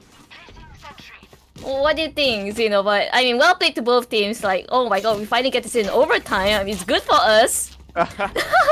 No, not only good for us too, but like you gotta think for CUPCAKE because like they did well in the first game and they were trying to clean this up. But in the end, they're ending up maybe going into game 3, right? Yep. Rita for clutch that round just now. Really well played. Oh, right? Like, yep. I also think like the ring around the Rosie, that was just, yeah, it was just unfortunate because if they actually ran into each other, they would have been fine, right? Like if Kindred just took a maybe a wider swing, but they had to play around pillar, so what can he do? It's fine. Oh my god, the first overtime in a long time as well. And I think this is probably the most, like the tensest overtime I've had in Berryfam tournament too, because of how good both of these teams are playing. Okay. Look at that. Deep smoke in. Beautiful. He tries to take out the Molly. Cover going out. Can't kill the Nanostorm, but he knows a couple people are there. Literally all 5 are there. I don't know if he knows this. But if they're going to send it, they are actually. So he's probably going to get a smoke out of them maybe though. But if he does, he's going to expose his position. And he's going to peek out maybe. He actually teleports back, I think. Maybe teleported out. Let's get Nakano there. Oh, he actually didn't get the shot in time. The trades are happening. They are going to proceed onto site right now. Big cluster. Oh, moving in slowly. Don't really forget one Chi as well. Oh god, it's ends. He gets 1 already. It's 1 versus 3. That's his 2. It's down already. He won't get the repositioning. He gets 4. That's a big clutch for this man right there. That's absolutely insane. That's absolutely no way that has happened in my life of casting Valorant.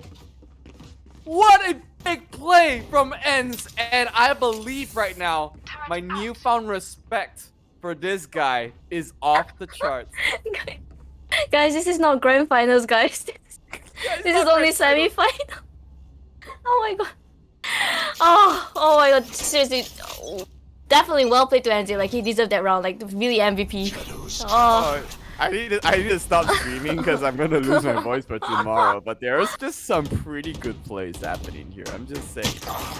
Saying. Oh my lord. Ends just got dinged. Sorry, yeah, just got shot. But yeah, he's fine. Still okay. Luca kicked things hot already. Just roasted. Mind you, they're match point right now, and Luca gets 2 like that. Oh, CUPCAKE. Very precarious situation right now. You've already lost 2 players.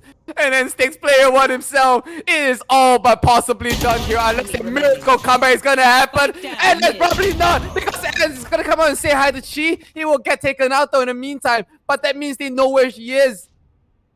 And they're just gonna circumvent around her. Interest there. You might want to peek there. There's absolutely no reason for you to get that peek. No reason for you to jump out. If you want to do a wrap round, it's fine there though, but it's not necessary. Good for Kate. A very deserving round and a very deserving win, bringing it to a game 3. Yeah, and not to forget, like, you know, we always talk about Luca was the previous champion. Not to forget, NZ was also the previous champion for Berryfam, the first tournament. So, man, NZ really clutching when he needs, man. It doesn't matter whether it's 4 man or 5 man. He's there to support his team, to clutch for that team when the team needed that round. Oh, my lord. I can't, man. Like you need to understand what I'm feeling right now. You probably understand. Like, Oh my god, I'm having goosebumps everywhere. I actually am too. Like, I was not ready for this. You know, I was ready for really close scores, but the plays that is coming out from these highlight players, like every single one is doing something in these games. All right. Yes. And now we're graced with game 3. All right, and that's possibly what everyone wanted, which means that we are gonna probably take a short break here, all right, to just recover what has possibly happened throughout all of this here. So, ladies and gentlemen, I need to tell you something. Please sit tight. We got a game 3 and a very possibly another close game coming our way. So don't go anywhere. We'll be back after this break.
My name is Omega X Joshua Chi.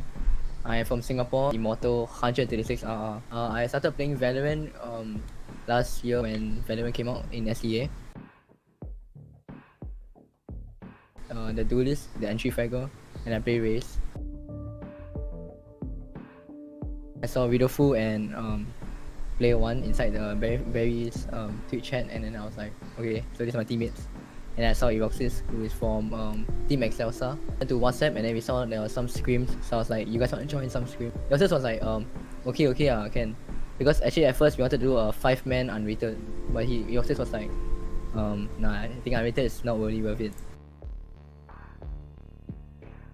I mean, we're not really that popular, I guess.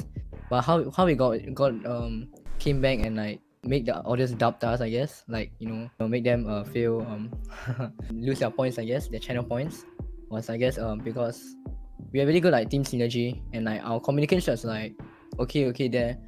In like the first game against Team Cookie, like it's the first match, so we were like really pressured and really stressed. But after that, like we kind of like knew when to like pick together, when to trade each other.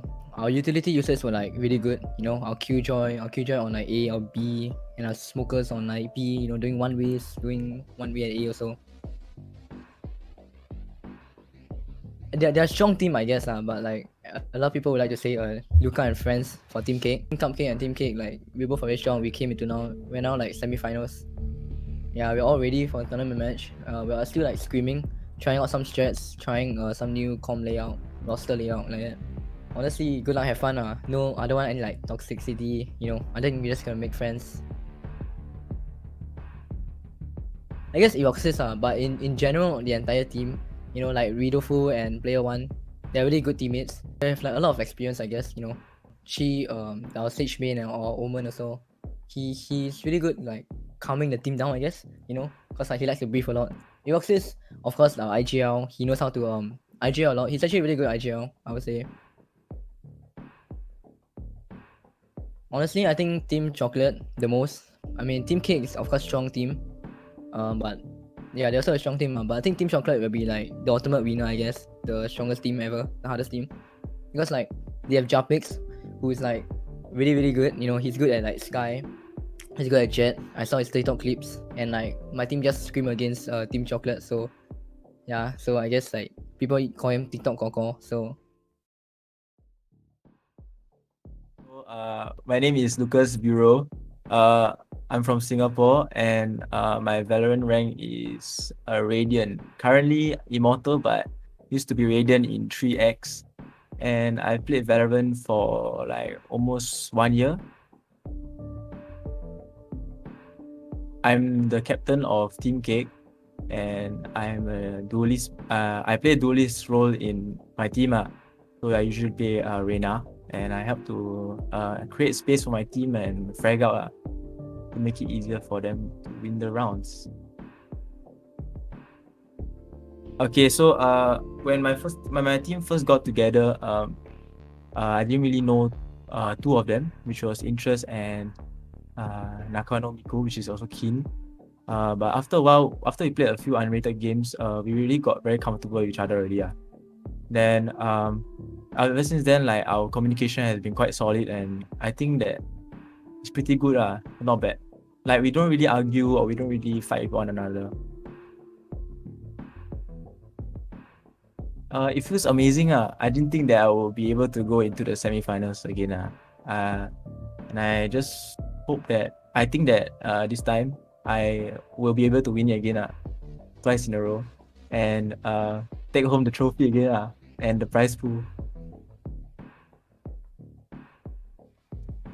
So like I've seen Team CUPCAKE play, and I think they're quite strong. But even though they're undefeated, Team Cake is also undefeated. So I don't really think that there'll be a problem for us. I think it'll be quite a breeze through, and then just go into the grand finals. I think we're very ready, and I'm very confident in my teammates.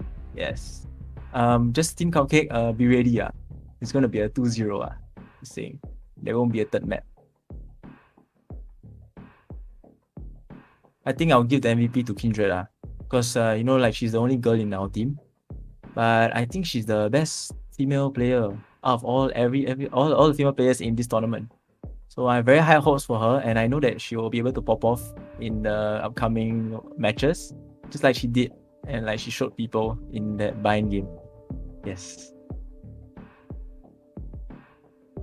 I think I will have a hard time with Team Chocolate, mostly because me and Japis got some beef. I just think that Japis is a very strong player, and their team is quite strong, especially their banana bracket and the other lower bracket, kiwi bracket. I think those two are really underrated, and I when I watch them play, I feel like they're not even banana. But yeah, I think they will be a tough opponent. We are back once more for this Berryfam Summer Tournament after I wouldn't say a brief break. It was actually quite a long break because we really need to give the players some time to kind of rest up because it was the first best of 3 as well in this entire tournament. My name is Viper. We joined here once again is Soulberry after what seems to be an impossible comeback, and Cake made it happen. So yes. I mean, I really didn't expect this, and like thank you so much to like the both teams, you know, like seriously making us so hype. And yeah, let's look at the bracket first. Yep, Let's exactly. see where are we right now. 1-1. That's the name of the game. The first round itself, Cake didn't really seem like themselves. Wasn't really a full upset. I would say they actually somehow pulled up some points, but still the the round went to Cupcake, and then Cake on split just did an amazing, also a comeback actually, and they really just pulled it off with.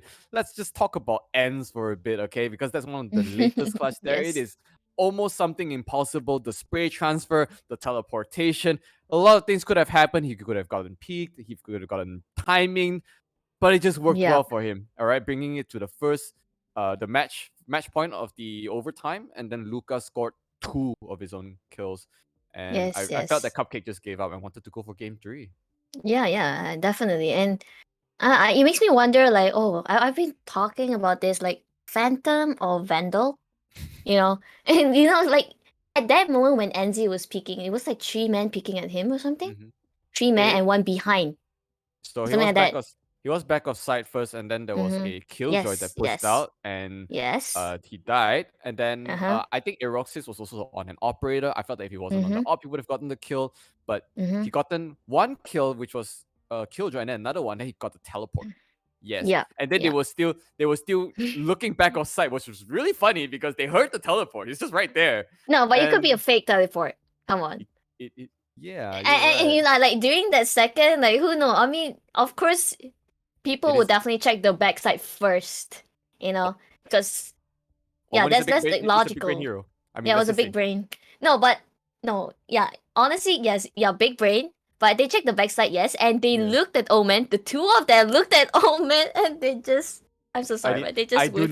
I do need the replay. Like, there's no way I'm gonna go to bed today and not watch that replay. Like, oh yes, I'm definitely gonna watch. I usually don't watch my VOD, but I just want to see that part again. Like that was seriously insane. Like my seriously, I'm probably gonna lose my voice. Like there's so many good plays today.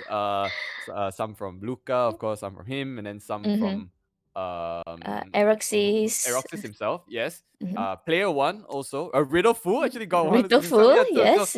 Everyone has just contributed to it as well because it's a 5-man team game, right? People that kick things off as well, like Interest, Chi himself, they always get the wall up right, get those like both these teams are displaying the kind of caliber that is deserving for the grand finals. And this is not the grand finals yet. Yeah. All right, yet. But only one team gets to proceed forward, and the loser of this best of 3 actually gets knocked down to the lower bracket, where they would actually face off against Espresso versus Chocolate, the winner of Espresso versus Chocolate. That's gonna happen after this. But that losers finals is gonna happen tomorrow with the grand finals. So very, very stacked matches coming up at you. Okay, but yeah, the grand finals is gonna be best of 5, as you can see there. Very straightforward. We haven't gotten the maps just yet, but it will be vetted on the day itself, which is tomorrow. Yep. Okay, what do you think, though, Zeno? Like we're gonna be having game 3 with Bind? Fine. And Vine, and then defenders would be Team Cupcake again. Again. Again, and then attackers. Okay, of course, Team Did they Cake. choose the defending? No, right? Or did they? I think Cupcake choose defending. They actually chose defending See. again. They No, won. the thing about Cupcake, right? I don't know, man. They're just really lucky. Their feng shui is there. Okay, the luck is just usually on their side, and they get to choose their, the side that they want all the time. Really crazy. Well, if it's been working out for them, then I guess why not, right? They were undefeated when they were always going, defending first as well, mostly. So see if they can, keep up the trend again, because Cake is here to make a statement, and they're making it loud. Okay. But I honestly think that, we talked about Vine though. What do you think though? For you, Vine, attacker side or defender side? It's definitely always attackers. But if the Yeah, defenders I are, agree. if the team is trained for retakes, then it's fine, because buying. We cannot call it a defender or an attacker's map, because the design of the map itself makes it a retake map. So plants will always go down, and then it depends whether the team can actually go in. And when you have more space behind something like Ascent or Haven, those kind of things, you can decide whether it's attacker or defensive favorite. But Bind, you look at the design of Hall, right? It's so close, but at the same time, like, it's a choke point. So it's attackers because they can go in. It's also attackers map because they can lock out those choke points with grenades. Did I say grenades? Sorry, pain shells, things like that. It's only one angle to look. So whether they can execute out of Hall, all right, and get onto point, that's a different thing. So your team has to be ready for that. So I'm still having my stance here. It is attacker favorite for Bind. Let's see how the teams are playing out for this. Maybe Cupcake actually train for defense for Bind as well, right? Cupcake is actually really hardworking. Like, honestly, they know a lot of strats. They train together a lot. That's why their teamwork is really coordinated, and that's why they're so strong. But honestly, I feel like for Team Cake, like, even if they want the coin tossing round, I feel like they will go attacking side first. Yeah. So anyhow, I feel Cake will definitely go for attacking, because, like, just looking at how they play style, like, although they won a lot of games just now on Split while defending, but because Split is honestly super hard to attack, to be honest. That's how I Because of all those feel. angles, right? Yeah. There's way too many But to I check. feel for Bayern is a bit different. I also myself think that, attacking side is better. And looking at how Luca usually plays, like, yeah, he's definitely, like, the whole team definitely, like, would choose attacker side. But the thing about Cupcake is their retake is really strong, as what you have mentioned previously, Viper. Their retake. That's why the defense is really strong, because their retake is super good, right, Cupcake? So yeah, we're definitely gonna see a really exciting match. That's for sure. But yeah, it's just whether Luca once again peaks up, because I remember the first game I casted with him too. But the enemy team had problems with Luca. They had to actually take him out first before the rest of the team can actually flow in to do their plays, right? Because he's so impactful. But now you have a Nakano to worry about. You also have interest. Yeah, Kindred actually clutched out one map herself in Bind. That was one of the first few games. Yes. I love that, because Yeah. she lost to the Lions there. I tell the timing, right? The timing and the positioning. She always had that golden time, like when people is looking at the back. If you realize that even in Split just now, the timing where someone else is not ready and she picks. Because that you don't, when you're rushing, you can just swing and kind of look. You know what I mean? And if no one there, you just see it on. That's the thing. Yeah. And she knows once the clock is down, she comes out to peak. She got one frag, but she missed the second one. But it's fine. You can always improve on frags, but game sense is something that you take a longer time to develop. And she's there, and it's good enough for them to just at least secure the round to go for game 3. And right now, what we have here is game 3 of Cupcake versus Cake, and we are gonna get the game started in about maybe a minute or 2 two. minutes or so. Yeah, because the players are still sort of getting ready. I think they'll be comfortable going back to somewhat of a relatable map, something like Bind. I think. Yes, I agree. To me, it's always Bind, Ascent, Split as comfort maps always, and then Split is always gonna be number 3 for me. Yeah. Ascent is my favorite for sure. Yeah, I mean, Split is seriously a really hard map. Yeah, I feel like, especially when you're attacking. Because there's a lot of high angles, and it's one of the only maps that has two heavens. If you actually don't know. Right. Oh my god, yeah. Yeah. Yeah. So with those angles, you need Yes. to look as well, swing up and down your I agree. weaponry, and a lot of like tight angles that you need to clear, especially from flower to even on B was it B heaven? Yeah, Mhm. you got rafters there as well to worry about. So that's just smokes are Yeah. different as well. People need to go Alley again execute. screens, Yeah. So backside. What's a lot? I like the variance of what Riot is doing for this. Yeah. Not Breeze. Sorry, I'm just kidding. Why? I really love Breeze. It's a really refreshing Oh, map. why? No, I Why? cannot take it because enemies like pixel is so tiny. Yeah, The it's a margin of far error range. to swing I and agree. shoot. I can't do it. Oh, maybe I just suck at the game. Oh, But it's who's fine. that man? But you But see, I hey, mean, Amy, Amy, you can always train, but not game sense. As long as you have a game sense, yep. but you just gotta train your aim. Yeah. It's funny because we do have a someone in the community named Game Sense. So if you say you have no game Right. sense, you can Yes, accept. yes, yes. We are always very inclusive here. All right, in this Berryfam tournament, like I said, it's always going to be a safe space. But ladies and gentlemen, we are going into game number 3 right now. It's going to be CUPCAKE versus Cake 1-1. It is all down to this wire, okay? And you need to understand that like there's a lot on the stakes. A lot on stakes meaning that okay, it's not about the prize pool. Sometimes it's about integrity. It's about your honor as well, because both these teams, like I'm gonna keep saying this over and over again, they deserve to be at where they are right now. And I know some of the players individually. So just to see them being pitted together against each other in such a tournament, that really excites me. You know? Yeah, And yeah. whether they go with the cookie cutter builds or they just try something, out meta for that matter, it's gonna be totally up to them. But I just want to see whether they can execute it, because this is not the kind of game where Choose you your can just go agent. something different and expect like a big play that's gonna come out of that. No, because you got 2 minutes every round on average, and then you got angles to worry about, and sometimes you do have luck, right, because of angles. So now with the individual player playstyles that are coming in together to form a team, that's where your teamwork comes in. But then when you're down to one versus one situation, or 1 versus 4 like ends, right? Then it's you yourself, your own decision making that decides whether your outcome is going to be positive or swings to the another way. There's a lot of luck involved for sure. Yeah, but yeah. Still, your level of skill reduces the RNG that happens for that. And today we've seen how that worked out. Big comeback from Cake. CUPCAKE also took a almost very decisive game number 1. This can be anyone's game. I'm actually really surprised to see player 1 going on to Cypher instead of Killjoy.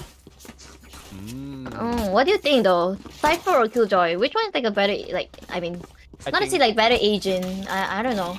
So we know that Cypher's tripwires are effective at any place on the map, right? It doesn't matter if it's too far, the tripwire is active.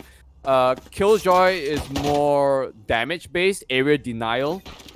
So I think it does come down to what the team composition is, not really what the player wants. If they feel like they need to deny an area, they might need to play Killjoy. If they just feel like they need information, they're comfortable with the Cypher. I think that's fine.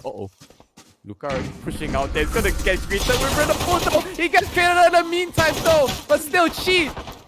I don't feel like Chi gonna land a shot. Not even she gotten the kill, but still a very messy shot there because a lot of trades are happening and suddenly it's just Nakano himself left alive there. CUPCAKE starting off very strong. But he's just on site alone, wondering what the hell happened to the entire team there. Look at that, everyone just teleported. Then he landed. He landed the shot, but couldn't get the kill. Wow, I mean, they're ready.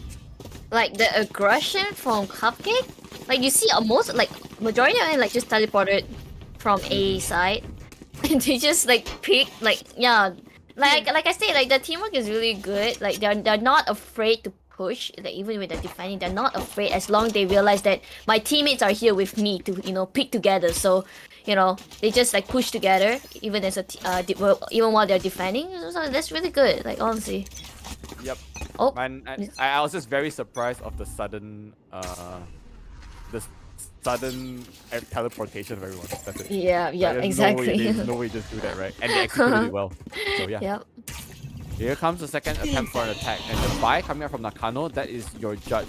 I think it's important for him because he does need the weapon to clear out those angles, and anyone there. Just two showers already. Roxas can't land the shot, but now they know he's one at showers already. Luca has dropped down very low. He actually got dinged there though, but interest was there, and the shots are good. The nade tries to clear out U-Haul there, entrance there, but he's just fine there. Oh, look at that. It's Kindred and Nakano. He's wiping the team. And now it's 2 players left already. Player 1, he gets one, but it's gonna be down very low. I think it's gonna be at 77. Interest. Wait, the movers are good. And she gets one. Omega gets another one as well. And suddenly, if you're like Cake is dropping like flies, you just need to tap on it. Nakano is very low. He got the updraft. He can't get it off in time. And Omega is there to wipe it out. Wow. Omega and Player 1. Yep, I mean, we talk about their retake and they're showing us from Team CUPCAKE. And like, we can't really talk about the bonus round, I mean like the buying run, you know, because attackers forged the gun. Okay, they all have Spectres. Both sides all have Spectres. So it's just really about how well they just executed. Yep. What? Yeah. Definitely showing us. Wait, so did who's the better everyone team. buy? Yep, they did. Okay. Everyone bought, but damn. They also kind of hurt the economy for CUPCAKE a little bit. That's what you see there. A couple of judges for them. Yeah. Sorry, not judges. Sheriffs. Did I say judges? Yeah. Damn. Okay. But half shield for a couple of these guys as well. Good wall. He's gonna get dinged there, and he does get dinged. 14 HP Monka as he will drop back. I mean, everyone is there. So with the enemy jet himself actually pushing up through A short to see if anyone is just gonna cross, but no one is there. Spike with Kindred down at B. They're pretty much gonna go in maybe? No, never mind. That's Luca gonna try to push out there. There's one of them in the teleporter. He doesn't get shocked there though. Still very massive. Just shocking happening there, but Erosis gets one, but he cannot complete it onto Kindred. He goes down. Bot will come out as well, but he could have just smoked out. Probably dissipating in the next 10 seconds. But the Omega, wow, okay, never mind. He actually dissipates sooner than I thought. But the Nanostorm is going to only do a tick of damage onto Omega. With 30 seconds left, they actually had to get the plant in there. The ends still bottom mid, kind of controlled. Nakano gets one of his own, but he's very low. 30 seconds. He actually trips the wire, but they know he's there. He's out of cloud burst. He needs his team to actually catch up for him. But player 1 is there for the frag. Gets counter retakes as well by player 1. Wow. It seems that now Kick kind of got a little bit of momentum there with those buys. And the economy still could continue to hurt. I mean, they had 3 sharers, right? 3 or 2 sharers. So I don't really blame them if they lost that round. But that just also means that they will be the first people to have those rifles. Yes. I mean, you know, it was really like nerve-wracking to see, because if you realize, like, every time when the attacker side push, like Team Cake push, right, and they manage to get the spike down or like, you know, execute well, but then you realize that even though, like, if let's say 5 men is still alive, their HP was really low. So that's why CUPCAKE retake was so strong, because they all have full HP. So yeah, really good execution from Team Cake overall, really, to get that round. They just need to keep this up, because you don't want to pull far of a disparity as well, once again. Yeah. Otherwise, oh, look at that. Oh my god. Oh, Roxas tries to get the angle. He actually whips the shot. Can he get it in time? He cannot. A Riddleful actually wipes out Interest though. Oh, that's actually a big kill with Interest out of the way. And narrowing down the odds. Riddleful holding these angles and Omega coming in. You talk about retakes. The plant is not down yet. So which means that it could have a chance to just wipe out the team before they can get a plant down. But Nakano is very low already though. But still, look at the wall bang. The chi, by the way. Out A shot, he takes out Luca. But the bot is kind of a little bit annoying. Oh no. Cake themselves. They cannot get the execution in, but still 2 of them are on site already. Well, on site meaning U-Haul. Just waiting for people to peek there though. You gotta be careful. And one will teleport. But Riddleful, he's ready for Nakano. Very disciplined himself. So they also might be aware that it could be a fake. But everyone is really rushing out through.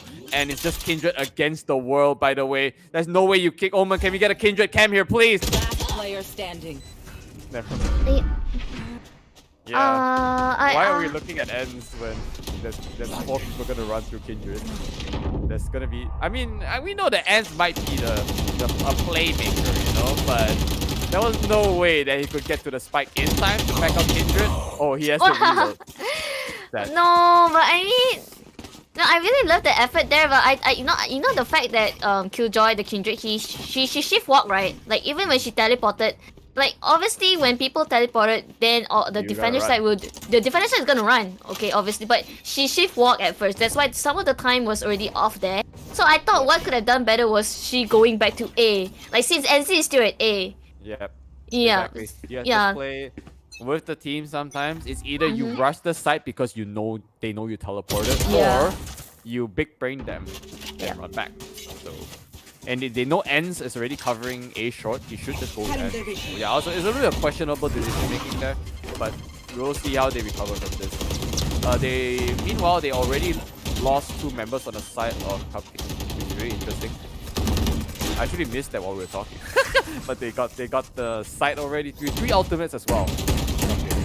Let's see how they hold this post plan. We see, like I say, this is a hallway. It's very, very precarious because there's only 2 ways to go in, and it's a very, very tight angle, right? Omega is somehow already in hall. I think Cake just needs to not play this greedy. They got 5 people. They just need to not get wiped. Chi, look at that. Like I said, Luca, he actually picks up that. Omega gets Pano as well. You see, it's absolutely unnecessary, but still, the player advantage is what actually giving them up for this. It's Omega wiping them out. But Kindred is there ready for the practice. The clutch. Yep. There you go, getting 2 kills. Clutching when she needs. It's good, but you have to remember it was 2 versus 5. Yeah, right? I know, And this is I know. good for CUPCAKE because they Exactly. actually descended the economy for Cake. I said it was super unnecessary. You got 2 The people. peak, right? So unnecessary. Yeah, I agree. Like, you know, they did not need to peek. Like, they have the 5-man standing. They just gotta like just wait. You know, just have a good angle and just wait. But sometimes they just want to, you know, force and like try to peek, and that's where they get punished from it. So, but they still get around, so all good. Okay, yeah. But they have to be really careful of those mistakes because it really could have gone either way. They almost had enough time for a defuse if he got Kindred out of the picture. Oh, God. Everyone now got to be long. Everyone's at B in general, so for Aeroxis is I'm feel like you're gonna get spotted out by the throat just because the smoke dissipated. That's gonna be a team match. Okay, there's gonna be the ult now. He just actually gets another one for himself though. Actually the wall bang, Nakano gets another. Wow, okay, Cake is on a roll right now. And you gotta love to see that. Okay, there he gets thing. Riddle gets 2 actually. It's still good. That's fine for Eco round. Yeah, fine for Eco round. Rito for getting 2 with your Sheriff. You know, this guy has been using Sheriff a lot and he's having a lot of confidence with his Sheriff. Showing us how it's done. Like I feel the what is it? The first shot error is still really high for Sheriff. For me personally, I can't get those things right. But for some people, their counter the one tap perfect. I don't know how they do it. Yeah, me Even either. I've been trying to train too. Yeah, that's why I've never used Sheriff. It's so hard, honestly. It's funny enough because I don't use Ghost. I'm passing grenade. Oh God, jeez, that was a big thing, and he got it. So good start for CUPCAKE as well, because that's your entry point out of the way. He has a teleport, so they could think that he's up there, but he's not. She will slow A short, thinking they might be pushing in. Is actually pinging out the top right because they think that the Omen is there. See, this is what I call a big brain agent, right? Can big brain your enemy thinking they're there. So if they rush in, they'll be, you know, pre-firing that spot. But they suddenly know he's not there. Haha. Oh no, Riddlefoot just not. Oh no! He saw the smoke. Wait, Lucas saw the smoke, didn't he? Oh no. Now he hears the teleport again. Now he knows probably he's no longer there though. Uh-oh, Heroxis. He calls out Luca, but the biggest advantage working in favor for Luca, and he will take him out. So right now, Luca is on a roll, making it work for Cake once again. But the spike goes down. Once again, it's a retake coming in right now. One isn't coming in just yet. So a very, very good decision making coming out from them. They will teleport. They even have the camera, just for good measure. The blind as well coming out, just in case. Oh, these blinds are actually doing so much work, but Luca, that flick, absolutely insane. And no one was there. He's reloading, and he will get a 4K just from the peak. Taking the reload animation and sound cue. Yes. Can we talk about? He literally shows us what is called aim diff and game sense diff. Seriously. Yeah, he's just showing us everything. That was like a really good tutorial. Coming from Luca. You know, if you want Valorant training, this site is free. So just tune into twitch.tv/soulberry, to be honest. Exactly. No worries for that. Yeah, they're slowly picking up the lead once again from a 3-1. Remember, that's a 3-4. And gonna force CUPCAKE into an equal round again if they don't win this round. So CUPCAKE has got to win this. That's the last of their economy. Because if it's come a 3-5, it'd be a 3-6. Mentally, it could be training for CUPCAKE. You wanna make this out? Oh, she doesn't always like wall there if he wants, but maybe now she does. Standing ahead. Interest there. Gets the recon out, but player 1 is forced to use a cage to kind of conceal his movements. Couple of utilities being thrown out, but no commitments just yet. Possibly until now. Okay, his patience actually pays off, so he actually takes out Luca. So Nakano is ready for the entry there. They're in right now. He spots out player 1 and through a wall bang, he gets him through the off angle himself there, but Omega actually tries to provide the showstopper there. He doesn't actually jump out, but gets Nakano very, very low. Nito, he gets one as well, but Euroxys is ready for the teleport. Yeah, I think it ends, and that's just gonna finish him off there. 3-5 is what I'm talking about. Forcing CUPCAKE into the eco round once again, and the lead for Cake grows for the first time in this best of 3. Yes, I agree. But oh no, I mean we definitely see a slight change of performance from Eroxis. Like for this game and the previous game, like I feel like his movement seems he's not there. You know, it's like I don't know. I think maybe he's tired or anything, but and he really do need to start, you know, performing for his team because it's gonna be really hard. Honestly, for Team CUPCAKE. I feel like if the weight is all on his shoulders, then you know he's gonna feel the pressure, and sometimes people just do it under pressure. But look at that right now. It's because it's eco round, they know it, and they're just rushing it. Look at that, Nakano Miku's shot is just gonna be ready. He gets the flick by Omega there for 1 sec. Alright, that is a frenzy kill, but not really the best eco round. There's nothing much they could do though. They lost 3 super early, and yeah, I mean, I really like how Nakano Miku play. Like he every time when he pushes to a side, I really like where he positioned himself, always on top of something, always on top of a box, so that he can look at like a wider you know, a different positioning, and like people would like not expect that. And it just basically gave like the whole advantage for the whole team, because like since Nakano Miku is like at such a high bot, like standing on the high ground, like he can see everywhere, like the whole map. So that was really good. White people happy? Nothing. What?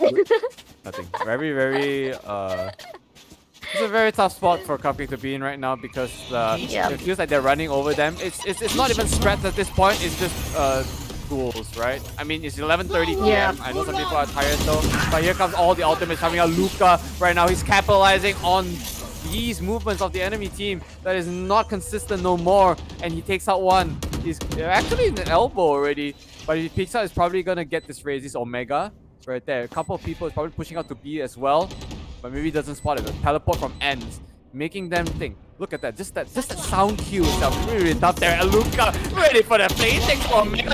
Another one though. It's just completely wiping out CUPCAKE. It's an absolute flawless round for Cake right now. 3-7, forcing them into another eco round.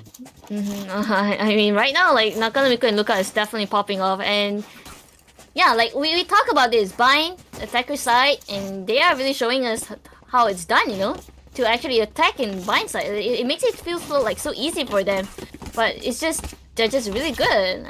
But at this point, like, you know, Team CUPCAKE, they really do need to step up. Hopefully we can see like I don't know, 4-8 at least. Yeah. Yeah, if it's 3-9, I would pretty much say this game is over. Yep. But actually, no, that would be me discounting their ability, because we saw a big lead from Cake as well. Okay, look at that Ritofu, he's trying to run for his life there. He's on the speed. Rufus was ready for that, but Nakano is up on the truck. And the judge has no match against that right now. Those ARs are coming in hot and 2 people left alive on the defending side once again. Very, very low. But Nakano, he takes the wall. He uses it as cover. He's fine at 46 HP. And Omega and player 1 just drops. Once again on that eco round. 9-3. Looking very likely to happen.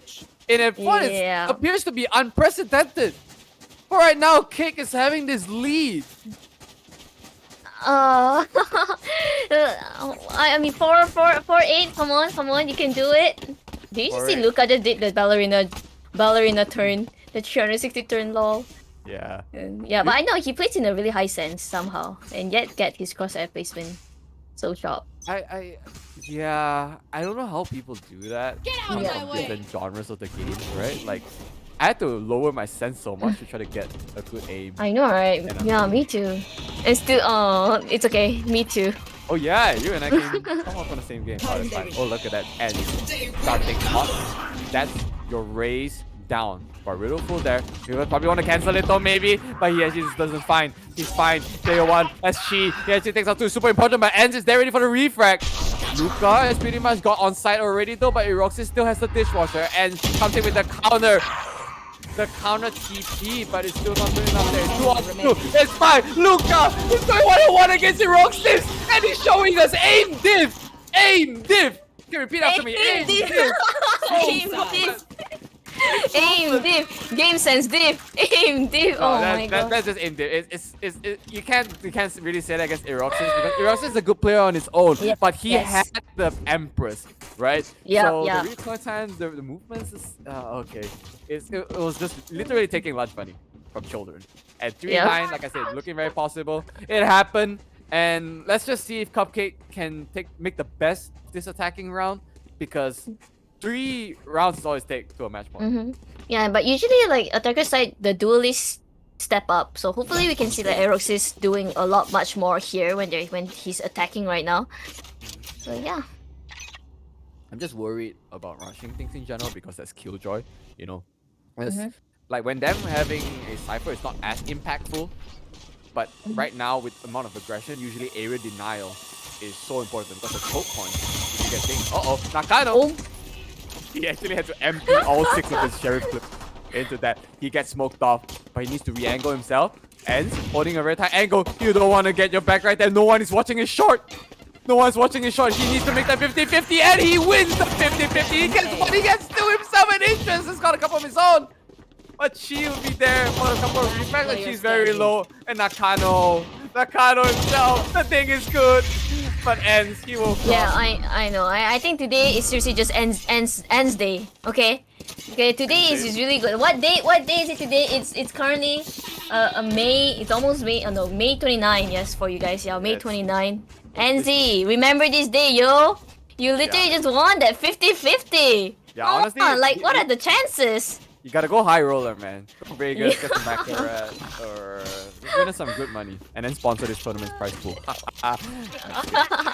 Yeah, you heard me, man. This man is just like he's on point today, and definitely moving up to one of my few favorites in this tournament.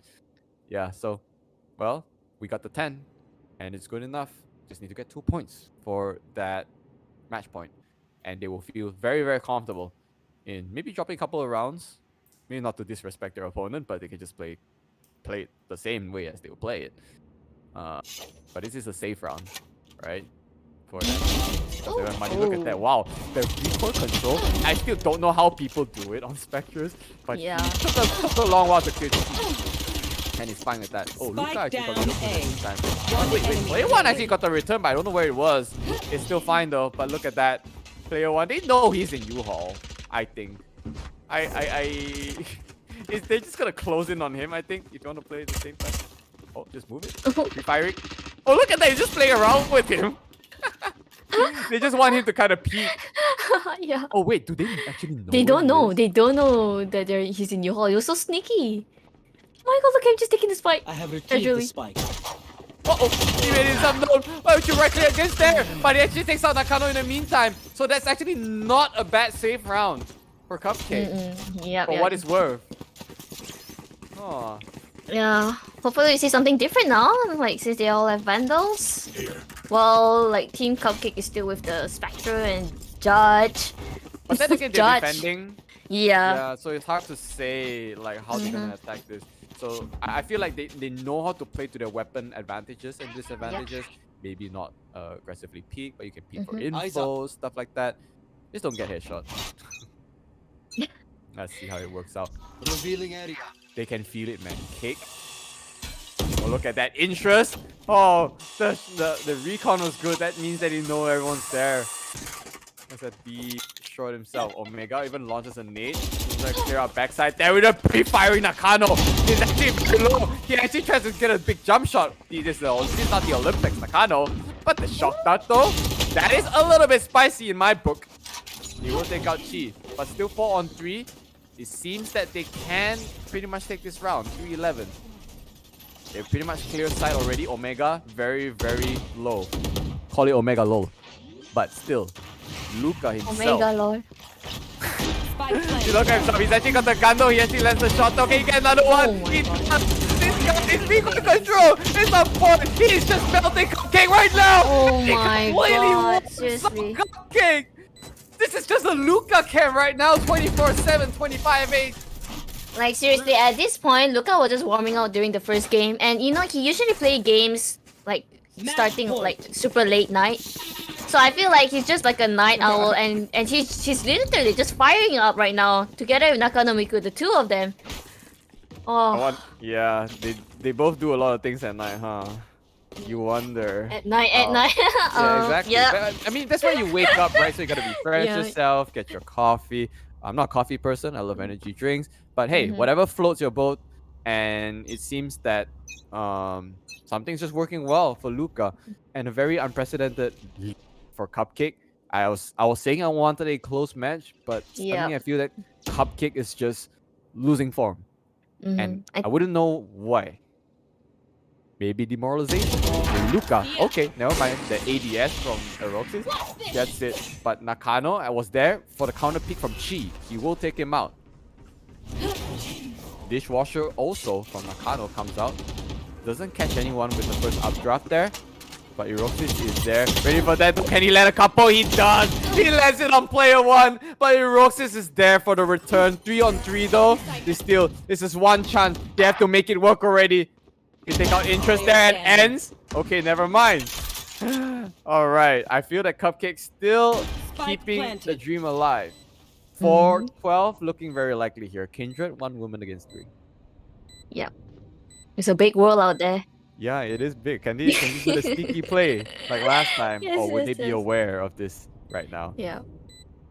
You know, there was a rumor that if you drench yourself in lemon juice, you could be invisible. What? How? Yeah. Why lemon? Some guy robbed a bank like in full view, and then when the police came and arrested him, they were surprised. Oh, wait, Kindred? There's one already. I mean, look at that. Never mind. Okay. No, that was a really nice try. Yep. Okay, I was about to say there was like a guy that got arrested after robbing 2 banks in full view, no mask, nothing, and then he was surprised as why the cops showed up to arrest him. And then he said that, I thought they couldn't see me. This guy said that if I put lemon juice on myself, I'll be invisible. Yeah. You know, cognitive bias is a real thing in this world. If you tell your mind something is real enough, you are gonna believe it's real. It's the same like Inception, right? Okay. Exactly. Right. So for in this game, if you keep telling yourself that sometimes you can do it, like Kindred did that time, be invisible, maybe it will work. But maybe that round, she didn't have lemon juice. Just say. But at least she has lemon color. She's wearing yellow jacket. You are right. There is some sort of resemblance. Okay, 4-12. This time round, they still have buys for Cake. Cupcake themselves also probably happy with the last win, but cannot get complacent. Remember, 1 round is all it takes for them to be knocked down to the losers brackets. Down himself. Very, very quiet actually. After 1 drone, can't hear much, but the recon actually comes out there though. Spots out 2. Another 1 way from our defend Omen. Look at that. Eroxis. Eroxis. Just want to peek out maybe. Very, very smart movement from Luca. Goes back into U-Haul. But probably still holding there, though he probably doesn't know that one person already peeked there. I think Eroxis actually might have spotted out the gun barrel.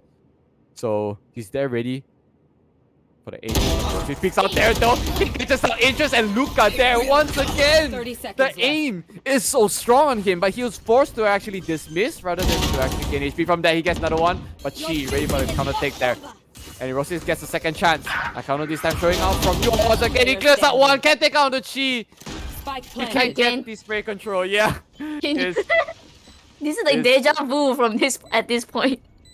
And you know, if it's working out for CUPCAKE, I won't say much. They're doing their best they can to just keep the team alive. Oh, Kindred there. Oh no. I think she forgot her lemon juice just now. Yeah, I think if only she drank more lemon juice, she would have like been unstoppable, invincible. Actually, for yours is drinking. For that guy who got arrested, he actually drenched himself in lemon juice. Drenched? Oh my lord! Like I have an OCD for it because I can't bear like sticky stuff on myself. But in general, like it's just really hard to like watch out, especially something that's acidic. Wait, is lemon juice acidic? Yeah, it is. It is, right? Yeah, exactly. Yep. So. Oh, quite well. I don't know if they're being forced into an eco round. I think they are, right? Yeah, they are. So they Very can. cool. So, there is 2 buys though coming in. Okay, Erosis gets things there, but it's fine. They have to actually kind of play aggressive for this, so they know Jet is actually not a Marshall. They could be able to pick this, but they gotta be really careful of those aims there. Swapping out those guns, the movement is good there. Oh no, here comes the showstopper. It is a Monkara situation. He spots out Nakano, and they take him down. But Luca is there. He's got the Vandal, which means they gotta be careful. They cannot be complacent. Ends there. Look at that. Coming in out from behind him. Interest. He lands the shots on the Riddle full, and that's gonna be good enough. And this Luca is there. He takes out Cheese. To be right now, it takes out the player one, and he rocks this. Ladies and gentlemen, CUPCAKE will be knocked out to the lowest brackets, and Cake will be one of your first grand finalists up there. Wow. Congratulations. Wow, that's Team Cake. Wait, that just happened in a fraction of a second. Yeah, can we talk about Kindred again with that time? You know, when no one's looking at her and she almost stopped the spike from planting it down. You know that? Yeah, exactly. But still, the animation was coming out. She took a couple of seconds to kill. Yes. Kill ends. Sorry, Ends. is it ends? Riddlefu. I think is it the defuse? I wasn't even sure. No, it was spiking. He was planting the spike down, and it was the animation, and no one was looking at Kindred, and Kindred was just coming out from elbow and just shooting him down, almost stopped the spike from planted. I tell you, this girl, the timing is always there. So it does feel weird, but like I said, if it works out for her, it really just does. And what an amazing gameplay like both of these teams has been showing out though. Every time the camera's on someone, definitely. We see something great. And right now in this third map, at least, very, very decisive win for Cake, and I'm happy to them. I'm also really happy to CUPCAKE, like they've been performing well throughout as well, but they finally met their match. I really love this comment from Akari. I was looking at the chat and it was like, CUPCAKE is small. It's a small version of a cake. No wonder they lost. Oh no, the mini cake. The sun say hi to. Are you okay with your camera, by the way? Whose camera? No, just checking if your camera is fine. Okay, yeah, no, mine's fine. All right. In general though, I feel like when Cake started just putting scores on the board, right? In general, then it feels like the comms suddenly just went into disarray for CUPCAKE because I feel like they were only losing in terms of decision making and duels, not just the site. Like they got the site, like they're always there. They got the utilities out and stuff. But then Luca comes in and just drives by. So at that point, it's just gonna be coming down to gun duels. And yes, I agree. And if you realize whether it's retaking or not, Luca, he always kills 3 or 4 guys. It's not 1 or 2. It's always 3 or 4. A lot of times actually. So I don't know. At this point, it's just like I don't know, aim diff. I don't know, but I mean, we've seen how well CUPCAKE played. Okay, they showed us the 2 rounds before. I mean, the 2 games before. But I mean, for this round, I think they're just tired, especially Aeroxis. Yeah, I'm pretty sure he can do much better than this, definitely. But yeah, just not on point, I guess. Yeah, I mean, pretty much there is a lot to say about those two matches actually, but also very little time. Did I say two matches? I'm sorry, the 3 games, the first best of 3 in this tournament, and we actually completed all 3 maps.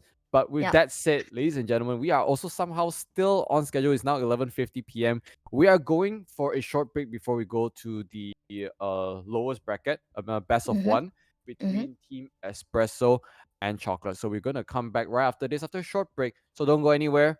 More Berryfam Summer Tournament coming at you after this.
My name is Justin and I'm from Singapore. And my current rank in Valorant is Radiant. And I played Valorant since it's officially been released. I'm the Jet player. I also try and lead the team with strategies and like the game plan also. Cause I have knowledge from, I guess, previous experiences. I think we play a lot of Unrated together so that I could get like a better understanding of like what agents they like to play and like how they play certain agents. So like it let me it helps me to formulate like the best team composition that we can have like when going into the tournament. We just play together and then like eventually just became friends. I don't know what happened, but okay, before 2 or 3 days before the official tournament, I changed my sensitivity like by a lot. So like I doubled it. Right before the tournament, I was playing deathmatch to warm up, right? And I couldn't hit a single shot. So I kind of panicked. And then I just changed back to my old sense. And because of that, I was making a lot of stupid decisions also. So I feel like the reason why we were losing so much is because of me. I wasn't calm, just wasn't collected enough. I think the MVP of my team would probably have to be Mashiro. Like I couldn't believe it when like they told me that he was in the lowest bracket. So I think that he really deserves the MVP. Because honestly, I feel that his aiming power and his aiming potential is like the second best on the team already. Yeah, so if any reason why people would think our team is overpowered, it's definitely because our player in the lowest bracket is insane. Team CUPCAKE, the team with Eroxys and Omega X. No team can compare to like the firepower that they have, especially when both Eroxys and Omega X are not whiffing, I guess. And yeah, sure, Team Cake has Luca, but at the same time, I feel that Omega X and Eroxys as the duo is much stronger. So I think that they'll be the hardest team to fight against in the tournament. My name is Mark. In-game name is B-side player. I'm from Malaysia. My rank is Gold 2. When did Malaysia quarantine start? That's when I started playing Valorant. Sentinel. Not to die. Stay alive at the last second for defense. I don't know, we just kind of bond, Dill's a hella chill guy. Dill is the coolest 11-year-old kid I ever met in my life. Yeah, and then Ditsu's pretty chill. Luck's pretty calm. Cry is just an idiot, so we just got along together very easily. We didn't think much of it because we didn't know that coming into the game we gonna win already. It's just more towards like how much they can mix up from like doing their normal routine, and they keep doing their normal routine again and again and again, and then that's how we execute, and then like we just kind of came back. We kind of know how they're gonna play, and then we just keep winning from there onwards. But yeah, coming into that game, yeah, we kind of know we're gonna win anyways. MVP, I think I'm gonna give to Luck, man. Luck is a good in-game leader, and Luck actually have the patience to handle all our shit. Even though we're losing, Luck is like kind of like on the patient side. I'm like, yeah, it's okay, don't worry. I mean, sometimes he will shout, but then sometimes it's like in the middle, they're like, don't worry, we got this. But yeah, he's the best in-game leader I've ever seen in my life. Nick, Chocolate, Jarpix. Although Jarpix gonna get easily mental damaged from losing back to back, but I think Team Chocolate or Lucas' team is gonna win probably. They're both strong players as well.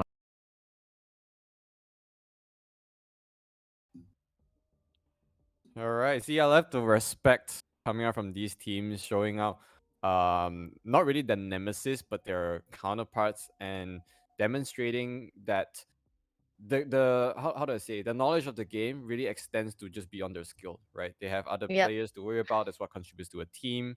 And I really think what B-side player said himself is very true. Look, we're ending up in some of the grand finalists, and it's correct. Roxas, Omega's one of those few names that's out there, and he himself, he's going to be going up against Chocolate right now.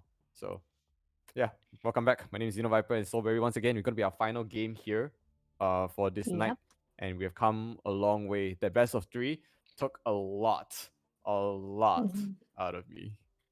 Yes, I agree. So okay, I mean we have Team Espresso and Team Chocolate. Okay, what do you think, Xenoviral? Who are you like voting for? You said you wanted to predict. I did wanted to predict, but suddenly look at that. It's an even matchup, right? And me as a Mhm. businessman, sometimes I love the lower odds, but when it's such an even odd like this, suddenly there's a lot of more calculations about to go in. Okay. Yeah. And I feel that Team Espresso is very heavily dependent on teamwork. That so Yes, sometimes yes. himself through the disarray and fray, he actually Mhm. gets some frags himself. Yep, But I agree. however, Chocolate themselves, they got Jarpix and Next Step to sort of frontline. And then their supports is strong. We've seen Xiao Xue Mhm. on Mhm. sometimes on the center, sometimes on Sova. Does very well to back up support his team. Mashiro on the Sage, absolutely crazy. Omen. Yeah, Sage and Omen. Yeah. So, it's Yeah, crazy. And then our bank king himself on that cipher, he's always consistent since the first tournament himself. So very hard to Yep. put a prediction on this. I wish I had a favorite. I keep saying this almost for every team, but you need to understand that's what I truly feel because I know some of these individual players and I know their skill set. It's very hard without like a true player profile to kind Mhm. of really rank some of these players because everyone's awesome Yes. in Berryfam. You need to understand that. But if I were to, well, this is the best of one, right? I Mhm. think I would like to favor Chocolate a little better here because they got Mhm. front lining and the teamwork is still sort of good. But if Espresso's execution for teamwork does well, then they may be able to take the game from Chocolate. Very true. And I mean, okay, so it's a Haven map. And as again and again, attacker side is supposed to be, favored, like Mhm. especially in Haven map. And Espresso is going for attacking first, so they should definitely have the advantage. It is. This is heaven, yeah, Yep. for sure. But Okay. we do need Mm-hmm. to get the coin toss up first Yes. here. Can we All right. have the honors, the two team captains here? Hello, Hello. Jarpix and Luck. Okay, how are you guys feeling? Hopefully Jarpix. not too tired. I'm feeling Uh, okay. yeah, I'm All right. a little Okay. sleepy. Okay, let's just I can hear let it there. yeah, let's just move on to the coin tossing. So I have this 101 here with me. The 100 is hate. The old man behind is till. I feel So sad. any preferences? Sorry, what? I'll go Any with preferred tails. side? Okay, Luck Luck goes going with the tails. old man, and Jarpix, you mind with the hates? Yeah, I don't mind. All right. Okay. All right, let's go. It's 100. It's hates. Nice. We'll start attacker. Oh, okay. I see. Yeah. All right. So the defender side will be Team Chalk. No, the team defender side will be Team Espresso, and attackers will be Team Chocolate. All right. Yeah, Okay. we usually want to know how you guys think, but it is late. We want to get this on the roll. So Mhm. good luck and Mhm. have fun, you both. Yep. All right. Let's just play the Yep. game then. Good luck. Good Mhm. luck. Yep. Good luck, have Right. fun. Good luck, man. Okay. Yeah, we're gonna get it rolling. Still on Mhm. schedule, 12:01 PogChamp, and we're just gonna get the players in and ready. So once again, let me just Yes. remind you, this is the final lowest bracket before the lower bracket grand finals, where the winner of Mhm. this is Mhm. actually gonna face up against Cupcake. Will Cupcake prevail once again for a second chance against Cake? We actually don't know. Or would it be a big upset and Chocolate makes their way Right. out from the lowest bracket to go back in the grand finals? Oh no! I mean, we all had like high expectation, especially from coming from Chocolate, and we have seen how well Team Espresso has been, doing in the lowest bracket as well. Like their teamwork is super strong, so it's really hard to say. But if I really had to pick, I mean, you chose Team Chocolate, right? So of course I should take the other side. So I think I'll root for Team Espresso. I mean, they are really hardworking. Mm-hmm. So yeah, hopefully I get to see some really nice strats and lineup Yeah. coming from Team Here Espresso. they were also knocked down super early, right? Into the Mhm. low brackets. As later we will pull up the brackets again. But Espresso and Chocolate were one of the first two teams to actually be knocked down into the lowest bracket. And they have clawed all the way back and finally facing up against each other. So and Cupcake is just the newest joiner in the lowest bracket. So Yep. basically, it is all down to this. Is a best of one. Suddenly feels unreal because we just casted a best of three, right? Yes, And yes. so I agree. one game for heaven, Select your and agent. we'll see if the team that has a better teamwork will prevail against a team that has sort of teamwork Oh. and two frontliners. Can we talk about next step not using Reina this time? And he's using Omen. Okay, What? they're actually they're going with one less duelist here with an additional controller. Okay. Okay. Basically, I they're mean, just relying on jar picks. I mean, Mashiro is a duelist, right? That's a no. The Sage is Yeah. a duelist, No, so no, that's no, fine. no. Battle Sage. It's a running joke. Yeah, Sage is a duelist. Yeah, But, Sage is a duelist. but coming out from the side of Espresso is going to be an Astra and Sky, which I'm really sad I missed most of the cast because it seems like they've run this a lot. Is it the Astra and Sky? Yeah, because every time when it's Shadow Banjo or I think was it Gunless as well, right? Casting. I just randomly tuned into the stream and say, oh, why is there a random Sky here? Why is there a random Yoru? I was like, huh?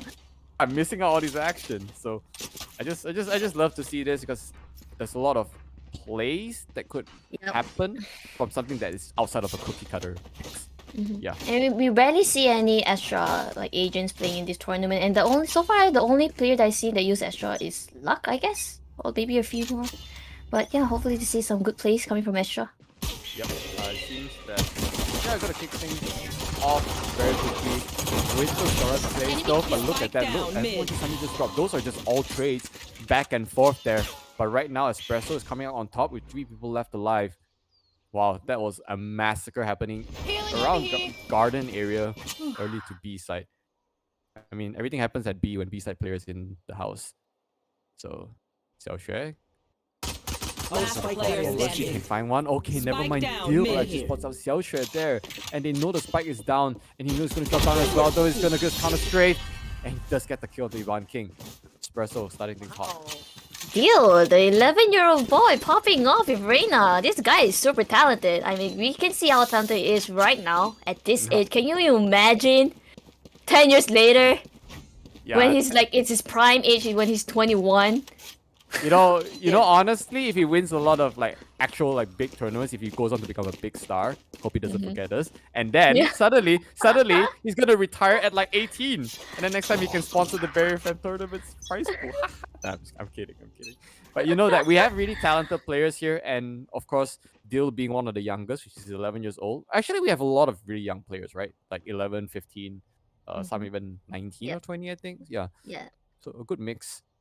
And it just goes to show that age doesn't really define your ability to frag. Yes, I totally agree. All right, here, but with those buy rounds now coming out from Espresso, it's going to be super hard as well. If Chocolate wants to just push in, you just need to get a side sort of. Espresso, that's really weird though because they're sort of in there already. Jar picks with a couple of shots, but Luck actually gets whipped out there though. The classic, the right click, it doesn't connect, and he's gonna wide swing there open. Another Cloudburst comes in there, really good movement from Jar picks, but he gets taken out. Deal is on a roll. That's a 3K already. I was hoping for the ace. But Deal, maybe.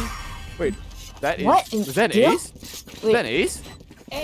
Yeah. Oh my. Ace? Oh, we did. Oh, wow, Deal. No, I was just trying to follow his movements, but this guy was getting 3K and the ace was there. Good stuff. Oh my god, and not to forget, it's currently like midnight for him. You know, like 11-year-old boy. Like I first I gotta thank his parents for allowing him to play. You know, not stopping him from what he wants to achieve and all. Wow, an ace. What have you done at 11 p.m. and like 12 a.m. right? When I was 12, when I was 11 or 12 years old, I was stuck in a room. I read books, by the way, so that was my pastime. But this guy is hitting heads. Yeah, exactly. Hitting heads. The world has changed in the Hitting span of 5 just hits. 10 years. Yeah. So he was 5 hits. Yeah. Shows himself. He doesn't. He actually. I don't know if he committed his drone or he just never bought it. He might have not bought it actually, but the pushes are a little bit slow. The playstyles are a little bit different now when there's Astra, because any audio cue, so long as you can communicate with your teammate, then Astra is just indispensable, right? Because the utility is so broad. But then Souls actually picks up Mashiro himself, though. That's your Sage out of the picture. Pushing in is gonna be super hard now for Chocolate, and it seems that teamwork so far doing well, even though it's super early on. It's only 2-0, but every kill matters, and Dil is still chilling with the Spectre. See if anyone pushes out there. I think he hears those movements in garage. He just needs to be careful. Get those there. Also, 30 still seconds left. which is out there. He thinks Xiaoxue is dropping very low. The recon actually spots. I think he just spotted 1 or 2 actually. But next step was there ready for B side player. He tried to pick out with a ghost but couldn't get any. So next step, landing those shots, super crucial. Probably taking the first round now because this is the buy round after all. Retake time, 3 versus 4, and next step is still wiping them out. Ban King is whiffing onto Luck, but that's hilarious. He Wait, just what? land the instant shot onto Urucry. But still, Oh wait, no wait. What was the communication? Like Luck just died there, and Urucry was still staring at ceiling. Yeah, but anyway, it's their bonus round, right? They didn't buy because they were having the same gun, so really can't say much from there. But yeah, definitely that was like a good round for Team Chocolate. Yeah. At least they did not lose their buying round. I was just thinking, yeah, what was the comms there? So I mean, in his defense, he could be looking at a 50-50, someone picking up on sight as well, because he's at his angle, he's not just having to look at ceiling. He actually has to look on sight as well. So maybe. Yeah. In hindsight. Right now with the true buy round there, ooh, the suck. Not gonna get any. Doge also comes out there. We'll spot one, but the counter recon, it's there. Dead Souls get tagged. Alt status though, however, we have it on the 2 duelists on the defense. But do they want to hit it though is another question. Oh, Jarpix is very low. He's gonna sit there and get healed. It is confirmed. Sky is a better Sage. I'm just saying. I said we can heal himself. So in general though, like I think both these players, they know each other's caliber, so I feel like they can't commit to this after they know that there's at least 3 players on site there. But Haven's such a big map, so obviously when the movers gotta move together, and the footsteps as well, you can actually run more in this game. I mean in this map. But still, they made the movers known. They're going into site already. The Cypher, the cages was trying to do something, but next step was there, got the frag. Jarpix got the garage control actually. So Hunt goes down once again. As you say, this is bonus round though, but Jarpix, I don't know if they realize that he's there. You don't just land around there though, but he actually pre-fires, and Lucky knows he's there right now, but he couldn't get the frag there. He's down to 44. Jarpix might actually just aggressively peek out there. Can he get the land those shots? The answer is no. There was 2. A little bit too overwhelming there, but not much. Shiro's there for the dead goal as well. 4-on-2 situation, but still, he's got something to say about those things too. But whether they can get this defuse, I don't think it's possible. Yeah, I think they're just saving. Yeah, another round going for Chocolate, so... Damn, yeah. 5 rounds, I say, do make a difference. Yeah, but yeah. I was actually thinking about, like, you know, only 1 duelist in the team for Team Chocolate, and like not having a Reyna for like a blind, but yet they still execute so well for attacking. And I really like how Next Step plays in Garage, and he managed to go in like smoothly and like helping into like the C side as well. Well, yeah, really good execution somehow from You wanna know what's a more effective blind? What? A smoke. You do realize it does the same thing, right? It blocks your vision. So there's 3 smokes potentially coming out from Chocolate. You do understand that, right? There's Jet, there's Omen, and there's Cypher. So they just need to just secure sides, go in there. Tripwire. Oh my god. Figured out there. Dead Souls there. The headshot to Xiaoxue is good, but he doesn't check the left side. And the next step, he walks at 3. And ESPRESSO. Very, very, very precarious mistake there. My god, Next Step is on a next level. My dude, you cannot get on his level because his level is next. Ban King there, he will get the plant out, but Jarpix actually spots him out. Okay there, I don't think there's much you can do. Everyone knows you're there. Oh, he's that player. He's playing on C side. That's why he's alone. Oh, really? Like Next Step? I mean, that trigger discipline. Okay, he let the Jet to go on first before he pick and kill the other 2.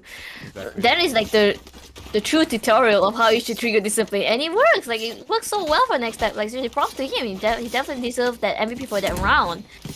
You need to know that, like, for the true tutorial here is that no. You know, research has shown that if no one checks the corner, no one else is gonna check that corner. Alright, it is actually proven research. Yep, so, exactly. It's That not was a- trusting the teammate, that's all. Yeah, that's true. I mean, I definitely don't blame the rest of the team because they're just following. Mm-hmm. You're And just following the there's, first guy. there's only a certain amount, like a field of vision on your screen, right? To know if someone's there. So if you're crouching, you're not doing anything, you know, you're a plant. You're a plant. So now with the possibly safe round from Espresso, Bird actually spots out at least a couple. I mean, they don't know who's there, but the Bird's just info. They are playing defense, so close range is probably fine by them. But Haven is honestly one of those maps where trying to play close range is kind of weird as well because there's way too many possibilities for a close range, right? You could be in garage, but if you're forced to move, there's no longer close range because they're close to the gap. And they're going to commit to B. That's going to be another flash out there by Jarpix. Now that's luck out of the game, actually, for now. And that's one of your major smokes. There, kicking stuff hot as well with next step. He actually triggers his Empress there. He's ready for the retake. Everyone actually rotated out there. The movements, they're good. Everyone's moving on together though. Double shock that coming out there. Dead Souls, he will reposition. Updraft right on the Boston step. Can he get it on the Stealth Shadow? He has got 2 to peek. He gets 1. The double peek there not working out for them though. Yeah, after actually let it out right now there. Dead Souls actually lets out another one there. Xiaoxue, he's gonna free fire. I mean, he's actually trying to free fire on him and it's somehow working right now. Would they have enough time for the defuse? And the Yes, answer is they going to do. be yes. Yes, I love it. I love it. The movements from Espresso. As I said, they just need to move together and Yup. they can get the job done. Yeah, you saw the trio, the 3 of them. They just moved together, going into B side together. You know, taking each opponent down together. Yes. Yeah, man. Like we say, we talk about their teamwork, and they are really showing us, teamwork diff here for Yeah. that round. Yeah, really well played to Team Espresso. Good retaking round. Yeah, still close though actually. We're already on the 7th round and it is a 3-3. So that means that their save round was actually sort of good. Maybe also half by. But that way they got free guns for themselves too. And Jarpix right now got the Blade Storm up. And we've seen what he can do with the Blade Storm. Look at those flicks. Dear God. That was literally a millisecond flick to the right. And we saw it. Dead Souls get tagged once again. It's just deja vu. I think he got tagged like 3 times. Very, very quiet, but they're sort of making their kind of known here. Jarpix just wanted to say hi to Dead Souls like that. Gets another one too. Oh, he's gonna say hi. Another one to Dill. He runs out of blades. I know exactly. And with the rearm, Dill was ready for the refrag. But still, it's down to a 2-man retake for 4 people. It's right there. Oh, B-side player actually didn't complete the spray. He would have probably gotten it. But look at the amount of respect they have for their opponents. They're not even going to try for this retake. Especially when guns are expensive. You know guns are expensive. Wait, I want to know, wasn't that their eco round for the attacker side? Because I saw. No, Oh, they no, okay, Because okay. Because I saw Jarpix with the frenzy, so I thought they were like ecoing or something. But it seems like they they're had not. some Okay. sort of an economy because they won like twice in a row. I think it was like round 3 Yep. and 4. I don't remember. Yeah, I really love the game sense from Jarpix though. Seriously, like that blind only caught him like, I don't know, 1 second. Yeah, but for Sky, in Sky perspective, it's gonna be like blinded, right? So he didn't. There was no way Sky would actually like thought that a jet would suddenly just dash in while he's like blinded. But it was just like a short blind, so he dashed in. Really well played from I Jarpix. understand. Wait, did he kill Dead Souls first and then the Sky? No, right? I think he killed Sky first. He killed Sky first. Yeah. Okay, yeah, because when the skill animations are there, right? So you take time to rearm. So that's usually the best time to get a frag there. And he knows it, so he's playing with those timings. This is just one of those little things in Valorant where it really matters, right? Yeah. Imagine reloading and someone peeks you. That's just game sense. You always peek someone who's reloading. But if you want to big brain them, you can always fake a reload, pull out your classic, and then right click them. Haha. Oh my god, look at this. Oh my god, Mashiro though, he gets 2. That's actually super massive. Even though he gets counter traded by luck. And to answer your question, this is the safe route for Espresso. and they're looking like to make this to a 3-5. They got to somewhat of a lead, and they're sort of. Last player So, standing. okay, never mind. Ivan King does not want to deal. One man right now. Up against ESPRESSO. Cypher versus Cypher. Cage trigger. It's just cage fest right now. Thinking if someone's actually gonna peek him out.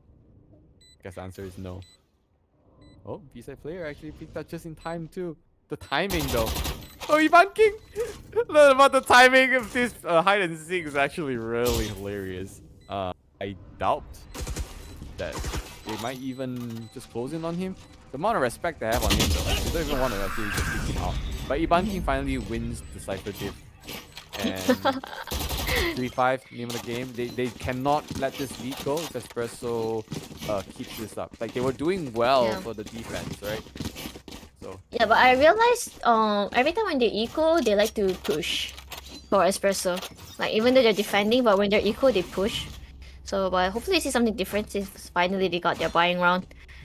Yeah, 3-5. I really must big stop stuff their to raid. really happen now, because half the time, like, the fights aren't really on site itself. It's like really good picks, and then they just secure a site, and then they can't retake.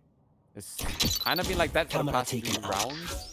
So Nowhere to run. never mind that though. Oh, where is? Oh, okay. Xiaoxue is actually outing his own teammate, but he gets B-side player just like that though. Darpix off the camera once again. He actually got another one for himself there. This is not what you want to see, but okay, Luck King 6 strong. He takes out Jarpix, who got a little bit bad of timing himself there. He will smoke out the own doors himself. And here comes the ult coming out from Cry. And Ban King saw Dead Souls. 2-on-4 suddenly. The retake right now seems almost impossible with the level of peeking coming out from Chocolate. It's Luck. So many angles to hold, so little time. And it seems that Mashiro is down. They do have somewhat of a timing himself. He wants to make this work. Luck is rushing in hot as well right now. He's not getting peaks there, but can he get Xiaoxue? He cannot land those shots. The recoil control a little bit out there. Will cry. That's one, gets two, but does not have enough time for the defuse. Another round goes for Chocolate. Yeah, but that was quite a good retake, I would say. At least Urukai managed to get like 2 or 3 kills, right, for himself. So, yeah, at least it destroys some of their economy, although they're so rich. I don't know. For the Team Chocolate. Look at next step with that 9,000 gold. Okay, super rich. Can they? It's not. It was a buy round, right? And that round, and now they're forced into a save again. So they are. They are having. Not really having a fun game right now for the past 3 rounds. I was wondering how they got to 3 at first too. Like Dill was showing up. Yeah, right and now, then after that, not so much. Okay, never mind. Dead Souls take out Jarpix there. He's got the dishwasher. Didn't know he's up at short. I mean at sewers. Your duty is not How about Mashiro? Okay, we'll get the rest out. Firing there. There, of course, no one. Everyone's playing around at A, so I think they know about this because Cypher is just sort of pushing out through C long. Ivan King himself trying to just stick with his team. Everyone's pushing out. Souls there, spots out too, but can't land the shots, and this time Jarpix gets the revenge kill of himself. Yeah, he died and came back to life. The attackers, like you say, I mean, this is an attacking map for sure, but you can't let them go too much though. Now they spot everyone coming up to the B-side player. He will get the cage out just in case, and then he gets one. The shorty was like a melody as he takes him just in time. That Jill also lands another one. Xiaoxue gets the return. It's down to 3 versus 3. 20 seconds left on the clock. Now they have to actually commit or they rotate. Actually, they just might commit for this because everyone's pushed up back. Dill already used one of his dismiss or heal, one or the other, but still has 2 flashes maybe. 13 seconds left on the clock. Look at that, they don't even want to push side. They just want to let the plant go down there though. And Sky, he actually gets things, but the wolf will come out there, try to spot a couple, but he gets destroyed. Monkey, Robin, say hi! The Dylan will cry! It was a big lineup! But Luck was there for the ding as well, the return. The damage was done. Iban King coming in hot and ready. Like pizza. It's delicious. but will it be as spicy as how I would love it? Can he get this first frag? The answer is no. Next up, a little too strong for that 3-7, and the lead continues. Yeah, I mean, Ivan King, like, honestly, it's supposed to be a quite winnable round for Team ESPRESSO, definitely. I mean, they had a Phantom as well, not really like a full save. Because Dill bought that round, and and then the dreams just shattered just when Ivan King just got that collateral kill. Oh, man. The line, I don't even think he was expecting that. He was just unloading. Yep, yeah, exactly. Not too clear. What? The three shot, the three burst. But yeah, well done. True.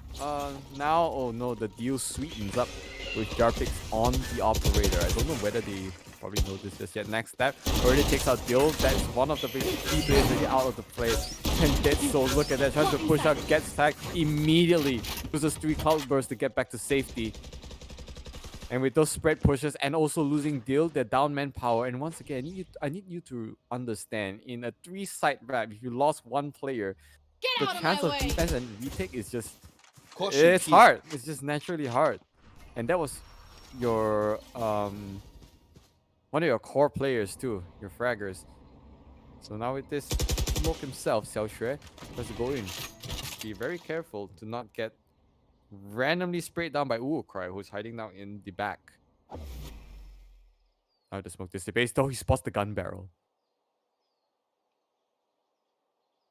But doesn't want to commit yet. And he still thinks he might be back there. He doesn't know about the timing. He's already moved to C-Link. Look at that. 30 seconds left. Really picking up the stress there. And Jarpix, he finally spots out Dead Souls with all that level of waiting. And the recon doesn't spot out anyone else, but Jarpix already made his move. That's B-Link right now. No one's going to be there, but I'm just saying how he moves. Very, very sneaky. Iban King comes out, spots B-side player, takes out his counterpart right now. Ooh, there, can he get a kill? He cannot. Jarpix there, ready for that. His aim, so good right now. He's gonna run around. Look at those flicks there. There's no way he jumps out there. And he hits the ranking on 2 luck. Wow. This guy, man, he's running into danger. Round in the half. And getting Not to killed. not to forget, it was a flawless round for the team, and it seems like Team ESPRESSO is kind of poor right now. Oh no. Even if it's the last round though. Poor ESPRESSO. if it's 3-9. Yeah. Hopefully it's a Probably 4-8. another Yeah. It's gonna be damn hard though if it's a 3-9, honestly. I mean, the defending too, right? Like, honestly, you just need to get a kill. But with as you know how Haven map is pretty like, if you get a kill, 90% of the time you're gonna get traded. So then the rest of the team is gonna come in and play for retake. Maybe like the only way to save this, I don't know, Judge play. You know, Judge actually like showed us a lot of wonders. You know, like a lot of miracle moments. So that's true. I don't know. That's true. Yeah, defending with a Judge maybe could have like, you know, but it's quite risky too because if he's a retaking side, then it's gonna be super hard with Judge. Exactly, because there's like 1, 2, 3, 1, 2, 3, 4, 5. There's 5 points of entry, okay, in Haven, and how sure are you that you're gonna Right, be at that exactly. point for you to get Judge? Because you have to move around, and then suddenly Judge just sucks. Just flexing out with those guns for a bit. So if someone actually pushes out, they might be, you know, having an early Christmas. Early Christmas. Yeah, it's only the summer tournament, guys, not the Berryfam winter tournament just yet. But someone can always bring Christmas early, and I am not complaining. I love Yeah, I love Christmas too. It snows in Korea, right? Just making Yeah, sure. yeah, it does. There's Yeah. 4 seasons here. I actually do miss the season. Is it humid there or is it dry? Right now, summertime is super humid, but most of the time is quite dry. Oh, summer is humid. Oh, that's interesting. Yeah. Yeah, because I was in a state where it's always dry year round, and I like it. It's good for my skin. I don't do well in humidity, so Yeah, I mean, it's honestly really hard to breathe, especially like during summer if it's super humid, so I don't really like it. yeah, that's true. I love dry yeah. weather too because I can take like a shower every 2 or 3 days, and you really wake up and you feel fresh. I might have just Right. out myself on stream, but let me just say, if you're in a dry country, I'm serious. You really don't have to take a bath every day. It's really, really good. You wake up super refreshed. But I mean, like, but if it's like super dry, like, isn't it like you would get like skin peeling because dryness? I don't have skill. Because I do get that. Oh. Yeah, I don't know. It's really, 30 really weird seconds for me. left. That's why it's good for my hair. It's good for my skin. Dry weather. Jarpix is in already. In the meantime, there's still no kills just yet, but it's starting. All right, that Soul's kicked in hot already. They're actually on side. So, Jarpix tried to pre-fire through that though, but Wukai just runs into the smoke and he gets one there for the first time. Maybe 4-8 is very, very possible. The Empress is actually popped at Jarpix. Oh, BINGSU, why? Gets B-side player. The spike needs to go down. It is 6 seconds. Jarpix takes out Dill, and the spike gets planted. And it's Luck right now trying to get the retake, maybe. Actually, not even a retake. He's trying to get the defuse. Oh no, they're all on site though. There's no way, right? They were just gonna go back too long. It's 2-on-1. You always play on site, and I think Luck knows this. So can he get the kill though? He does it onto Jarpix, but next level's there. No, the timing though. I mean, Jarpix, like, really good timing from him. Like, he decided to push in the game through Garage and caught like Deal off guard. And then Luck was busy setting up. He was in his meditating mood, so he didn't even notice at all. So yeah, it was really winnable though. Like, that was supposed to be a 4-8 supposedly, but unfortunate. Yeah, I think that's the epitome of just being unfortunate. Yeah. And the funny thing is that when his wall came out, so the rest of his team also sort of died. I don't really fault him for this though, because it's also the last one. Just gotta get it out. Yeah, hopefully you can see something different, because it's a attacker-sided map. Attacker map. Yeah, we are on second half here, ladies and gentlemen, and it's best of 1. So that's why I say it's really important for any of the teams, because the loser gets knocked out of this one. This is the lower bracket already, and the winner is actually gonna face up against Team CUPCAKE. Team CUPCAKE up and tomorrow. Wow, alright, they're up at C already. The smoke dissipates, and everyone is just confused. B-side player lands up onto his own counterpart, but gets traded by Xiao Shred. 3-on-2 right now. Suddenly, it looks so good for ESPRESSO. It still does, because Luck got that kill on Dead Souls. He couldn't land those shots there, and Mashiro with the 2K. Ladies and gentlemen, we are at the first 10 right now of this game, and it really should have been ESPRESSO's. I'm just saying, should have been. Yeah, it should have been, but I guess, I mean, it's not there because it was like 2v1, because Luck was still in Garage, and the other two was peeking Dead Souls, so there was nothing much you can do there. I mean, it's so funny because everyone is sort of in the open. Smoke dissipate as a random cypher in weird spots, which is trying to kill, and they get aimed in. It's like, wait, that's not how you play it. But, yeah. You know, it's different when you want to play aggressive. Oh no, right now, Dead Souls! Oh, that's so dangerous. Jarpix got a judge right there. I don't think he knows.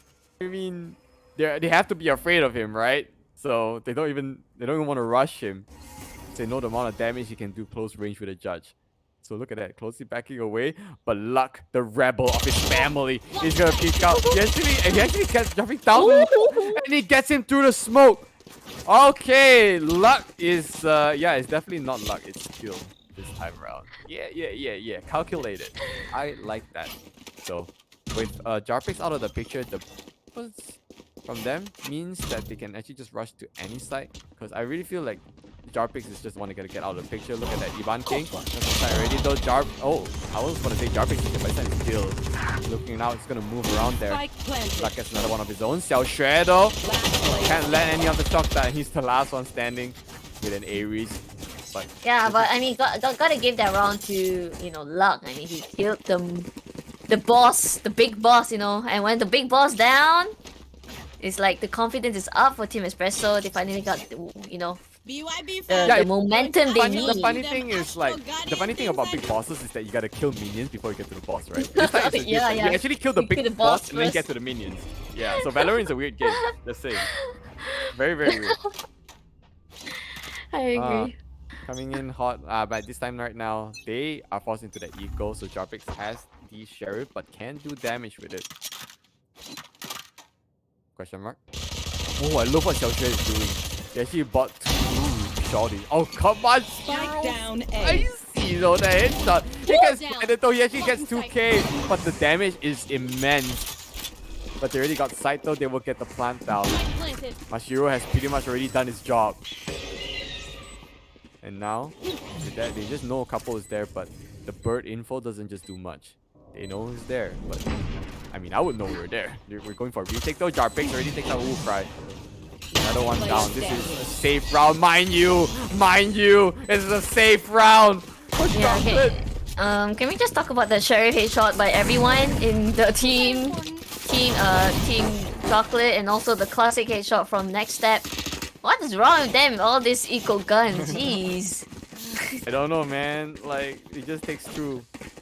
No pun intended. It was only Mashiro. Takes out two very important ones. Out peek. Snipes out Luck right there. And then still kills the one at short. Oh my god. This guy moving. Yeah, I already said Mashiro is a duelist. He's not a sentinel, man. Like, the damage though has almost been done. I mean, 411 closing in onto the match point. Now it's full by come out. Let's see what Dead Souls can do with that though. Mashiro hears it, so he's just gonna wall that out. And a good wall too. So if anyone wants to go through, they have to go. We'll see if anyone's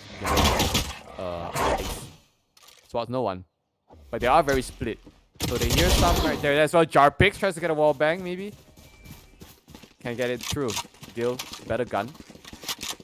We'll take him out. 411. Still extremely doable. If you can make this 511, the dream is still alive. Puppy, he knows one is right there though, but Xiaoxue wins the duel with the Spectre, of course. Close range weapons, and Cry, as those dogs, comes in hot. Dead Souls in the smoke himself, takes out Next Step, but straight happen with Iban King. Another one gets taken out by ESPRESSO, securing the round that they require so badly. Yeah. Now they're poor. Like for Team Chocolate, are they? Oh, exactly. Oh no. Almost. They just need one more round. Oh yeah, that's right. Before they can force them into a full save. But how likely 6-11? Okay, if it's 6-11, then very likely it's gonna be 7-11, right? Yep. So close. But and then you tie it closer. But ESPRESSO's got the work cut out for them. Let's see, ultimates wise, 3. There's Jet, Reyna, Astra. Okay. Jarpix again pushed out on his own. See, very aggressive. If someone peeks out and has to counter strafe, he is going to kill them. Xiaoxue himself gets blinded, but the bird doesn't really give out any true info. It just knows someone is in garage. Like, I would know someone's in garage. Jarpix is also holding out a weird wall angle. And he's on top of it. Right, this time around, ESPRESSO's actually playing super slow, which means that you can wait for anyone to dissipate and he's fine. Jarpix. Gets the cloud burst there, actually gets things very, very low. So now that you kind of know everyone's there, B-side player actually takes out Mashiro. This time around, he is getting punished there, but Jarpix gets the return for 1. The wall comes out. No one is there though, maybe he gets the counter peek there. Very, very good angle actually being planted. Forcing out anyone who wants to peek there. And they will get this right opposite across the wall there too. Look at that right now. Iban King, they're gonna cross the wall there. He'll spot no one. The Dead Souls, he's ready for that. Iban King as well with the return at least. There's Xiaoxue. He's there for the kill. There's no way. The walls came out too. And it's down for those 2 versus 2. There's no way they can hold this. B-side player himself. Okay, let those shots. Yes, he can. Ooh, nice. Very, very crisp cross. Yeah. Damn. Love it. Yeah. Oh, there you go. We finally see 6-11. So now Team Chocolate is going to be, the downside, and they have to save for that round, for this round. Yeah, I mean, they really needed this, right? Because if it was like what 5-12, that would be the game over for now. Now they have a chance, also because they forced the enemy into equal round. If they tie out 7-11, then it's getting close. But they need to keep this momentum up, this so-called teamwork that they're so good at right now. But Hurt, the Blade Storm, comes out from Jarpix. He pushes out B. I like the way he's playing everywhere. There's no one at A right now. Everyone is at B and C. And you kind of know, He gets tagged. Xiaoxue ready to see if anyone pushes in. He's ready for the judge. But Jarpix off camera already takes out the duel. I actually don't know he died, but never mind. Ooh, cry. Very, very important pick as well. That's onto Mashiro. Tying things up. I know exactly where you are. Last player standing.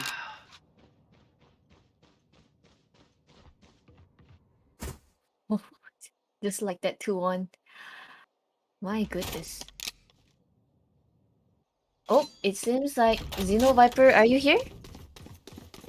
I think Xeno Viper DC'd. Or did I DC? He DC'd. Okay, so yeah, I guess I have to be the one now casting until Xeno Viper comes back. And yeah, there we go. We have next step, last man standing. Oh man, how is he going to do this? At least he has a Vandal though. Well, it was supposed to be an eco round. Honestly, this is like a really good eco round for Team Chocolate. And we have seen how well next step do. Like, can he clutch this though? Oh, big, oh yes, there you go. Next step got the first headshot onto Datestos. Will he get another? 1v1. Okay. Oh, here we go with that, pulling him in. With a 21 HP. Can he do this? He get the diffuse sound, and yes, luck will then spray through the smoke, getting next step, getting the round that they need for Team ESPRESSO. Really well done to Team ESPRESSO, but although it was a eco round as I said previously, but really good eco round for Team Chocolate. Okay, it seems like both sides have the buying round. Okay, we're definitely gonna see something different here. I miss Xeno Viper. Is he coming back? Oh no! What is this, Xeno Viper? Don't leave me hanging here! Okay, yeah. We're gonna see Team ESPRESSO. Okay, most probably gonna be having an aggressive push to A. The wolf comes out from Sky, not spotting anyone, and then we have the Xiaoshue's drone. Oh, yes, there you go.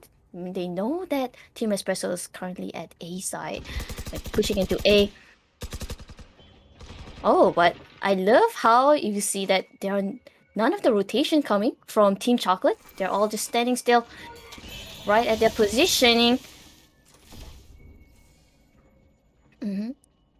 Seems like they are going to be going back. Was probably just a fake push to A, trying to see if they can get any information from Team Chocolate, but none of them is peeking. Really discipline coming from Team Chocolate. Right there. Trying to see if they can pick anyone. Seems like there's no luck for Team ESPRESSO, but I think they're going to fight that Cypher deal. Trying to pick onto Cypher. Really get the kill. And yes, they also get the first kill onto Ivan King. This should be a really great opportunity, but Reina just got blinded. It's gonna be really hard. Daeso just headed in right into Seaside. Will he get another kill? Oh, then he's spot next time off guard. Ooh, can we get a kill on the next step? 5v3 situation here. Xiaoxue just popped with that ulti. Will he get one? Yes, he will. Will he get another? Nope, but there's a really good kill from B-side. Two B-side player deal, getting the kill to Jarpix. Just Xiaoxue, last man standing. And he clutched with a 7 bullet though. Oh, no, he will. And Deal will get another kill. Wow, Team ESPRESSO firing up. Really getting the momentum they need. I think you're gonna take my job away from me at this point. You're suddenly so good at play-by-play. Yeah, Xeno Viper. Oh my god. Welcome back. I missed you. Ah, thank you. I missed you. Oh, sorry. I need to just say I don't know what happened to my Okay, never mind. Just give me a second. I think my internet. It wasn't my internet. It was actually like I could hear Barry, but I couldn't talk. And I was trying to close programs. My task manager doesn't work. And my restart doesn't work. So I actually had to actually force restart my computer. So yeah, I'm so sorry guys. I'm back, but I've just came back to hear Barry literally doing play-by-play. That was actually insane. Oh my god, I was actually really enjoying it. Holy. Thank you. Yeah, you're gonna steal my job away from me at this point. So congrats. Oh. Yeah, good stuff. Hey, well played. When I was gone, I seem to have missed this action here. Of this deal, but you need to understand A11 means they still have a chance for this. I've got your Yikes. the peek out, it was good. And they still have an opportunity for this because it's 4 versus 3. He's in. Dead Souls. He's got a cloud burst in here and he knows Jarpix has the ult as well. He's going to come in and try to see if he can get this ult off. Oh, was it an ult? Okay, never mind. Give me a second here. Oh no, he does not have an ult. My apologies. It's the... Let's see here. Okay, he wants that heaven. Sluck himself is actually holding out Seals, doesn't catch anyone. But Jarpix evening up the odds himself. Ooh, Cry holding out the angle. Here she doesn't get the shot right there. He fucking turns around, gets her in. Next step. He will wipe out B-side player, but Luck is ready for that. Just right opposite. There's one-on-one. Luck, it's all down to you. If he wants to get that, and she does. Start with a headshot is not necessary. Next step was low. 9-11. Yep. Yes, I mean, that was a equal round, right? So, supporting a bonus round for Team ESPRESSO. But really, like, first of all, like, good clutch from Luck. But that was so close, though. Like, seriously, it was their equal round, but they almost lose that. But overall, still well played to Team ESPRESSO. Like, Luck, definitely the clutcher. Clutching when he needs. It is. I mean, I have points on ESPRESSO. Okay? I'm just saying this. I want them to win. But then again, Chocolate is still, well, showing why they're really great. Jarpix energy. Very strong. But Dead Souls himself is also delivering. He's gotten those kills, he's gotten those entry that's needed for his team, relying on his team for the backup. And that's why I'm trying to say that they have more of this teamwork thing going on for them. Whether they can make this to a 13-11 is different, but if you're going to overtime, this would potentially be the second overtime for the night. Wait, is it second? Yeah, second. Yes. Dear Lord. Look at that now. The defense. Oh, they heard the wolf. You hear the Doge. Doge. You know right side is clear, but Jarpix is holding an off angle, so he's gonna get greeted with the flick though. It is crunchy. Yeah. Damn. Oh, okay. Never mind. Dead Souls coming through. Smoking Sound lands the headshot. But if Bond Kill get the trade, they still have the advantage right there. But B-side player will even things out there. Right now, Luck gets spotted out by the recon. But it's still 3 versus 3. Everything is possible, but the angles are in favor for attackers here. Though, but Cry there gets two already right now, and they will wipe out the entire team of Chocolate just like that. Oh no! We're definitely gonna see 11-11 here unless they win the 50 round. Yeah. Okay. Yeah. They did, right? They did at one point. They won. Yeah, they did at one point. So you never know, you know, because even if they're equaling for Team Chocolate, they're still pretty strong. So never underestimate them. Really. Kind of reaching to the point where like I think ESPRESSO is also kind of like done with this. Sometimes you can see like their plays are not exactly coordinated, but for some reason their gundos are working out. You can actually see it. You know what I mean? Yes, like, yes. I see the way it's moving. So if it works out for them, sure. At this point, if it gets them to look win. at that! Look at that! He has the flick! Oh dear, 11-year-old boy showing us how it's done there. But through the ice step, Shiro gets to the utility. It is so strong, but still, Dead Souls coming out on top there, and they still have the man advantage. Still, damage is done, by the way, because this is an equal round, like you said. Wow. But the fact that Jarpix actually whiffed the judge shot did some damage that shot. He can't let him shot. It's actually gun dip at this point. His next step, I don't know if they know he's right there. He's gonna spot out Dead Souls though, but still, the headshot a little bit better for the better gun. Yeah. 11-11. I mean, like, you know, it was from what, 4-11 was it? They never win a single round yet, right? For Team Chocolate, like Team ESPRESSO, like 3-11. Oh my god, it was 3-11, and what a comeback coming from Team ESPRESSO, and now we're seeing 11-11. Wow, they're really getting their momentums, their gears, you know, running, really like fired up. You know what? Wow. This team just, I mean, this pairing right now just complements each other, right? Chocolate and ESPRESSO. What you get? Mocha. I love Mocha really, but at the same time, yeah, at the same time on this side though, like, we keep saying it's an attacker map, and it really is, right? Yes. Even though sometimes you're cutting it super close, but remember at one side I said that the attackers had the angle advantage, and they did. They tried to trickle in from the defender spawn, they got wiped out. So right now they already got enough points against Chocolate to bring this to a match point. They just gotta keep playing this right.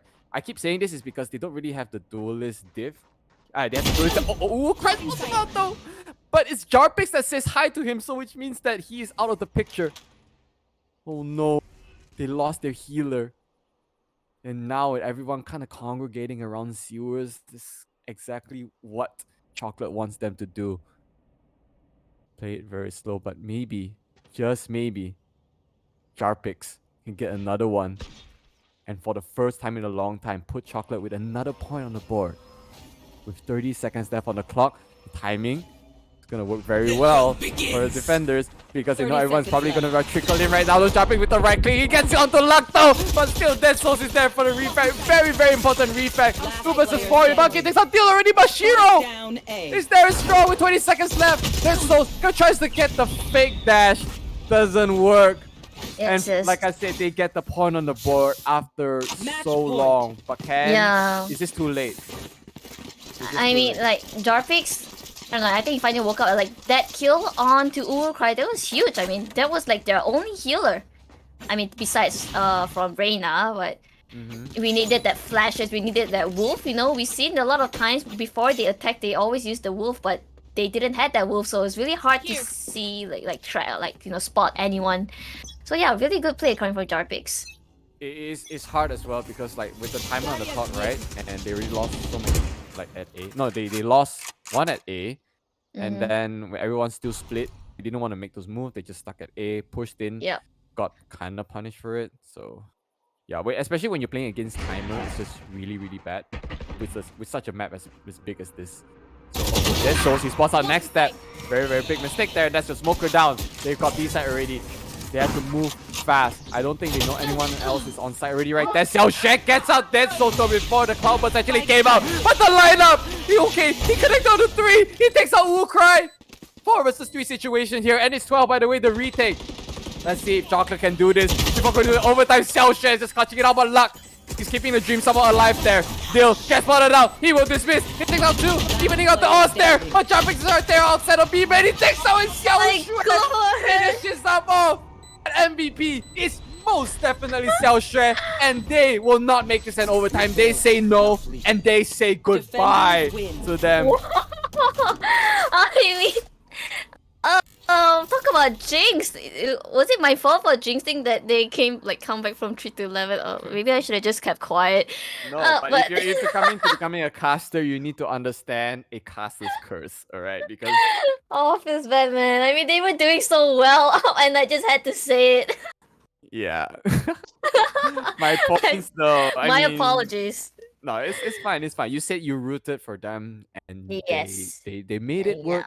So Mhm. essentially, they will be the ones that move forward in the brackets to face up in the losers bracket finals tomorrow. But still, a huge congratulations for ESPRESSO for making it this far in the lowest bracket. Like there can only be one Yeah. winner from this, and I really feel that you should not be disappointed with your performance whatsoever. You guys did well. The comeback was huge, even though you didn't make it. But Yeah, I agree. pulling ahead in points when you're that far behind requires a lot of mental strength. Yes, dedication, motivation, you know.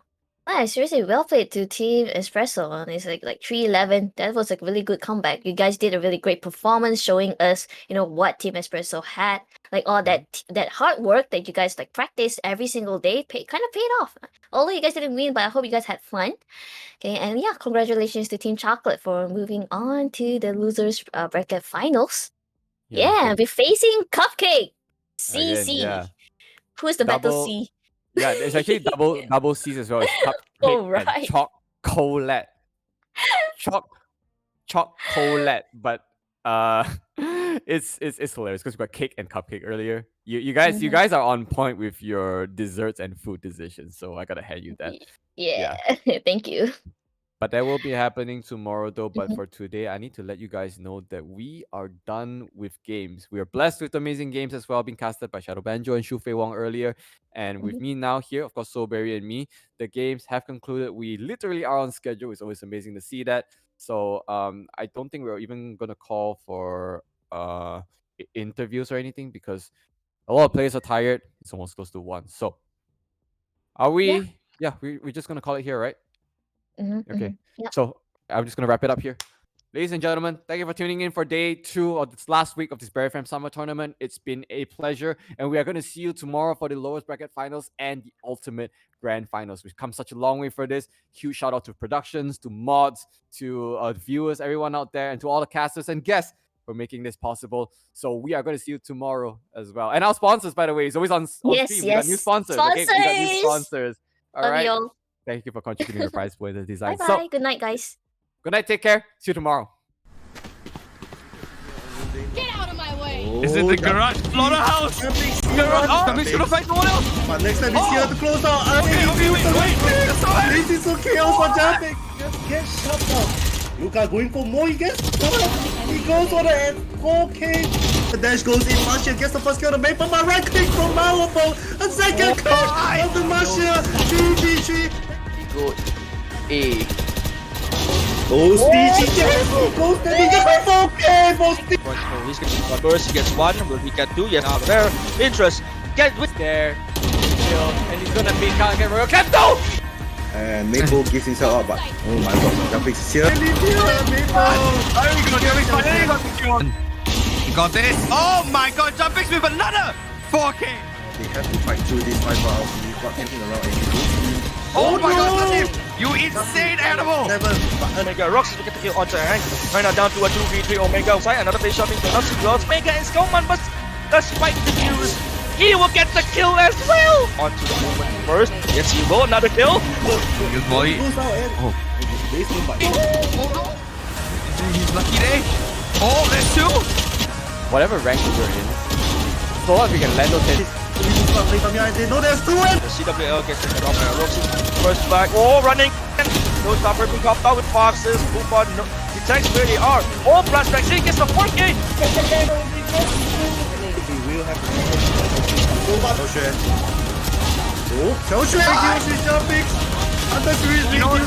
He knows! Exactly. Actually not going for the aggressive push by Yui. They're waiting on to the smoke. I guess who gets 3-4! Yui, but still all thing thrown out by Steve. Omega! Smoke spray and actually tags him out. Ooh, no, they don't know where Mashiro is.